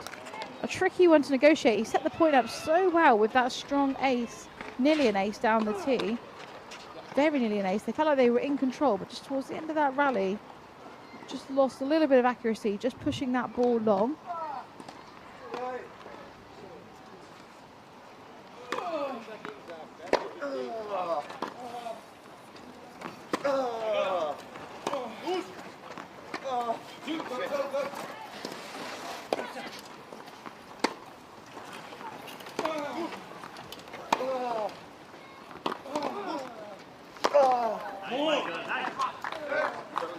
Now the battle of the baselines again, this time between Sheffers and Fernandez.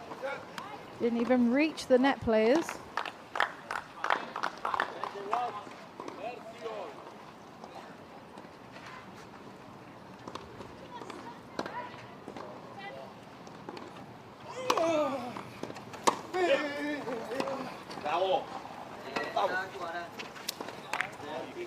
Back in that routine of the back and forth points, it seems, between these 2 pairs. It's been so close throughout the entire match.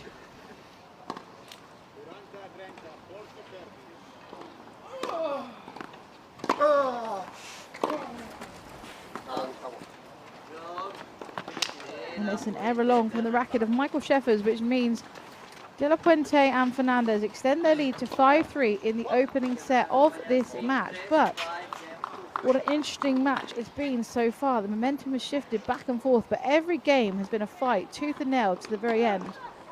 Gustavo Fernandez now with the serve, looking to hold to clinch the first set.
We have a let here. I think the ball came across from the other court. It was an early call from the umpire.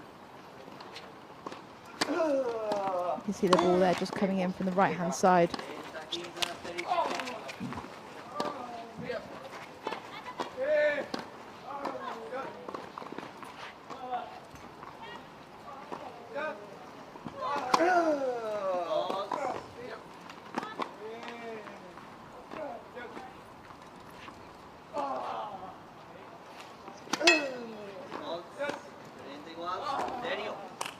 And it's a rare double fault from Gustavo Fernandez. 30 all.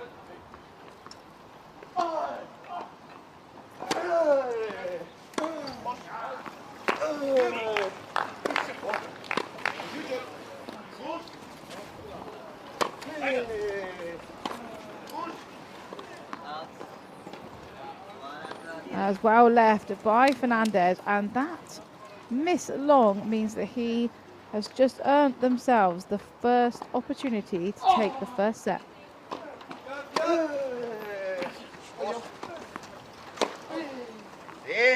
Wow, and that's the way to do it, isn't it?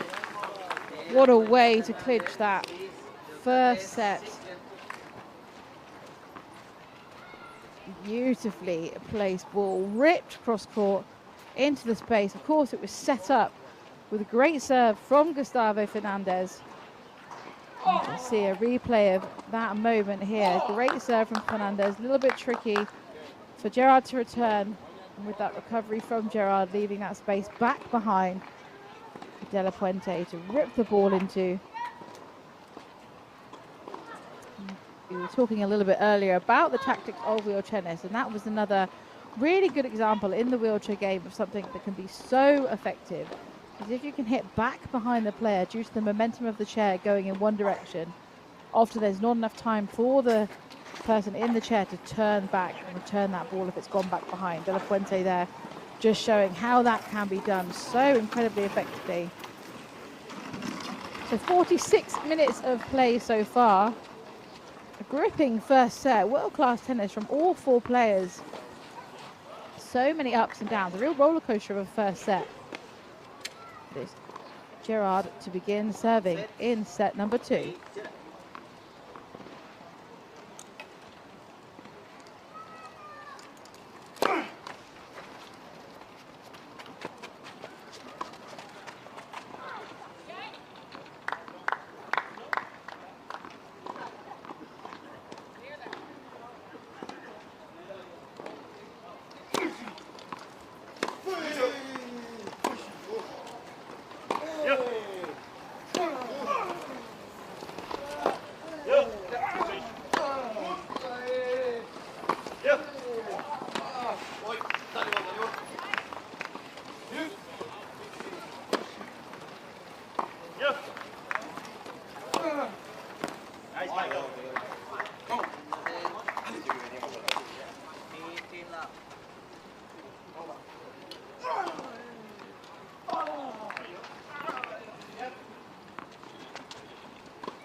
Now the point set up by the fantastic serve of Gerard. He sits so high in his chair, and you can really see how he utilises that as his advantage. His serve with so much pace and precision.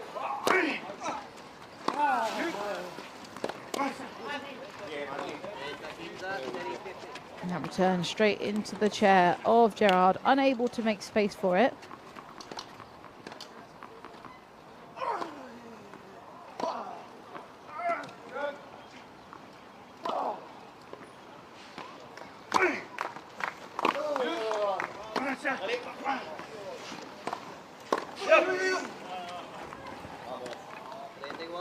And there's a well-ripped ball there from De La Puente straight through the middle of the two players.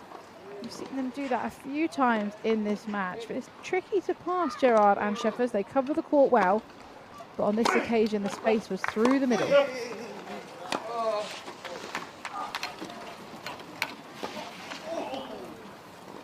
Oh, that's a tricky loss for Sheffers. He did a great job to get enough speed to reach that ball, but just wasn't quite enough in the end. But really an incredible reach.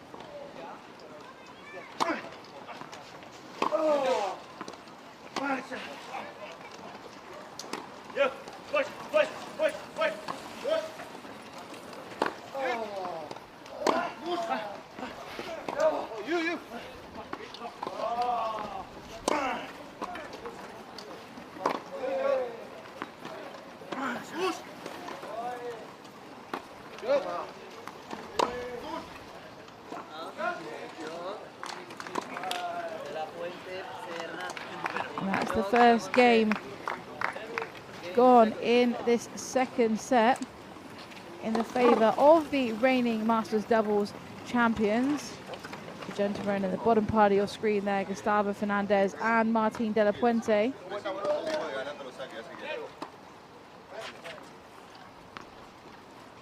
There's still a lot of tennis to come in this match. All four players putting on a terrific display of wheelchair tennis. It's Gustavo Fernandez now looking to hold his serve to really consolidate that early break.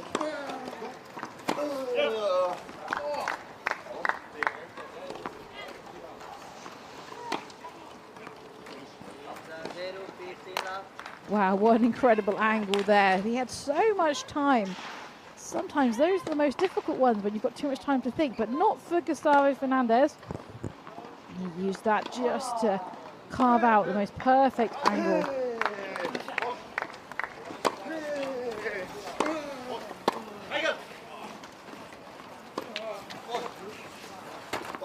Oh, and it's down the middle again. Some fancy chair work there from De La Puente. I think the only option he had really was to try and spin round with the hope he'd make contact, but that ball was just too good.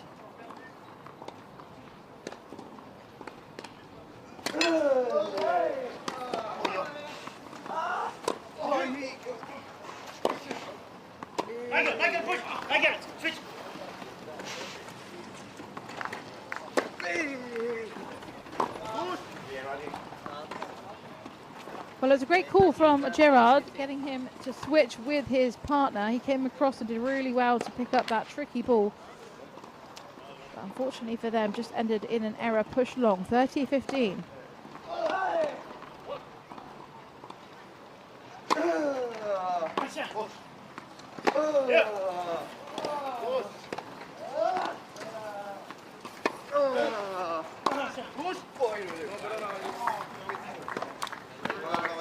Pass down the middle, and it's interesting to see how in those last couple of games it seems that Fernandez and De La Puente are leaving themselves a little bit vulnerable through the middle of the court. Gerard and Sheffers have been taking advantage of that.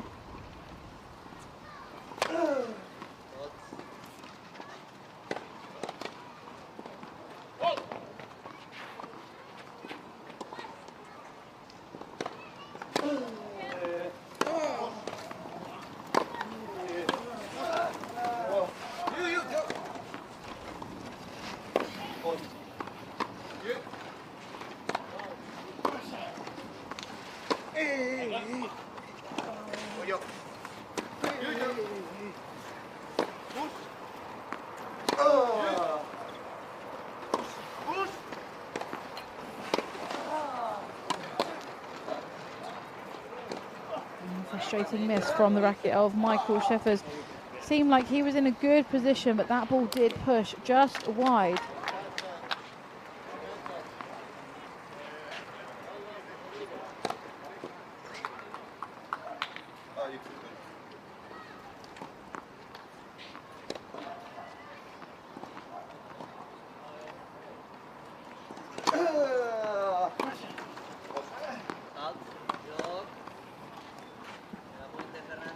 And that error from Gerard means that De La Puente and Fernandez lead 2 games to love in the second set, having taken the first set 6-3. That puts them in a comfortable position. It feels like a little bit of a replay of set number 1, but we also did see how that momentum could shift. So it'll be interesting to see how this unfolds from this moment onwards. And we know this pairing here will not be giving up without a fight. We are back on the serve of Michael Scheffers.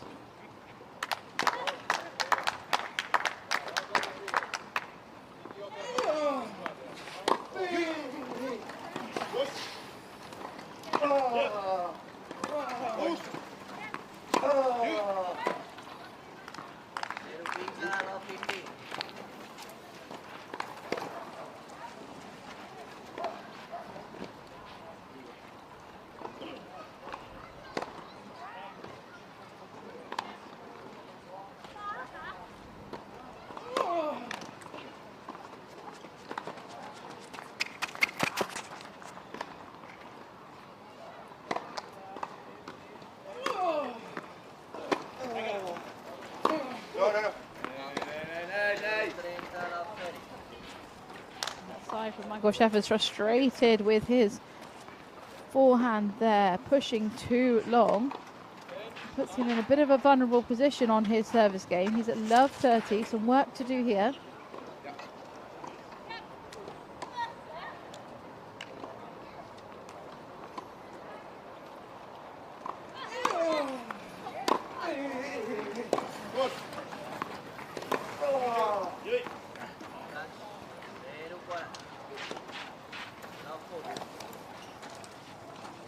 Not the position that Scheffers and Gerard were looking to be in at this stage.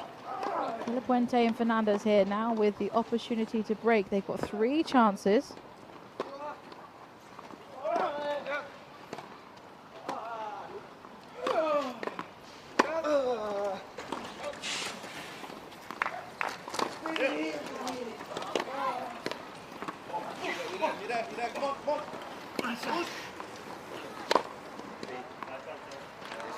Wow. And again, the magic of Gustavo Fernandez. Although he was pushed right back in what could be quite a vulnerable, tricky position for many players, it was nothing for him. Still managed to create that tight angle, ripping the ball into the space, even though he was on the back foot right at the back of the court there. And that puts these two in a very comfortable position in this match. Having won the first set, they now lead 3 games to love. And those 3 games in this second set come just after just 11 minutes of play. So they have gone by rather quickly. You see this fantastic venue here. The other courts just beyond the court we're on here in the distance of your screen there, all in play at the moment. There's matches happening on every court. So much wheelchair tennis action taking place, and dare I say it, we've got a bit of sunshine now. It was a little bit grey earlier in the day, but we can see some shadows on the courts now, so the weather is holding up nicely. Clear blue skies. Some sunshine for the players after a little bit of a grey glimmer earlier on.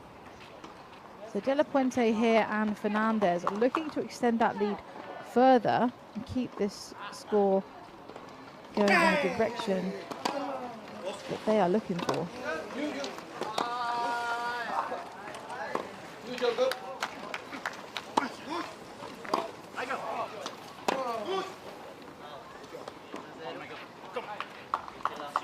Like time stood still for a minute there, didn't it?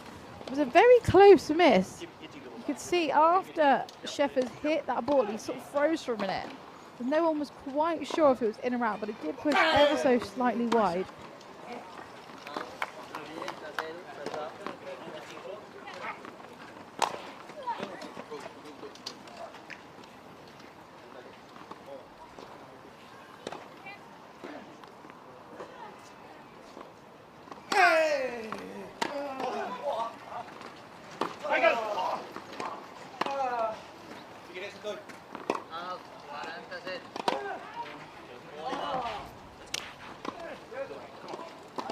Wow, it felt like we got here rather too quickly.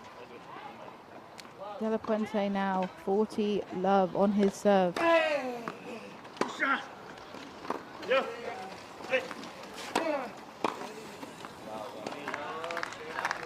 And that was a little bit too friendly, and we know how talented De La Puente is all over the court really, but in particular at the net. And if you're going to hit a ball like that into his hitting zone, the likelihood is you will be punished. And that game felt like it went by in a flash. We're already back on the serve of Gerard, trading love for a lot of work here now for Gerard and the Sheffers. Push!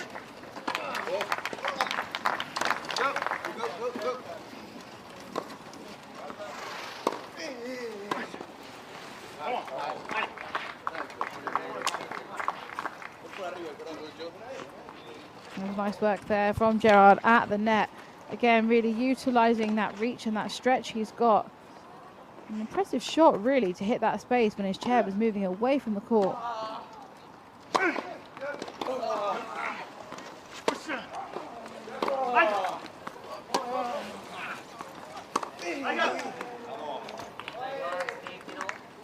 And this time, it's De La Puente that takes use and advantage of that middle space down the court. Neither player were there.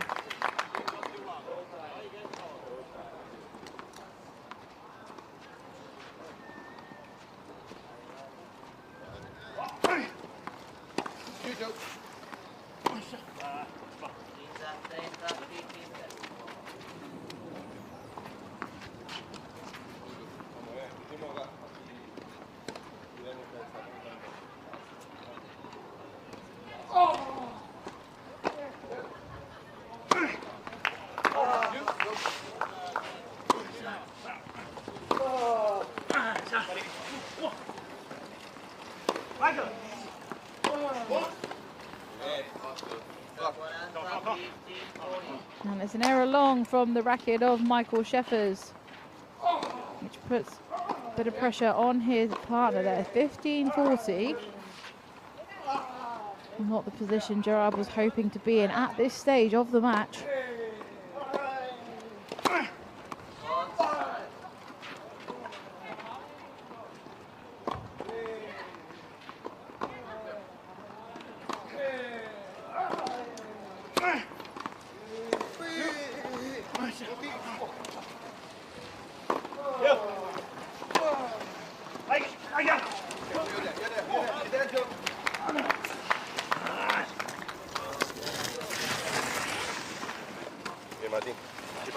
Wow, and he was so nearly there, strongly encouraged by his partner. It was hard to see from this angle, wasn't it, whether he'd actually made it after the first or second bounce. But look at that speed and that effort and power. You see there, just not quite in time, but he could not have put in more effort.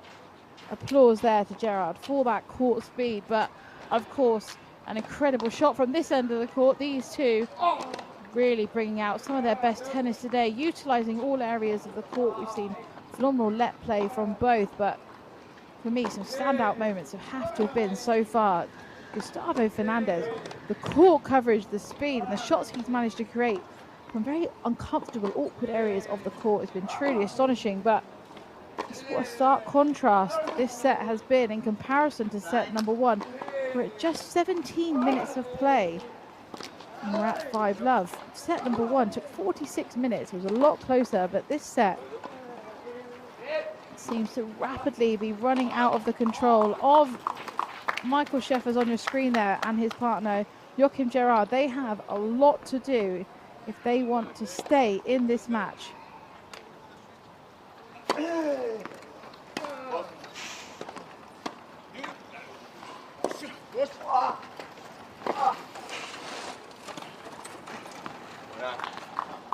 Wow, and that really is very impressive tennis from Gerard. He executes those shots with so much poise. A real class act. What an incredible Backhand volley cross court.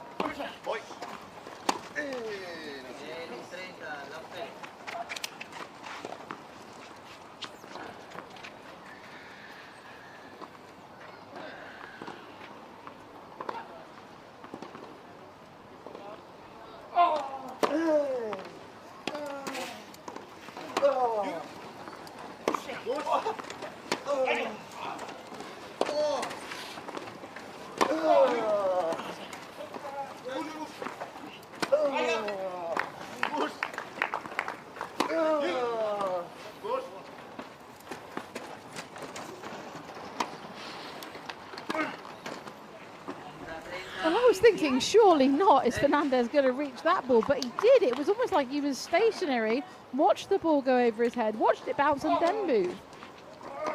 But unbelievable that he made this shot. A frustrating miss for Gerard, but incredible efforts from Gerard and Fernandez. What a point.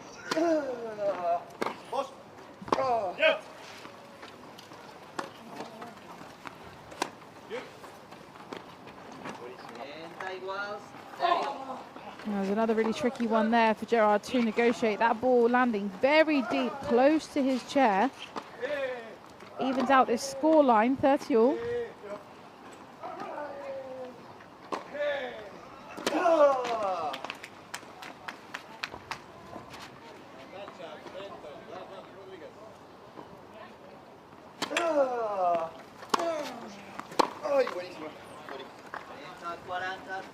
It's a good return from Michael Sheffers there, straight back into the body of Fernandez. Break point opportunity here for Gerard and Sheffers.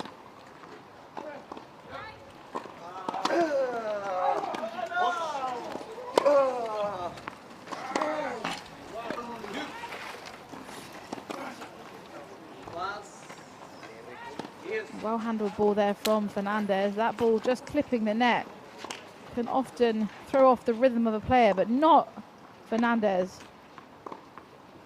Created a good angle off it, forcing Gerard to hit that error into the net.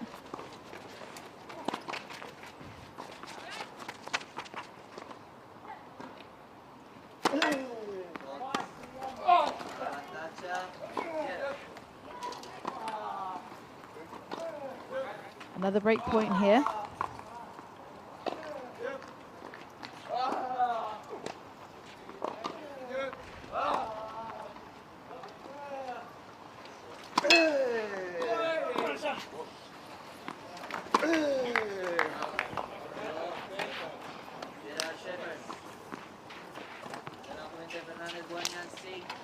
Gerard and Sheffers managed to take the break opportunity, get their first game in this second set. They are trailing 1-5, but could this be a turning point for them? It's Michael Sheffers to serve.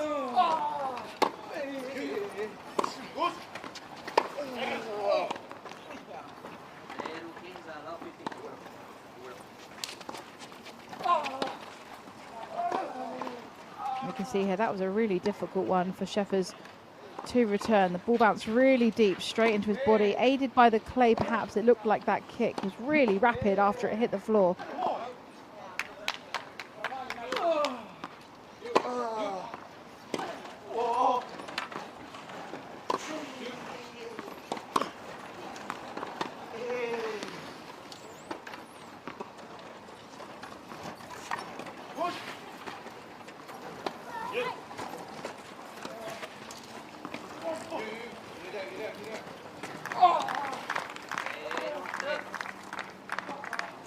And that one was just a little bit too good for Gerard. Brilliant angle, really low spin.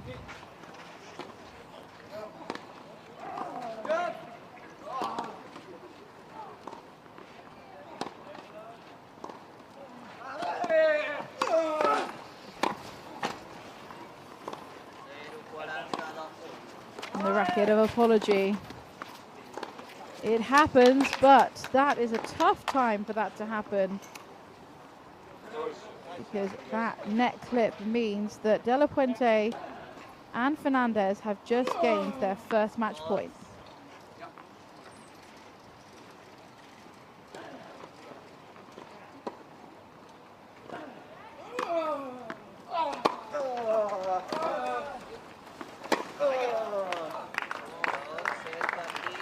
And it's a ripped forehand cross court from Gustavo Fernandez, which consolidates that win. They did it on their first opportunity, but great tennis from all four of these players. Respect to every single one for what they brought out to the court today, but it's Gustavo Fernandez of Argentina and Martin de la Puente from Spain who take the match 6-3, 6-1 to move one step closer to maintaining their Masters doubles title, which they won last year. So do stay with us, because coming up very shortly, we have more men's doubles action in play.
Welcome back to centre court here at the Wheelchair Tennis Masters, and for our final match of the day on this court, we've got some men's doubles in store for you.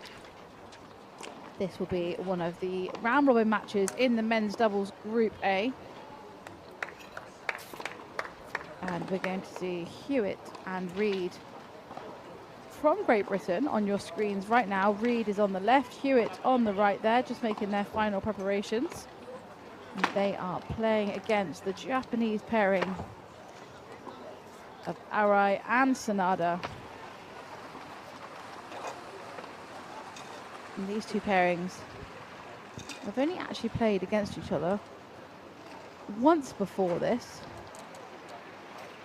So all to play for here.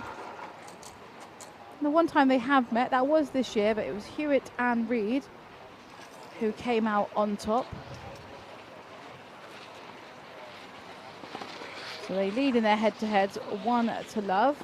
But not too much to go by. These two gentlemen on the court here, world number 1 and world number 2 in the doubles rankings. Alfie Hewitt in the number 1 spot, Gordon Reed in the number 2 spot. Hardly surprising, as they played together throughout most of the year on the Wheelchair Tennis Tour and are incredibly successful as a duo.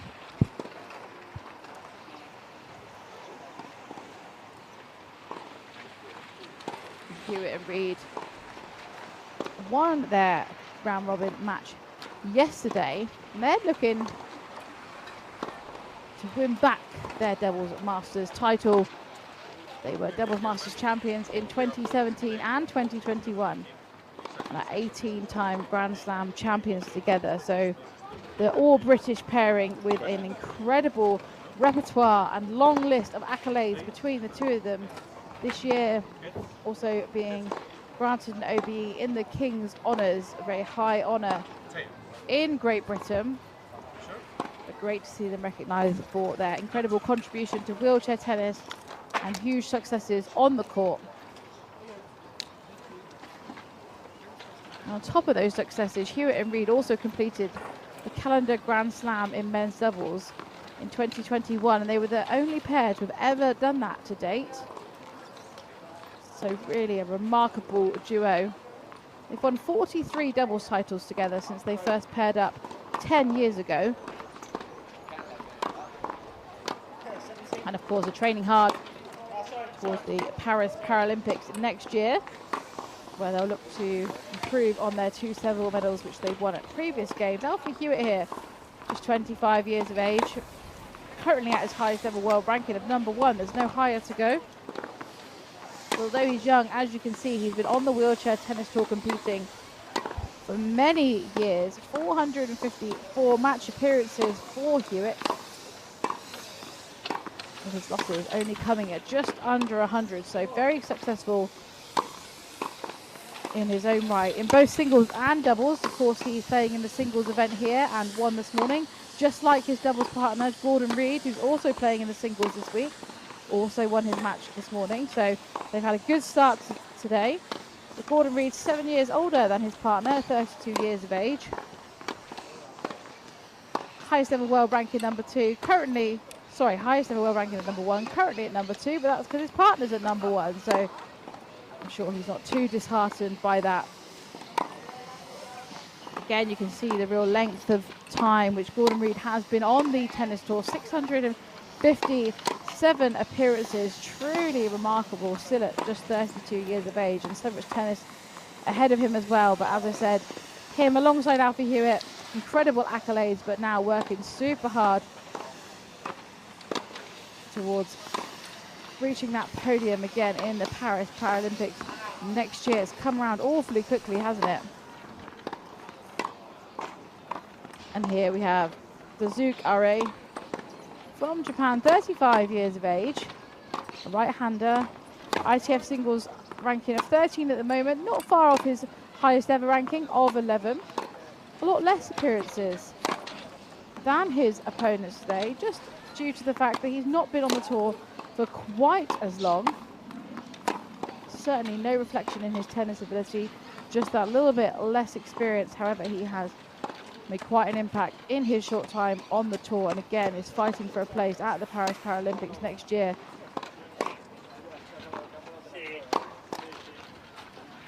Today he's playing alongside this man, his doubles partner, Takashi Sanada, also from Japan. So we have an all-Japanese team, all-British team teaming up here to fight for a place in that all-important semi-finals. Age 38, right-hander, ITF ranking of 9, only one off his highest ever world ranking. So all these players very much in the pinnacle of their career at their highest standings. Just over 400 appearances for Sanada. Very experienced player. And Arai and Sanada have played 8 tournaments together since they first paired up in 2021. And Arai and Sanada's only 2 titles together so far have come at the ITF 2 level. And that was at the 2022 Thailand Open and this year's Austrian Open as well. So a bit of a contrast when we think about this pair here. Japanese team with a little bit less experience in terms of playing together, but with a couple of titles under their belt.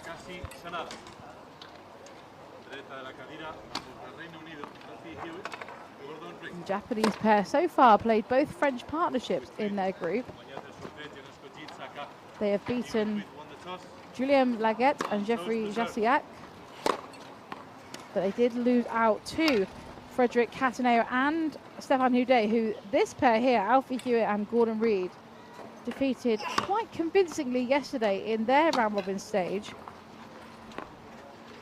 So the British pairing coming into this match undefeated so far in terms of the doubles. However, the Japanese pairing have lost one and won one, so this is a very important match for them. As I mentioned, it is a round robin stage at this point in the event, so every match is so crucial to help them get to that semi-final and of course eventually that final stage. So the interesting things about round robins is it goes on countback, so every single game matters in every single match.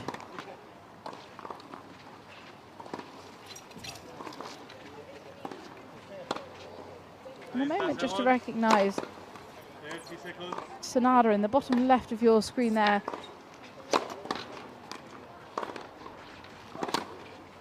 His first ever Grand Slam title of his career came this year at the US Open. He played alongside Stefan Houdet, who I mentioned they actually have lost to in these round robin stages. There he is, the man who had an incredible moment in his career this year. First ever Grand Slam title. So really starting to make a real indent on the tour, especially at that highest level. So certainly a player to watch out for in singles and doubles. And the other 3 Grand Slam doubles titles were won by Hewitt and Reid. So the only one they didn't manage to take was the one that Sanada took alongside Stefan Houdet. Hewitt and Reid there, 2-time Paralympic silver medalists in men's doubles. Those silver medals came in Rio and Tokyo. So like I say, next year in the Paris Games, certainly hoping to beat that. Obviously a silver medal is still a phenomenal achievement, but they will be hunting for gold without a shadow of a doubt.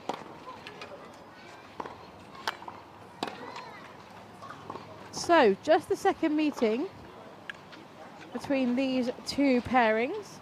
Hewitt and Reid leading those heads-to-heads by 1-0. And it's Gordon Reid to begin serving in this match to get us underway. Gordon Reid, ready, play.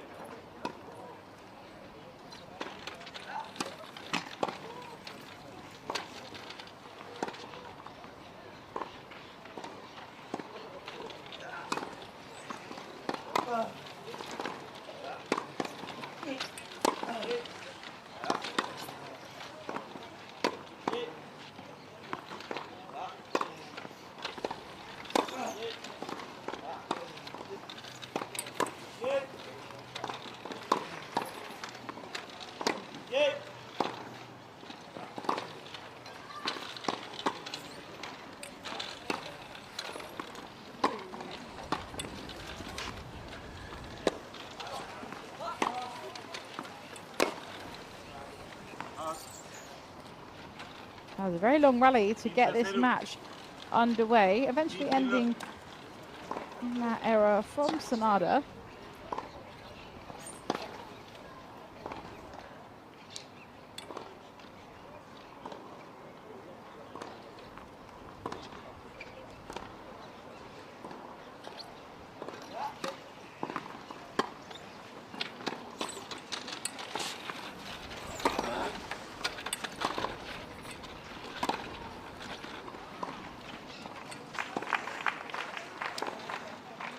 Superb volley placed with such accuracy. A brave shot, but executed so well.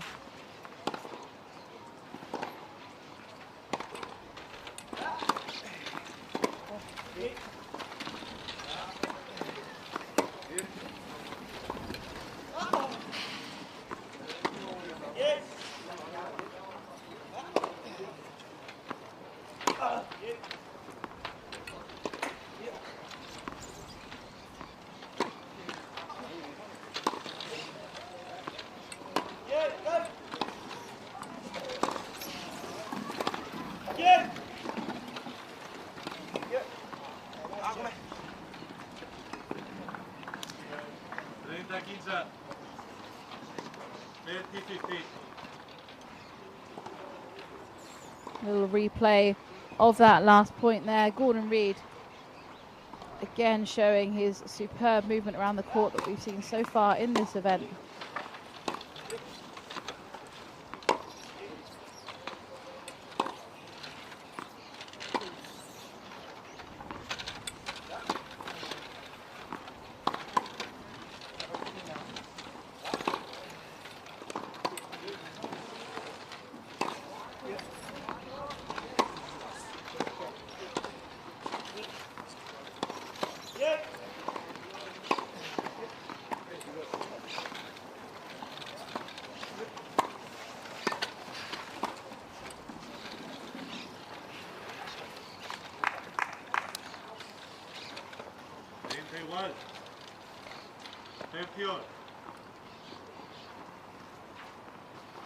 Alfie Hewitt really trying to cover the net there, but wasn't quite enough, allowing space for Sanada just to place that ball into the space.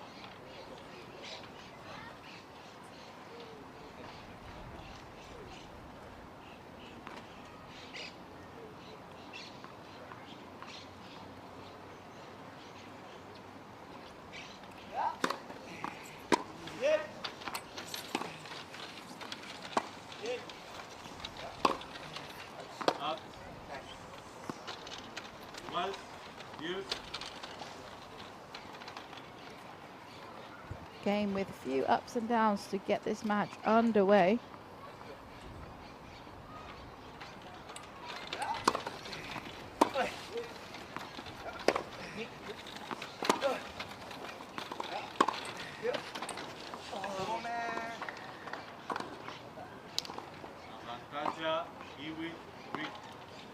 A frustrated sigh there, but that does put Hewitt and Reid in the position to hold their first opportunity of serve in this first set.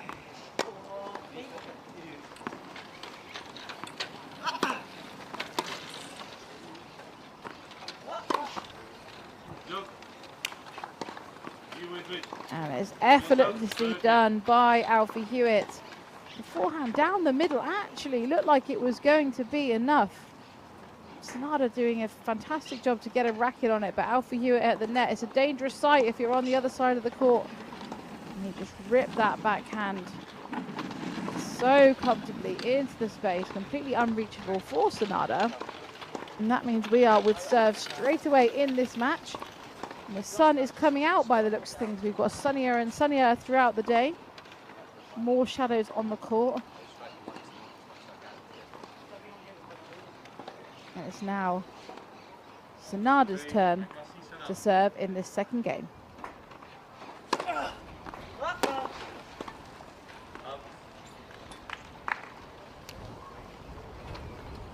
Zero, in love. With this.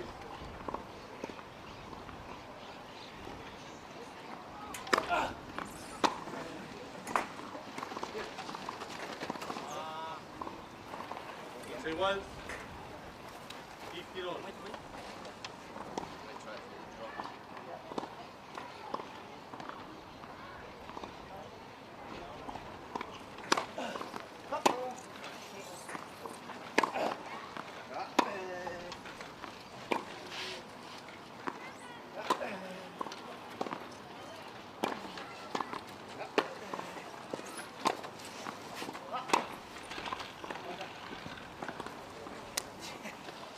And it wasn't enough from the Japanese pairing. 15, 30. You could see they were trying to ask questions, trying to make it a bit more tricky for Hewitt and Reed, but not doing quite enough, leaving quite an open space there. Which we know if you leave that, Hewitt and Reed will hit it.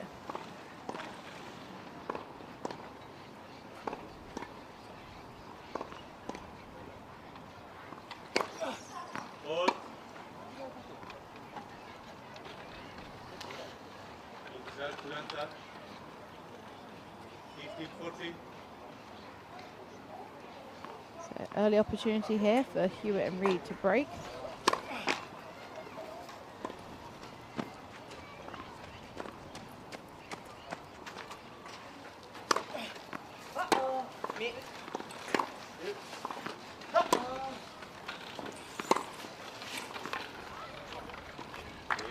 Kulanta.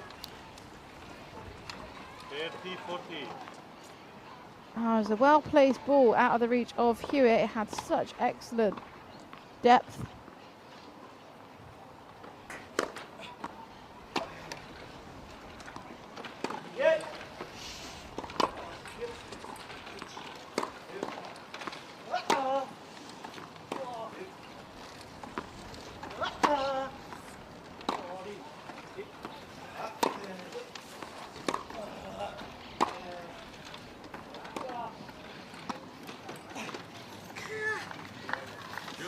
Superb placement there from Gordon Reed. Again, effortless. Really well placed. Which means they've broken their opponent's serve on the first opportunity very early on in this match.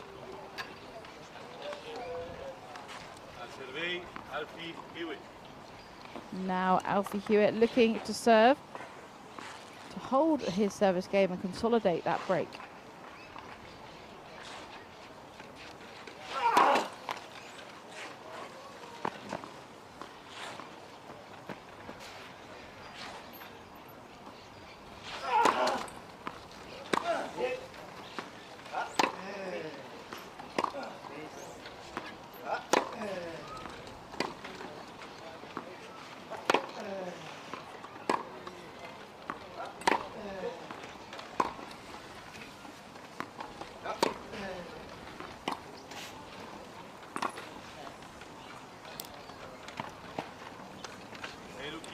Caught there on the half bounce.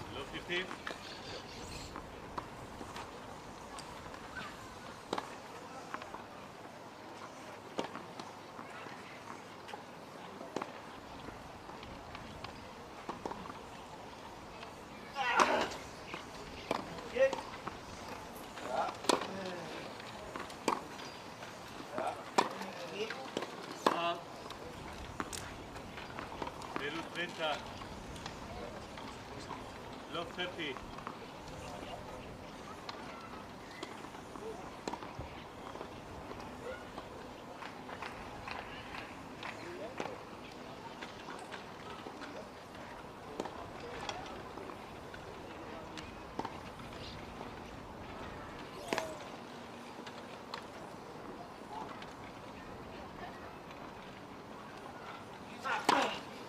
Hold.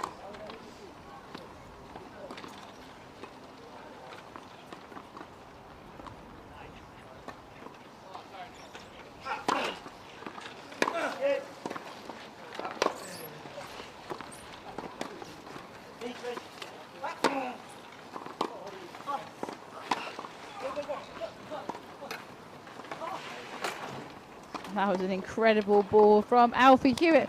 His chair almost spinning away off the court there. Not sure he could even see where he hit the ball, but such precision, good hands. Breaking that tram line. It was a valiant push, but he wasn't quite going to get there. I think the apology there was from bashing into his opponent's chair.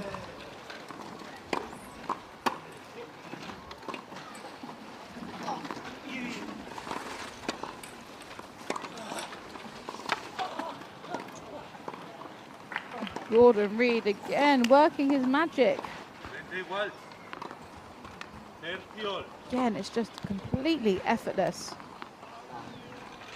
Such a difficult shot to execute. Almost rolling after the second bounce. Completely unretrievable.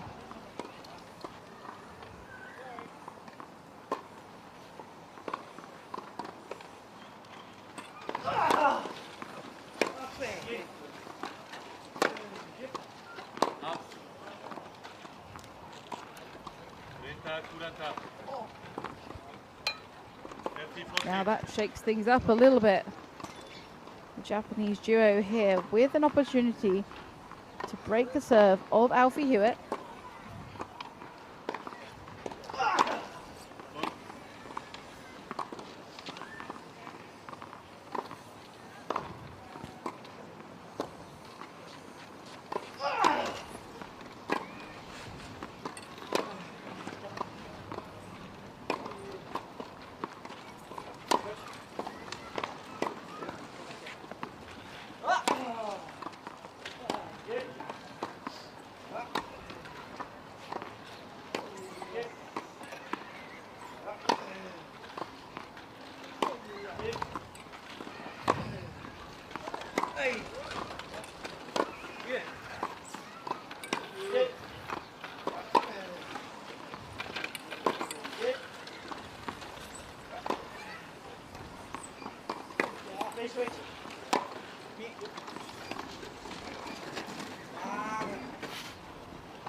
Now the first chance to be broken, Hewitt and Reed saved it well by just staying in that point a little bit longer than their opponents.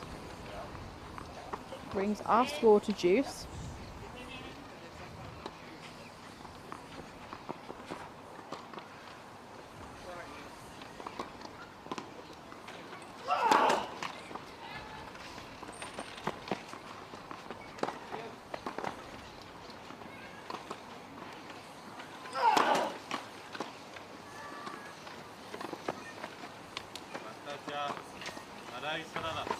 Break point opportunity number 2.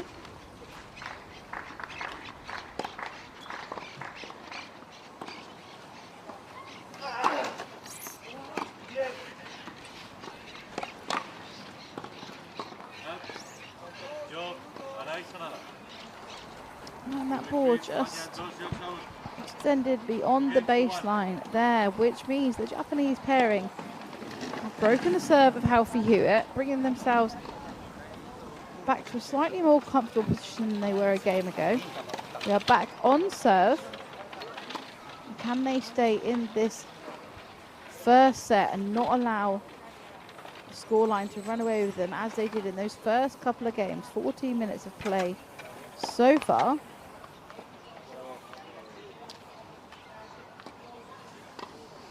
You can see the conditions are being kind to us today.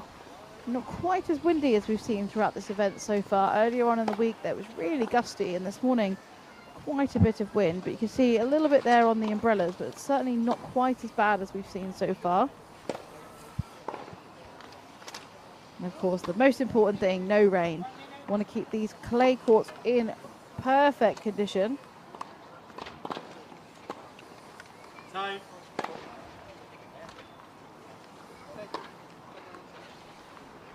So it'll be interesting to see now what direction this match goes in. The shift in momentum in that last game. Hewitt and Reed really accelerated away with those first 2 game wins in the first set. But that last game, Japanese pairing managing to break Alfie Hewitt's serve. So now big opportunity for them to hold serve and bring that scoreline back to an even kill.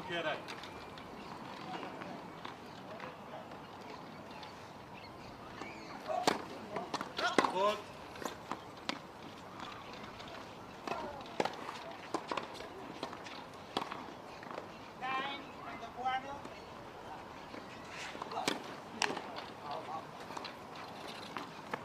Zero, 15.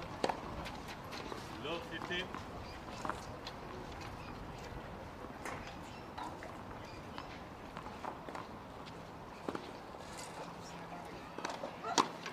Hold.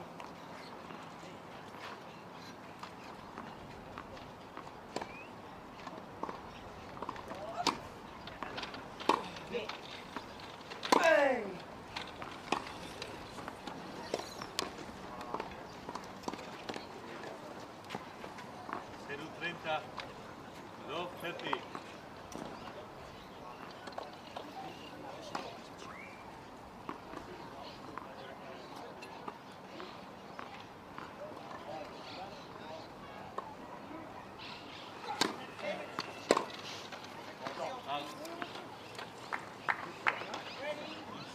Out. 30. 15, 30. We re-watch that one, trying to go for a big return, but just pushing it slightly too wide.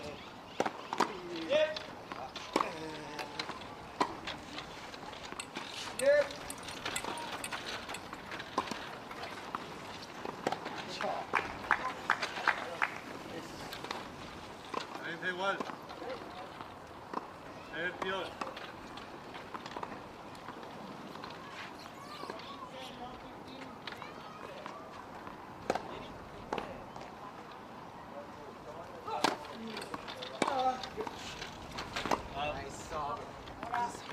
Santa 30.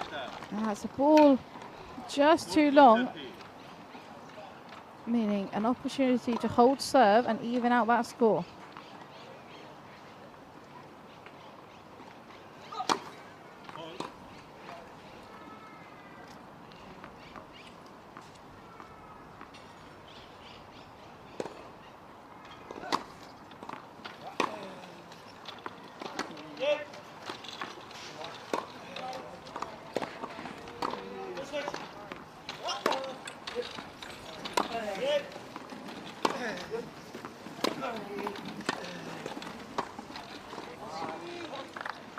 Strong net play there from Gordon Reid, Two. really imposing himself on his opponents, making them think a little bit more about their options. That's juice.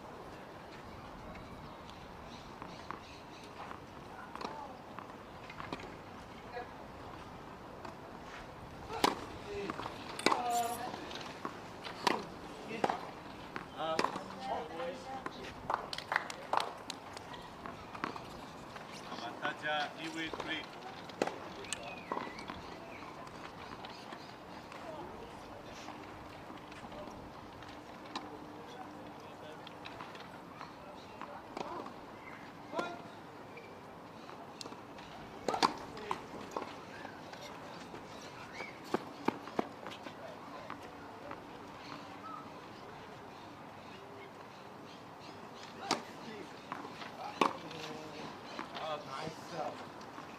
One.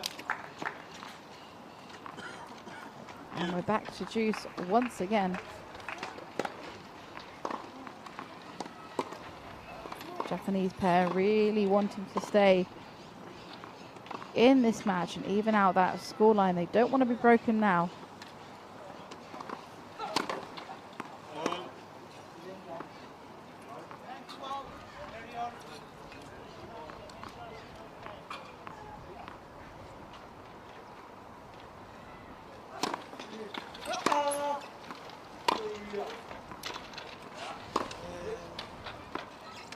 Hold.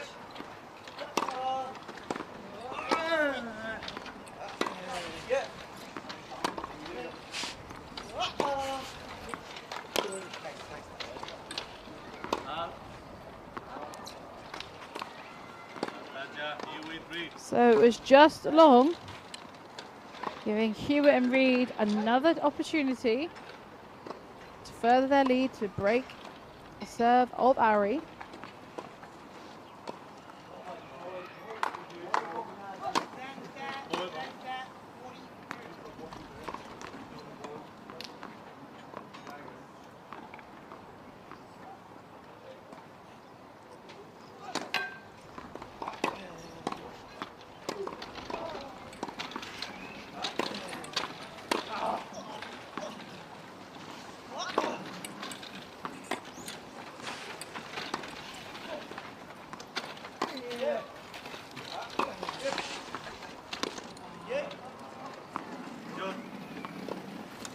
A difficult one to dig out there. Sonada was just caught at the back of the court. That ball moving right towards his body and chair, unable to make space to return the ball. It was a good effort, but not quite enough.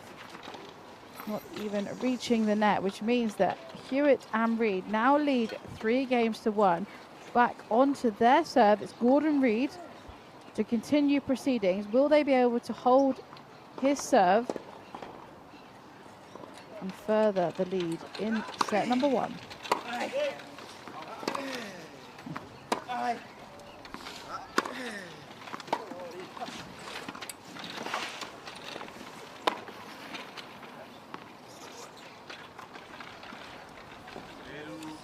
There's a superb shot there from Sonada. Players almost all stopped in wonder. Not sure if they thought it was going to go in, but it was really well placed over the head of Reed, out of the reach of Hewitt.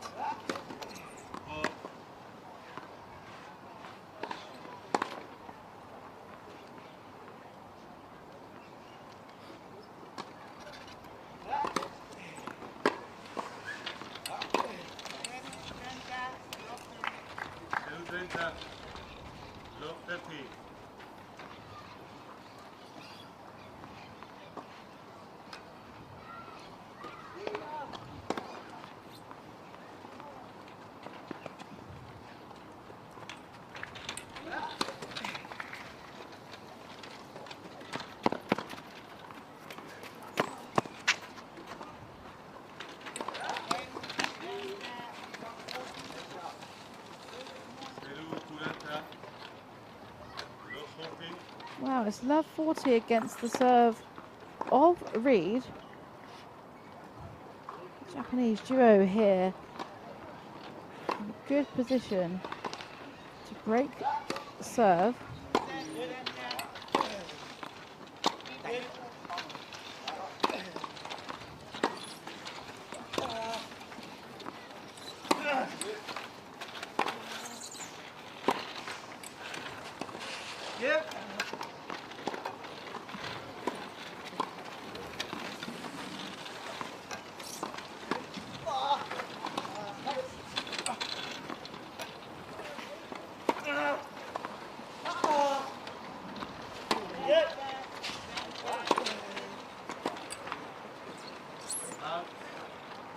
Wow, it was an incredible point. It was a shame about that missed ball at the end, but great movement from both sides. Lots of lobs, lots of different things for all 4 players to look at. And that's the first break point defended by Hewitt and Reed.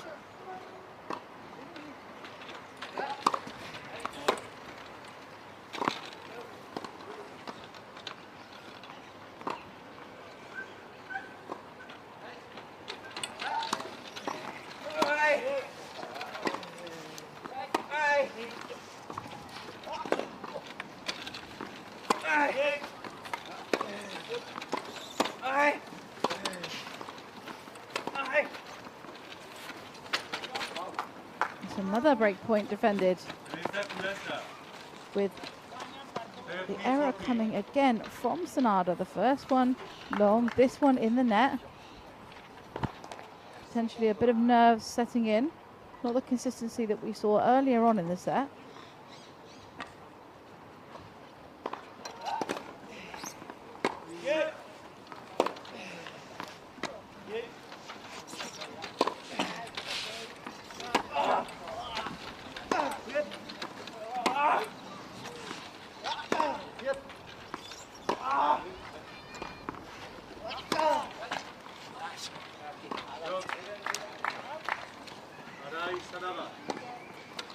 And that netted ball Tres, Yoks a dos. means they've successfully broken the serve again of the British pairing, making an impact on that scoreline. So they're only now trailing by 1 game, and we are back on serve. 26 minutes of play so far. It's really been back and forth from both pairings. That quick lead that Reed and Hewitt got at the start seems like a lifetime ago, as the last few games have really been fighting tooth and nail right to the last moment of every point. But lots of variety we're seeing. Brilliant movement from all players. And although Reed and Hewitt, as I mentioned, come with a very long list of accolades, including 18 Grand Slam titles, their opponents today, Ari and Sanada, will not be thinking about that, I'm sure, and will certainly not give up without a fight. Because the beauty of this sport is anything can happen on the day. And those past results are something we put to one side. And of course, this event is on clay. Lots of wheelchair tennis tournaments on clay throughout the year on the Wheelchair Tennis Tour. And it can often make a significant difference to players' game style.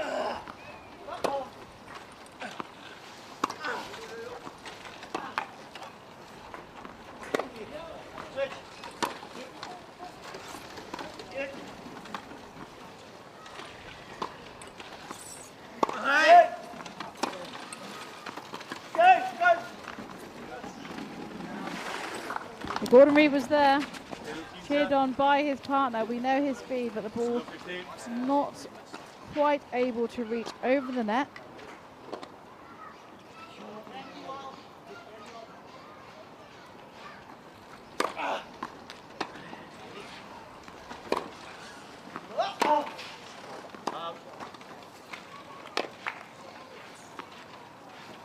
Igual.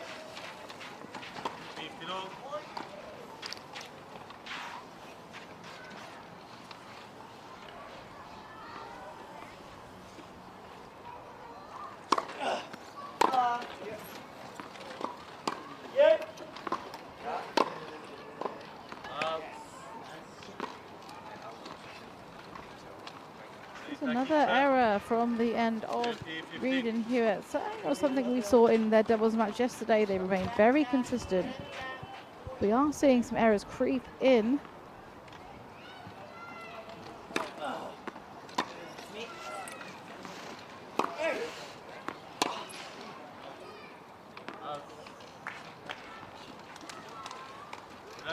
It was a tricky one to respond to. That ball just bouncing off that line, giving it even more spin and kick and height.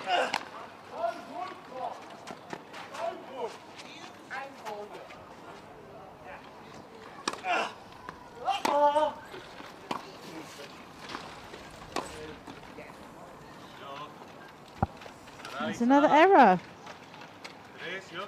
which means that Ari and Sanada consolidate their break prior and bring that score to 3-all. We're on serve and back on an even keel. And we're back on Alfie Hewitt's serve, and I'm sure here looking to really impose himself, as the lead they had at the start of the match feels a long time ago, and they'll be looking to create that again.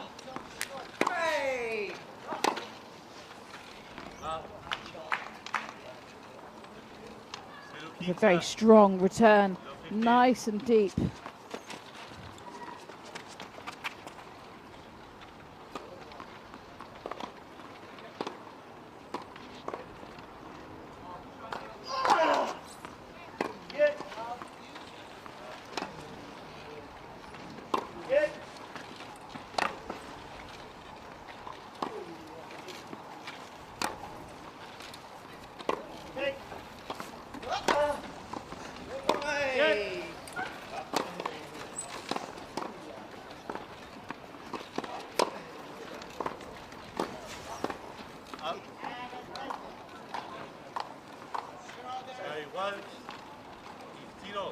It feels like a really important moment, a crucial potential turning point in this match. 3 all, 15 all.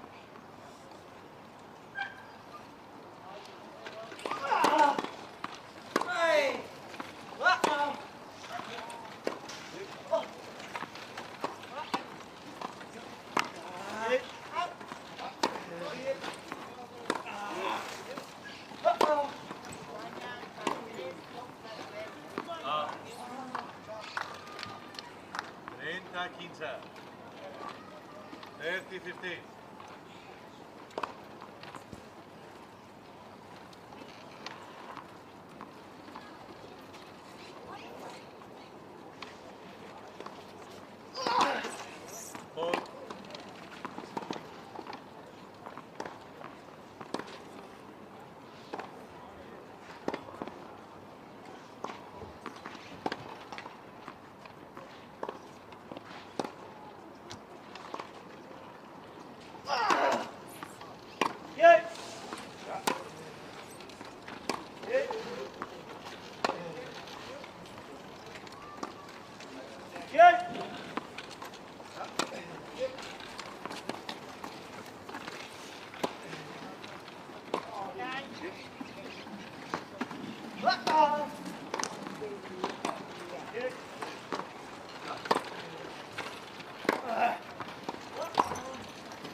And it was beautifully put away there by Gordon Reed, just progressing towards the net, really well timed. Somebody had to move up and put that ball away, and it was Reed. There was a big space there. You can see he's happy with that one, as is his partner, Alfie Hewitt.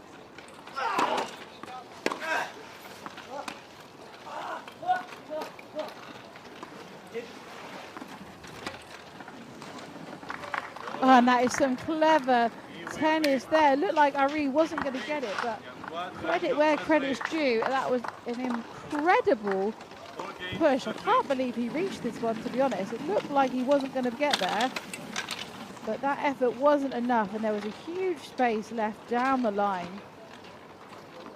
Gordon Reed took full advantage of it. Really, really well played by the world number 2.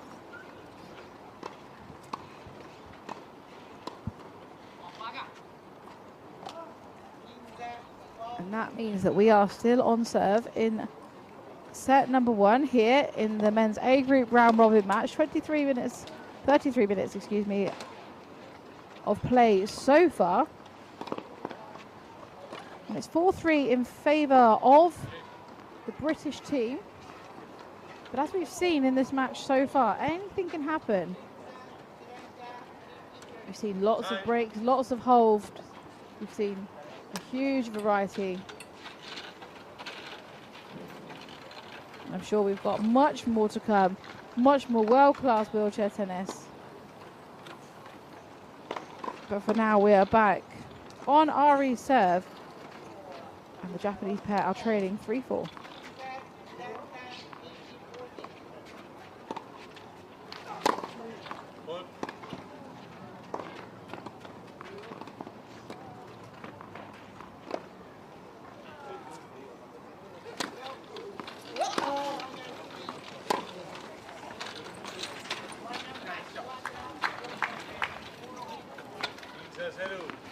Now, that was a great shot straight down the line, just clipping the outside tram.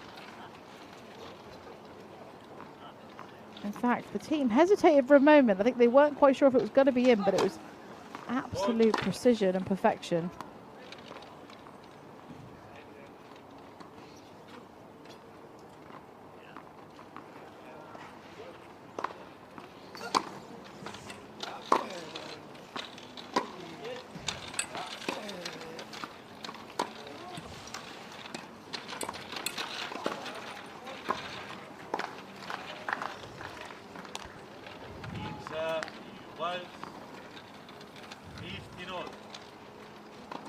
Gordon Reed there at his finest, hunting down those balls out in the net. In his comfort zone for sure. And that one with enough spin that it meant it was completely out of reach of Sanada.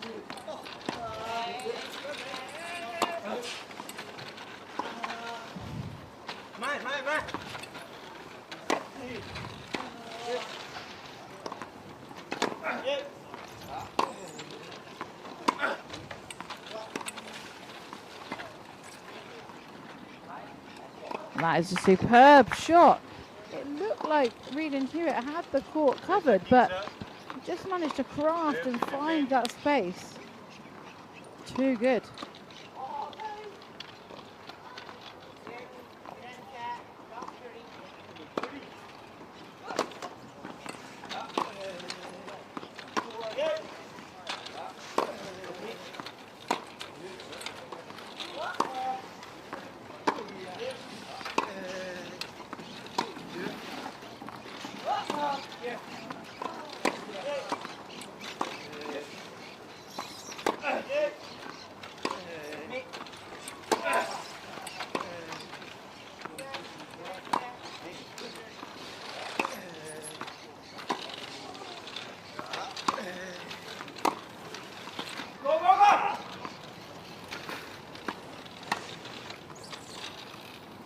And again, too good. Applauded by his partner there.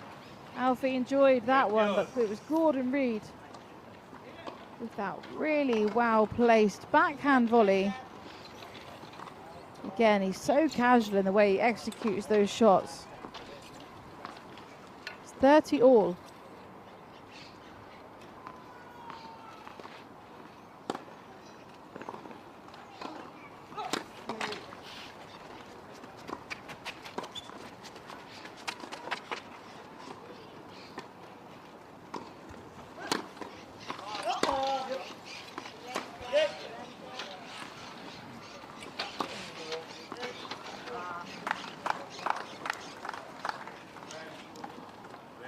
Curata, 30-40.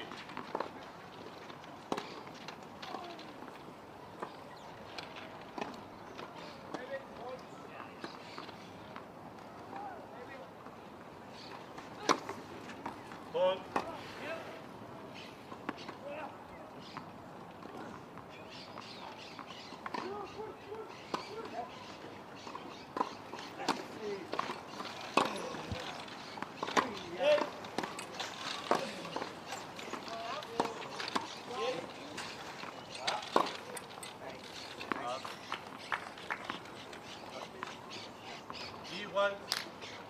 Bit of frustration there in the face of Gordon Reed. He wanted that one to break serve, but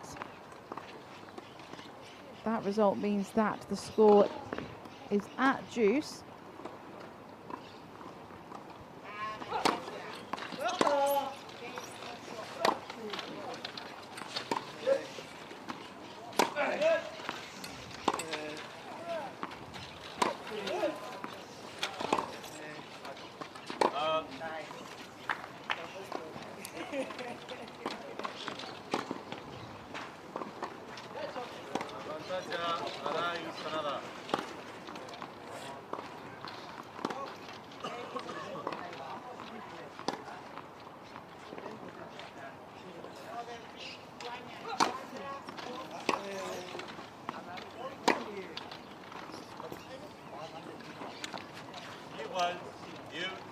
There's a similar miss to what we saw from the other side of the net there. It brings us back to juice once again.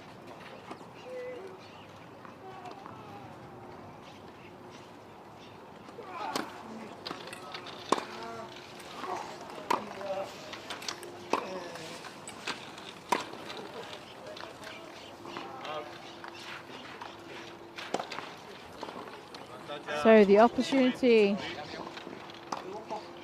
to break serve for Hewitt and Reed. They'll be hungry to win this point.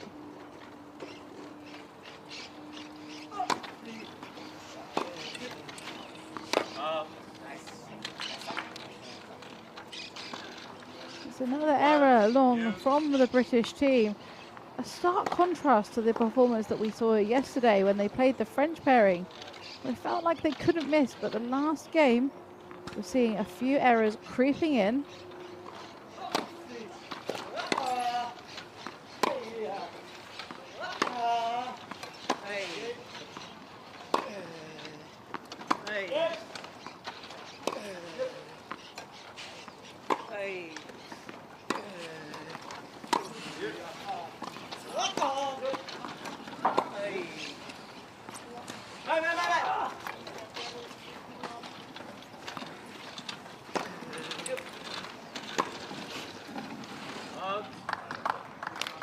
There's excellent pressure there applied from Reed and Hewitt.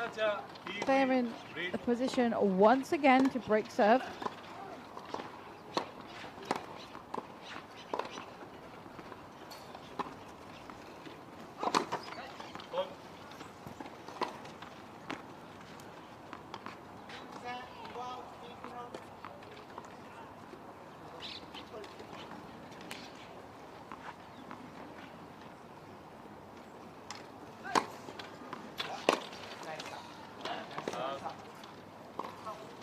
One. Yes.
That was a really exciting point there. There's so much on display. Superb rallies. Gordon Reed out in the net with a very uncommon error there in just a little bit of an awkward position. It didn't quite reach the net.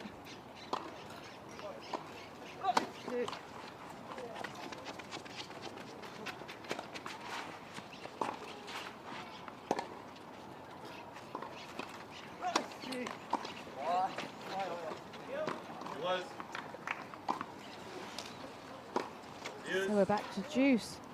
Once again, both pairings struggle to string those all-important 2 points together to take the game. So far, it's proving to be quite the challenge.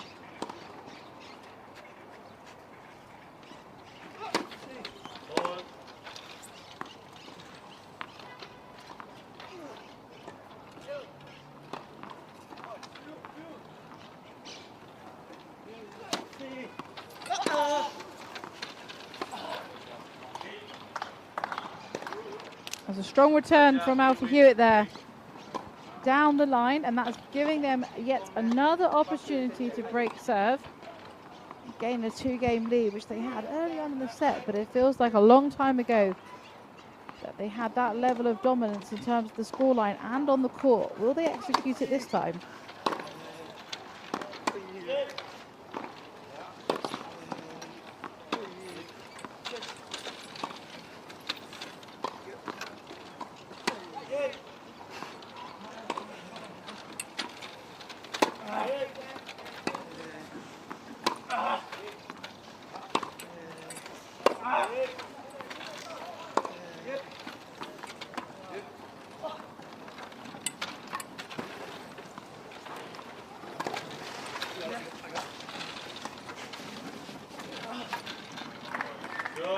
Wow, and it was the battle of the drop shots there.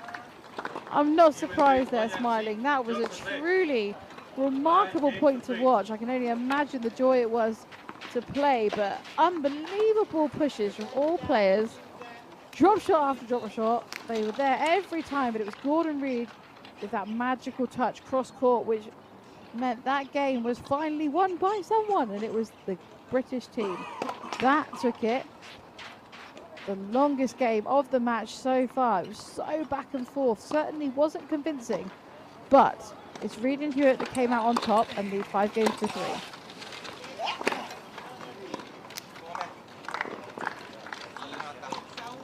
Salute. 15 love.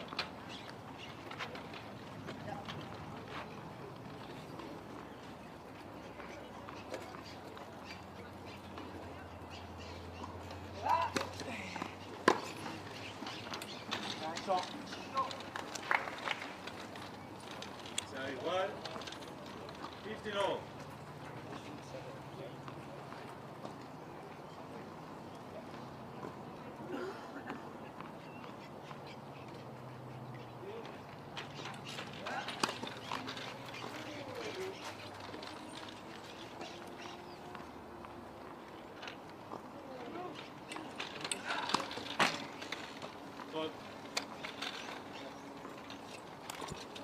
Taking double fault there from Gordon Reed.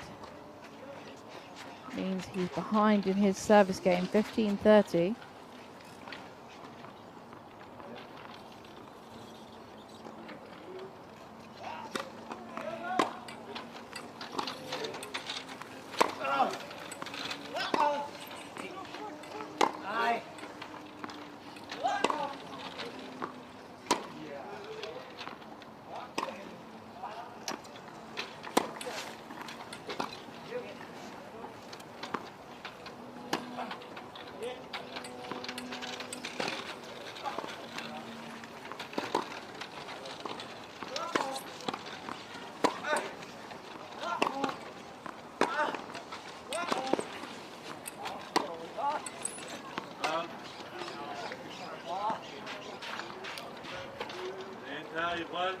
Ball just too wide there.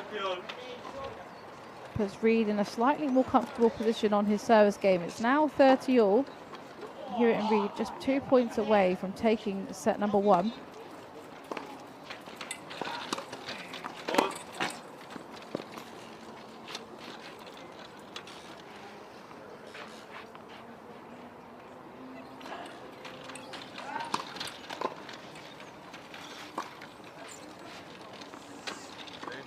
Another double fault from Gordon Reed. Puts him on the back foot, 30-40.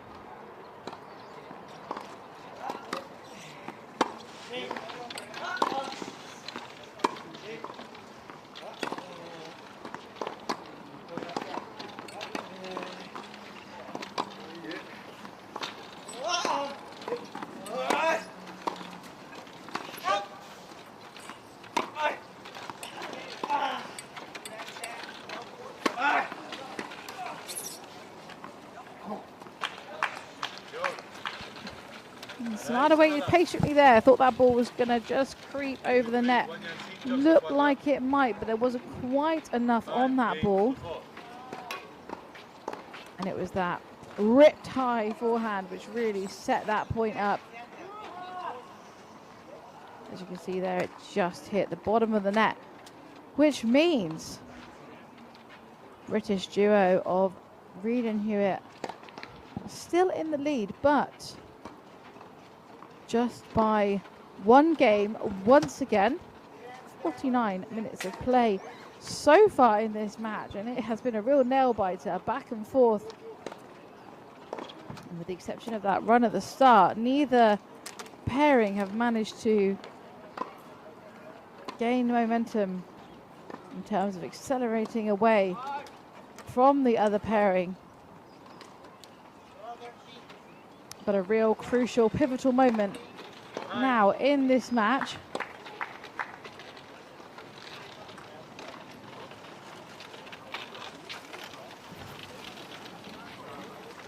Reed and Hewitt may be leading by 5 games to 4.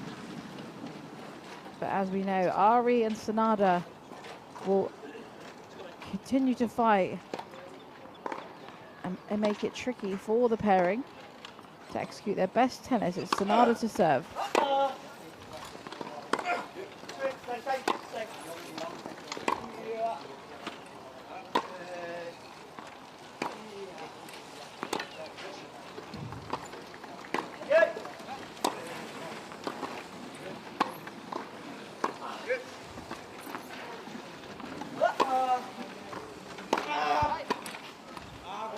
Oh, superb net play once again from Gordon Reid. We know that's where he likes to be, and if you're going to hit it to him at the net, it's got to be a little bit better than that. His skill set and ability to create whatever he needs to at the net is there. Really beautifully placed.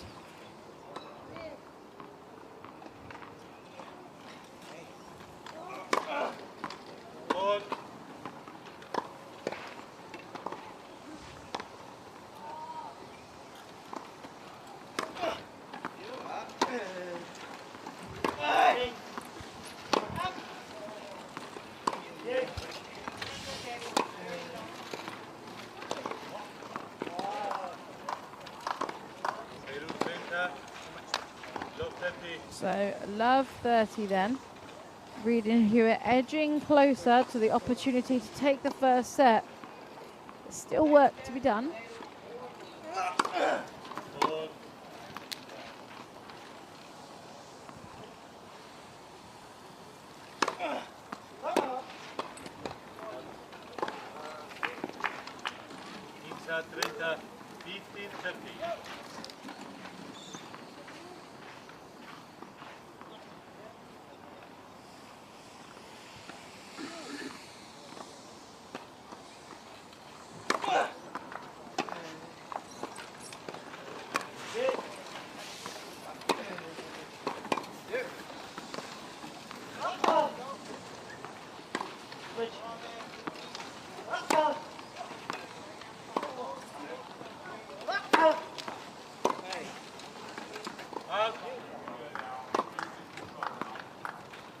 And it's just wide from the racket of Sanada. Alfie Hewitt with a brilliant ripped drive volley in the middle of that rally. Sanada, I think, here just questioning the call. He wants to see the mark. Beauty of clay is you can see it. Good to get clarity sometimes. But in that scenario, wasn't in Sanada's favour, which means he has a set point against him on his serve.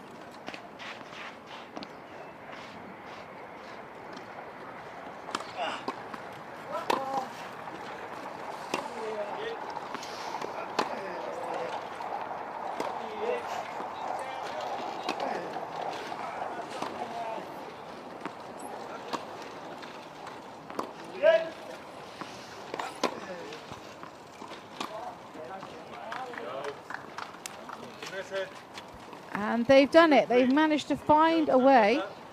And it's Gordon Reid and Alfie Hewitt who take the first set. 6-4.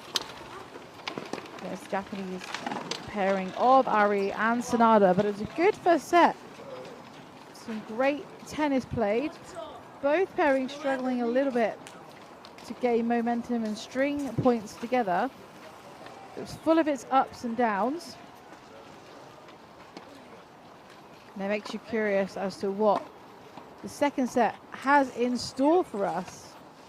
There were certainly moments where that set could have easily gone the other way. We're seeing a few more errors from Reid and Hewitt than we normally do. Yesterday they put in a stellar performance against Stefan Houdet and Frederick Cataneo in another one of their round-robin matches. They were invincible yesterday, barely missed a ball. But in this match today, a few more errors creeping in.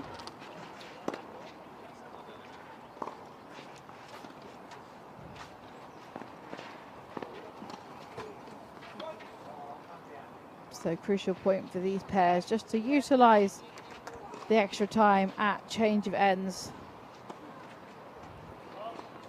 Have a conversation about what's going to happen next, what can we change.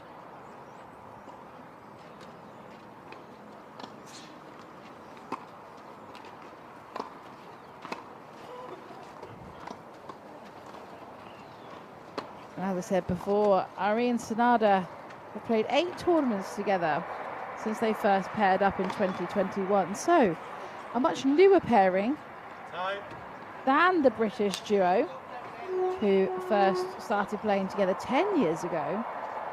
However, still a good amount of experience. 2 titles under their belt, but in stark contrast, Hewitt and Reid, 43 doubles titles they've won together since they first paired up 10 years ago. And 2 of those, they took silver in Rio and Tokyo Paralympic Games, but it's the 18 Grand Slam wins which are truly astounding. And of course they completed the calendar Grand Slam back in 2021, so a formidable pairing, a tough set of opponents for the Japanese duo, but stellar performance so far.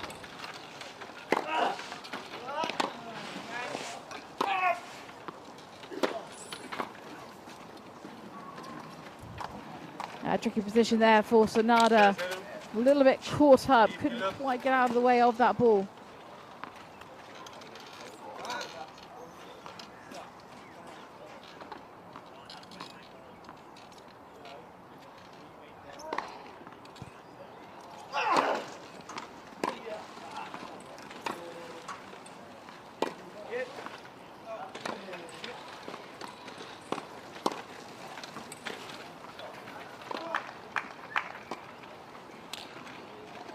Igual. 59.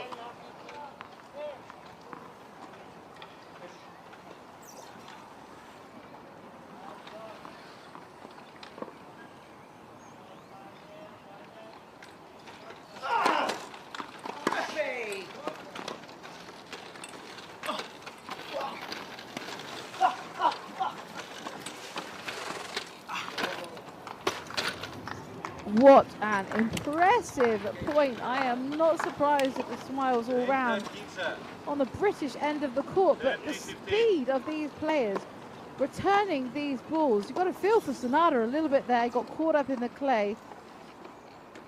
However, the shot from Alfie Hewitt, not sure if it was reachable anyway, but that speed and precision, he certainly enjoyed that one.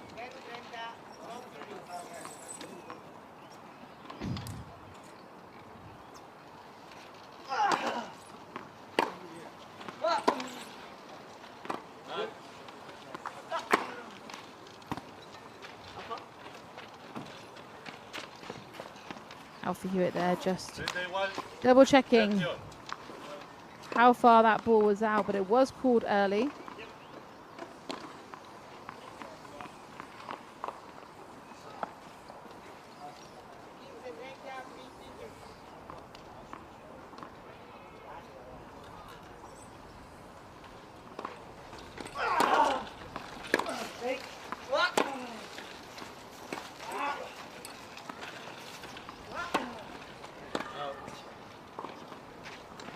Frustrating miss for Alfie Hewitt. Down the middle was the right call, but just a little bit too much length on that ball means he is facing a break point in the first game of the second set.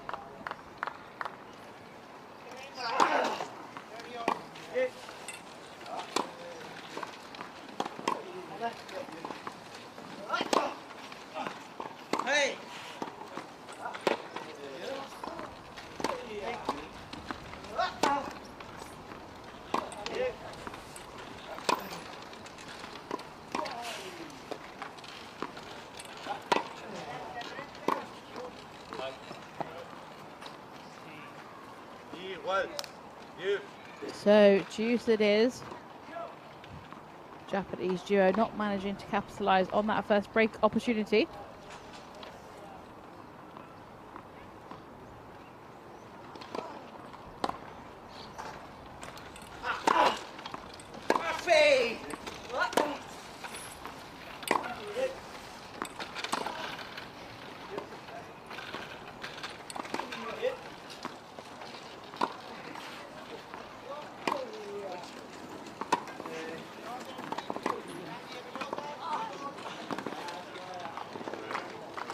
There it is once again. Gordon Reed special. He disguises those balls so well, but in fairness, even if they were readable, I think they'd be out of reach for the opponents.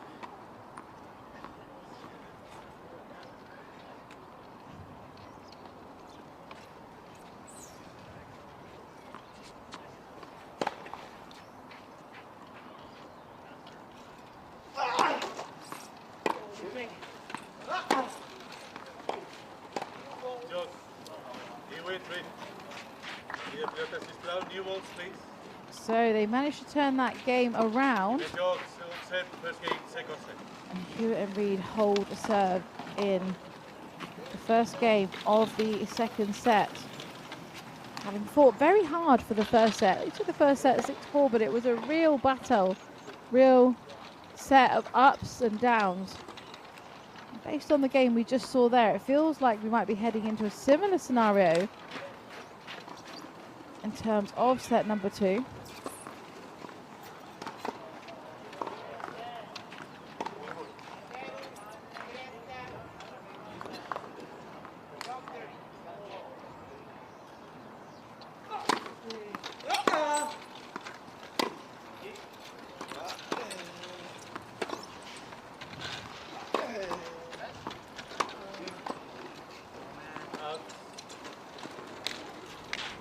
Pizza, 15.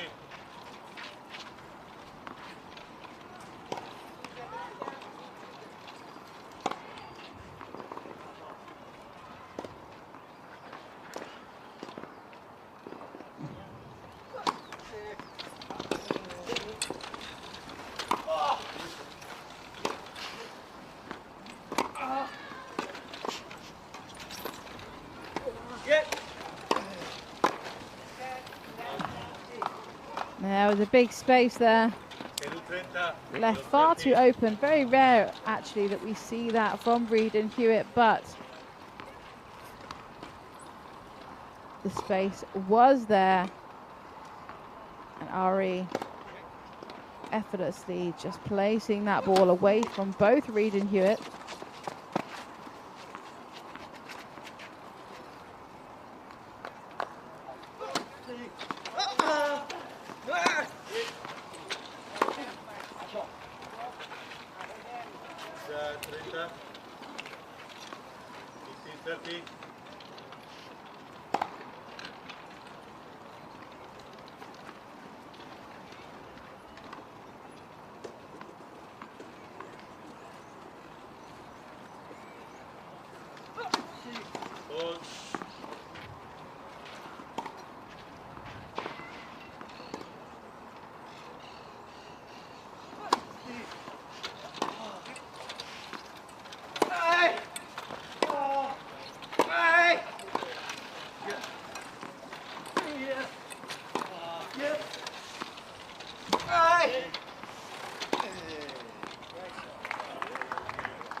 What an incredible shot that was. 15-40. Ripped cross court.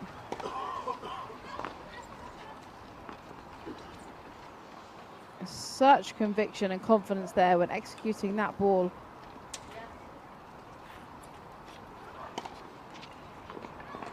Reed and Hewitt now with an opportunity for an early break in set number 2.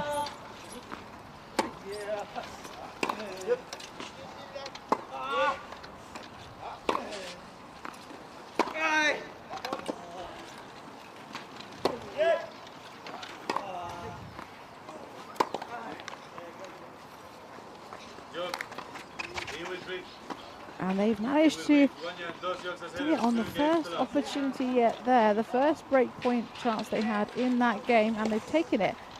We are back with a similar view that we had in the first set. Reed and Hewitt are 2 games to love up. We saw this in set number 1, but they struggled to maintain that dominant lead. So let's see what happens now. We are back on the British serve, and they're looking to consolidate the break from the prior game.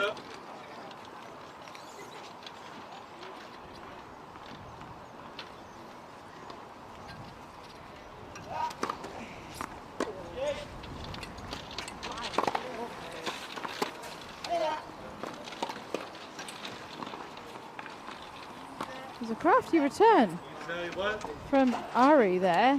Really doing a really good job to even get hold of it. Perhaps the sun became a little bit challenging from the British end of the court. We can see a real change in the weather now. But that does mean that we're at 15-all in game number 3 of set number 2.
tricky body shot there. Difficult one to negotiate. Gordon Reed's ball down the line almost looked like it was going to sneak wide, but that return was a little bit too tricky for Hewitt to handle. And they're facing 2 break points. And that's 1 save. Still 1 break point against the British pairing.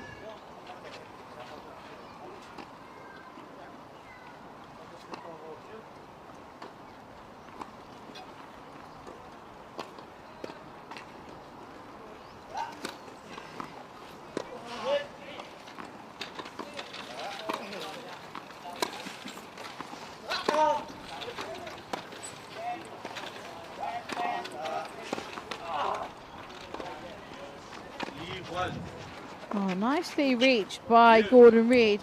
An interesting point there, because actually he just did all he could to even get the ball back, but where it bounced provided to be really tricky for Sanada.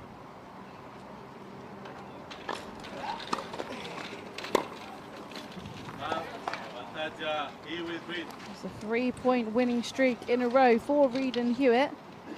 1 more and they'll consolidate that break and extend their lead 1 game further.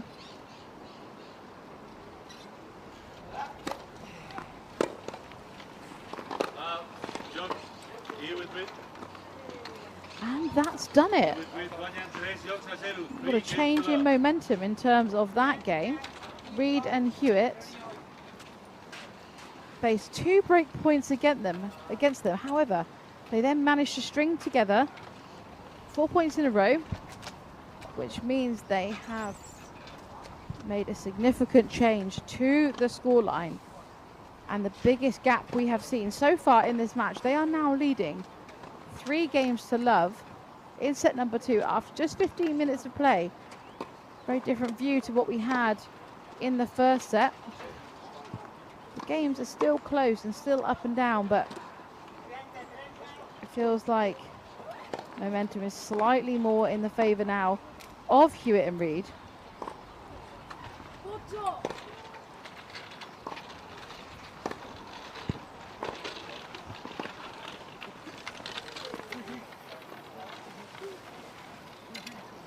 So the Japanese duo not wanting too much rest there. Not sure what Reed and Hewitt have just agreed on. We just saw a handshake.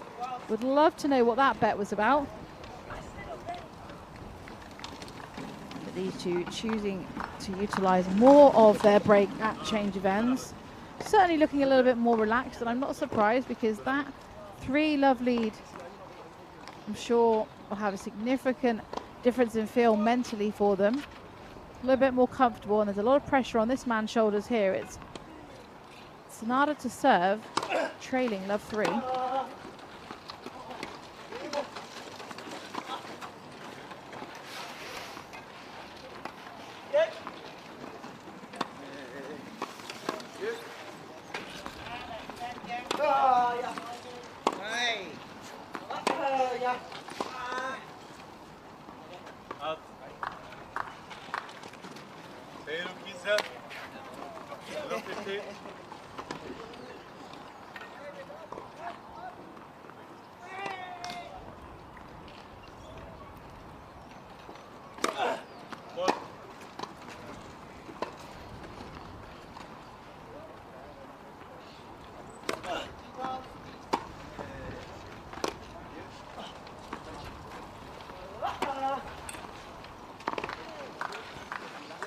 It's a well executed ball from Alfie Hewitt. Such conviction. The British pairing looking a lot more relaxed and content now with their tennis. And you can see the communication between them has certainly changed.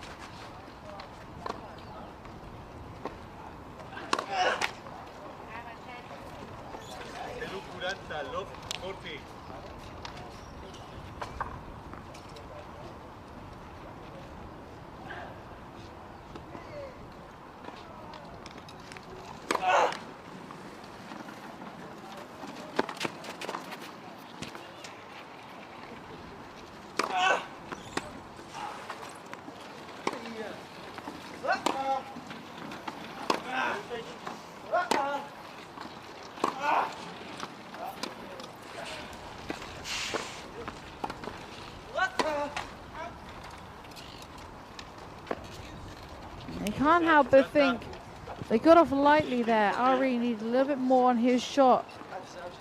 And that error there from Alfie Hewitt. Frustrating one as he had the time. That does give Ari and Sonata a little bit less gap, a little bit less distance to travel to clinch the game.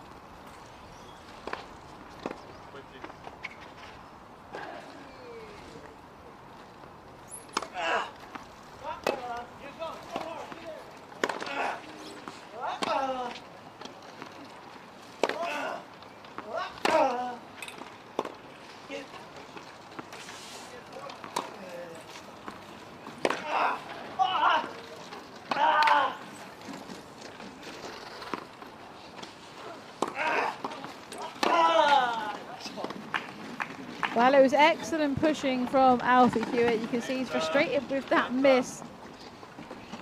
Glad he can laugh it off with a smile because he did perform well without that. Throughout that rally, he pushed really, really well. And it feels like we've had a bit of a increase in intensity, especially from Gordon Reid and Alfie Hewitt. A bit more energy on their side of the court than we've seen in the match so far.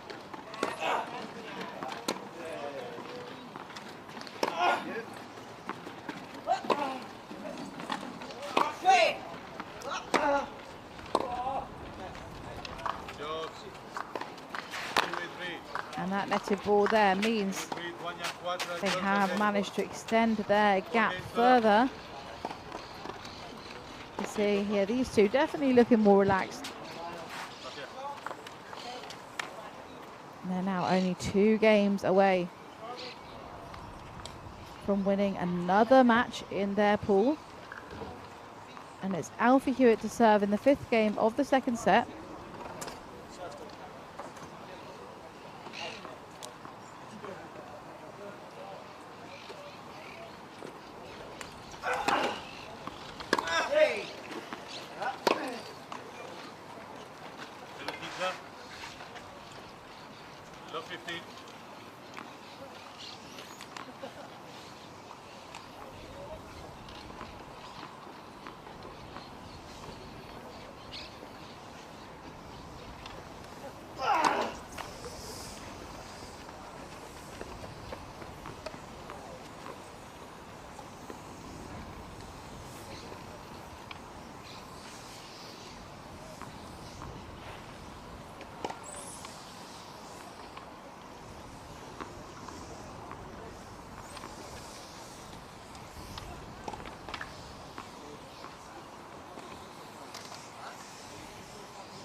Frustrating double fault there for Alfie Hewitt. You can see he's a bit disappointed in that. A little bit frustrated. It now means that he trails love 30.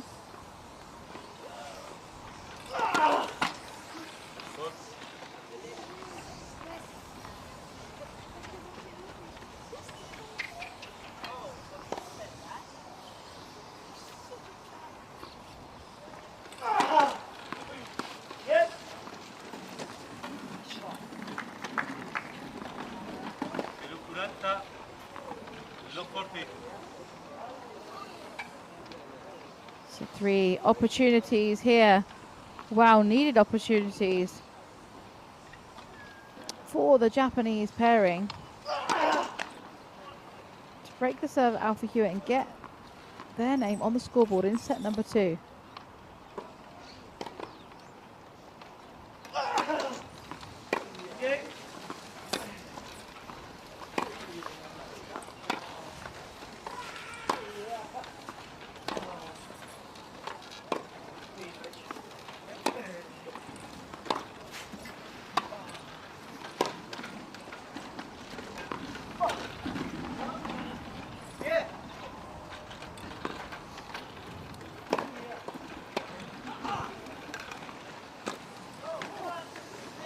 That was an interesting point there. Time stood still for a little bit in the middle of that.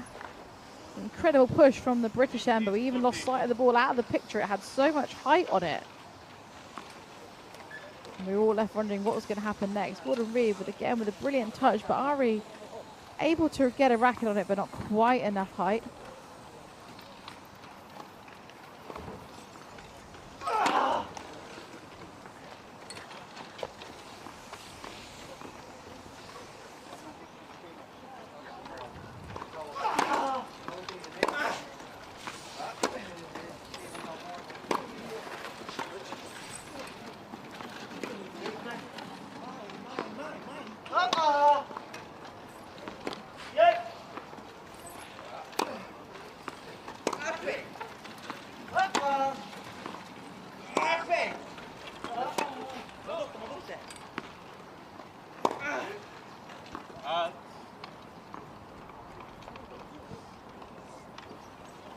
That's another break point averted 30-40.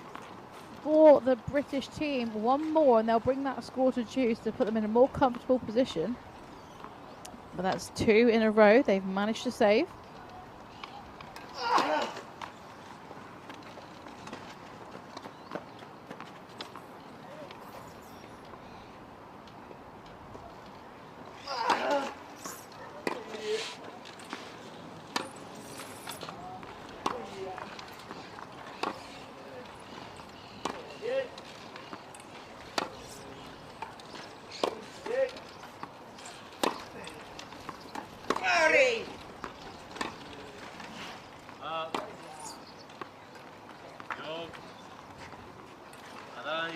They do it on the 3rd chance. It felt like they were at risk of losing their opportunities to break there. Sanada and Ari of Japan managed to find a way, forcing an error from their opponents. They now trail 1-4. Adding their names to the scoreboard for the first time in this 2nd set. But still with a lot of work to do. Ari and Sanada playing for the 9th time together in this match in the Doubles Masters. In the 2nd set, just 25 minutes of play so far. I can see how close that 1st set was. 54 minutes it took for Hewitt and Reed to take the 1st set 6-4. But we're at 25 minutes in set number 2 and 4-1.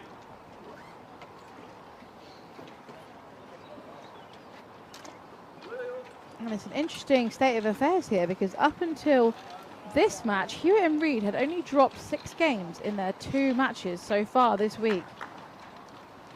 So actually, this pairing here are pushing them a bit harder than they have been so far in the tournament.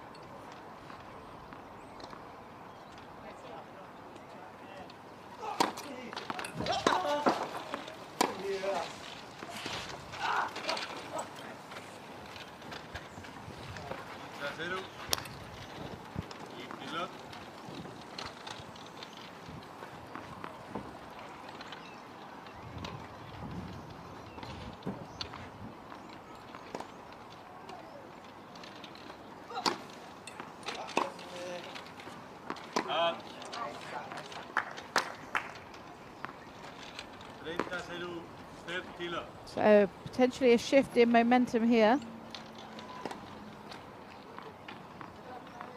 Ari and Sanada moving closer to holding their serve. And that's another step closer.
That's another point 40-30. for Hewitt and Reed.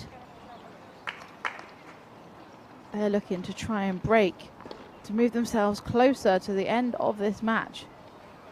But Ari and Sanada still in the lead in this game, 40-30.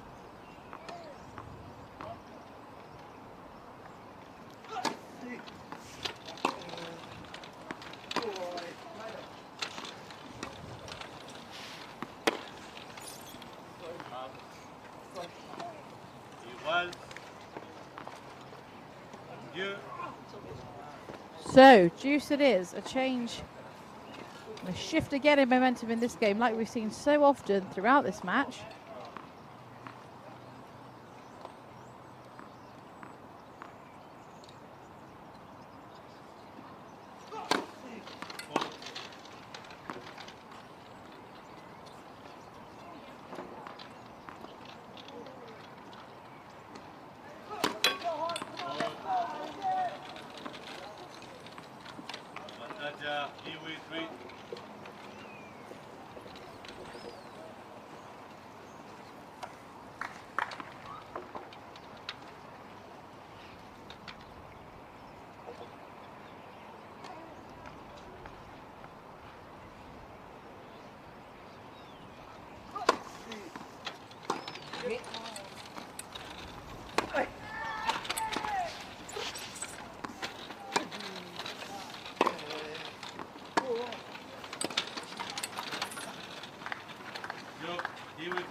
So what a turnaround that game happened to be. Sanada and Ari with plenty of opportunities to narrow the scoreline in this second set, but those opportunities were not taken. And it is Hewitt and Reed that now have a very comfortable lead and are in a position where they are just one game away from winning the final match within their pool.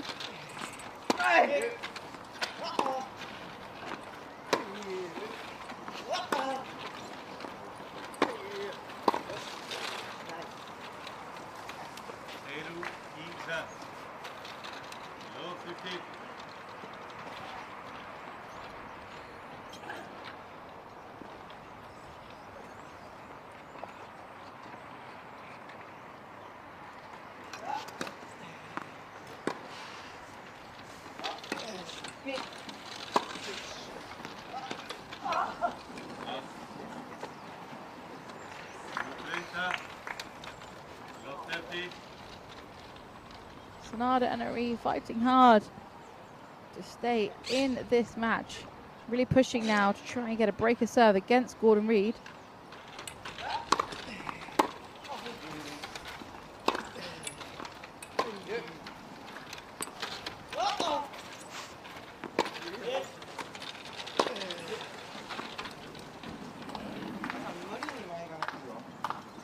Kind of difficult to read what happened there. I think the momentum of Sanada's chair was going slightly in the wrong direction. It looked like he got a little bit caught out. We can see probably more clearly here from the replay, but I think just turning slightly in the wrong direction, meaning he was unable to cover the middle of the court. Yeah, that was right. He's just turning slightly the wrong way. A really difficult one to manage. And now we're at 30-all, which means Reed and Hewitt are just 2 points away from ensuring a win of their pool.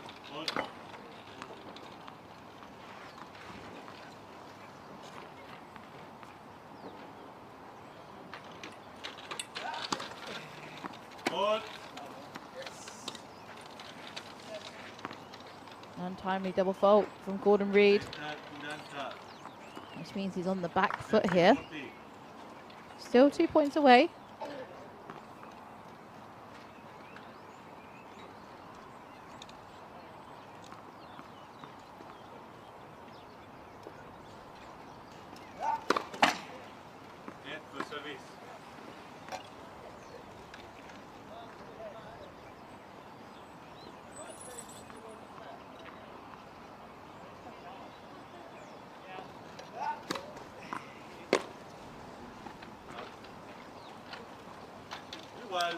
You.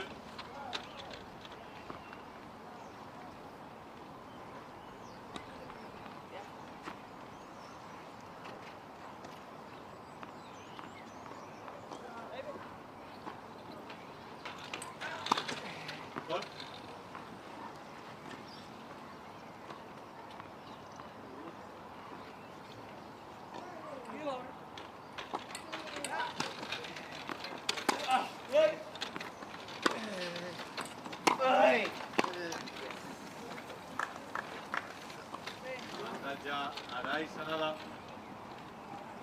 So break opportunity here.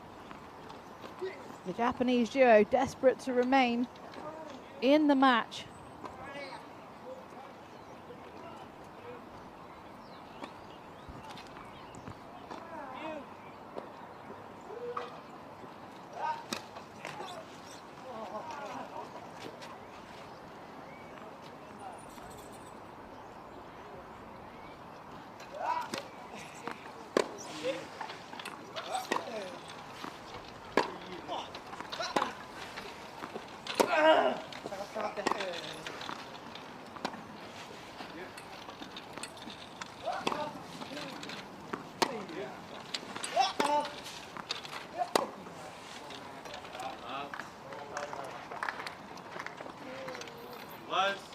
You.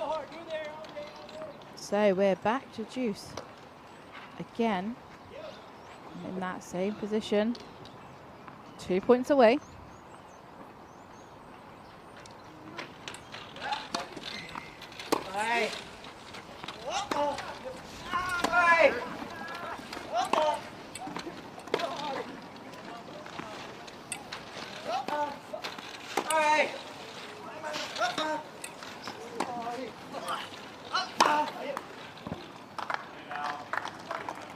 And there it is, that Alfie Hewitt smash. Certainly one of his biggest qualities on the tennis court. He really dominated and took control of that point right from the beginning. And that smash, completely unreachable for both players, brings the British pairing their first match point.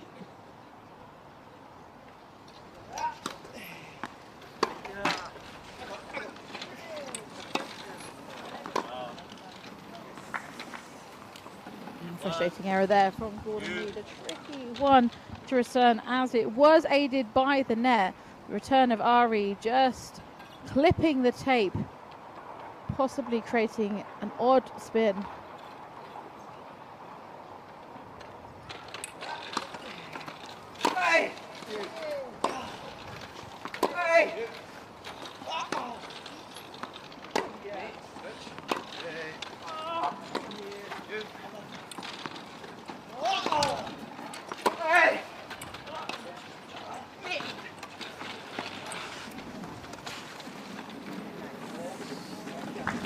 Great work from Sanada there, covering that front part of the court really well, really showing us how quick he can be.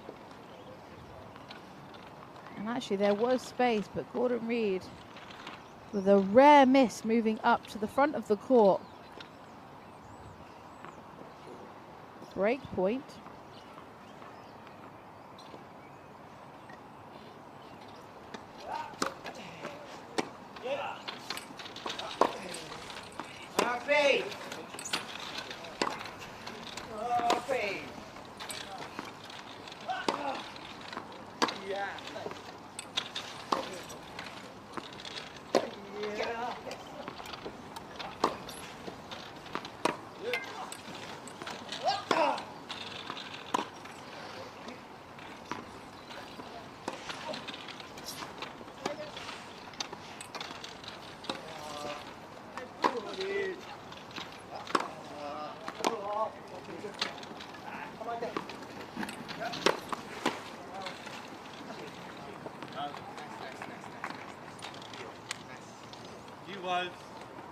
You.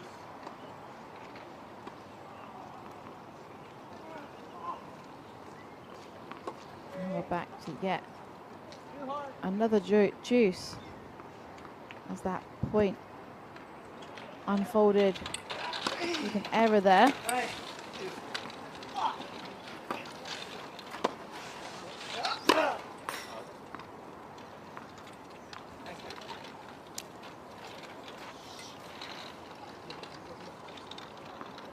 자, 아나이 사나나. Please tell me the cameras are on.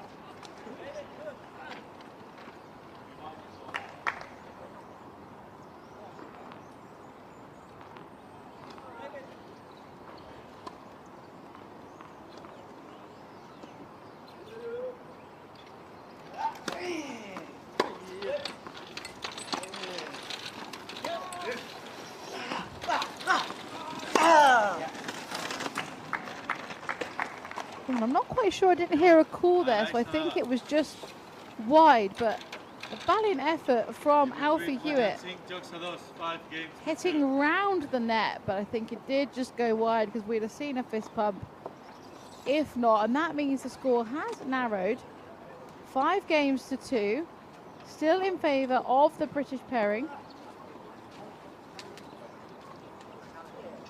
Credit to these two players who are digging in and not giving up without a fight. They are narrowing that scoreline gradually. They're trailing 2 games to 5, but we've seen that they can really pull it out of the bag in those tough, pressurizing moments. They're not put off by being down.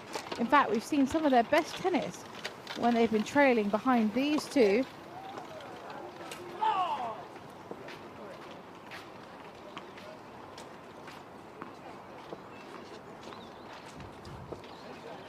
As usual, Japanese team are out before time is called. They don't like to take their whole break, it seems, in this doubles match, although hardly surprising now as the momentum is weighing more in their favour.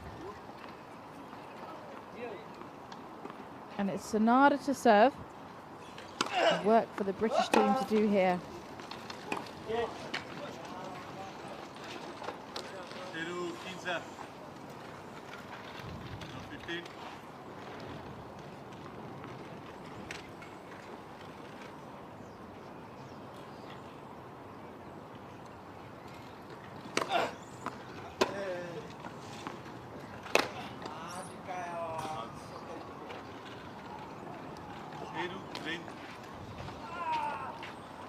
So it's a frustrating moment there for Sonada,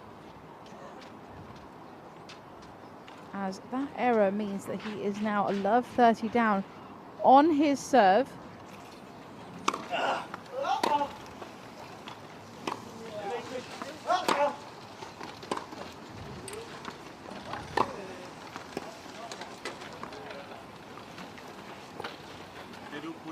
So here we are again. Another match point in favour of the British team. Hewitt and Reed, 1 point away yet again from taking the match. They have 3 opportunities here.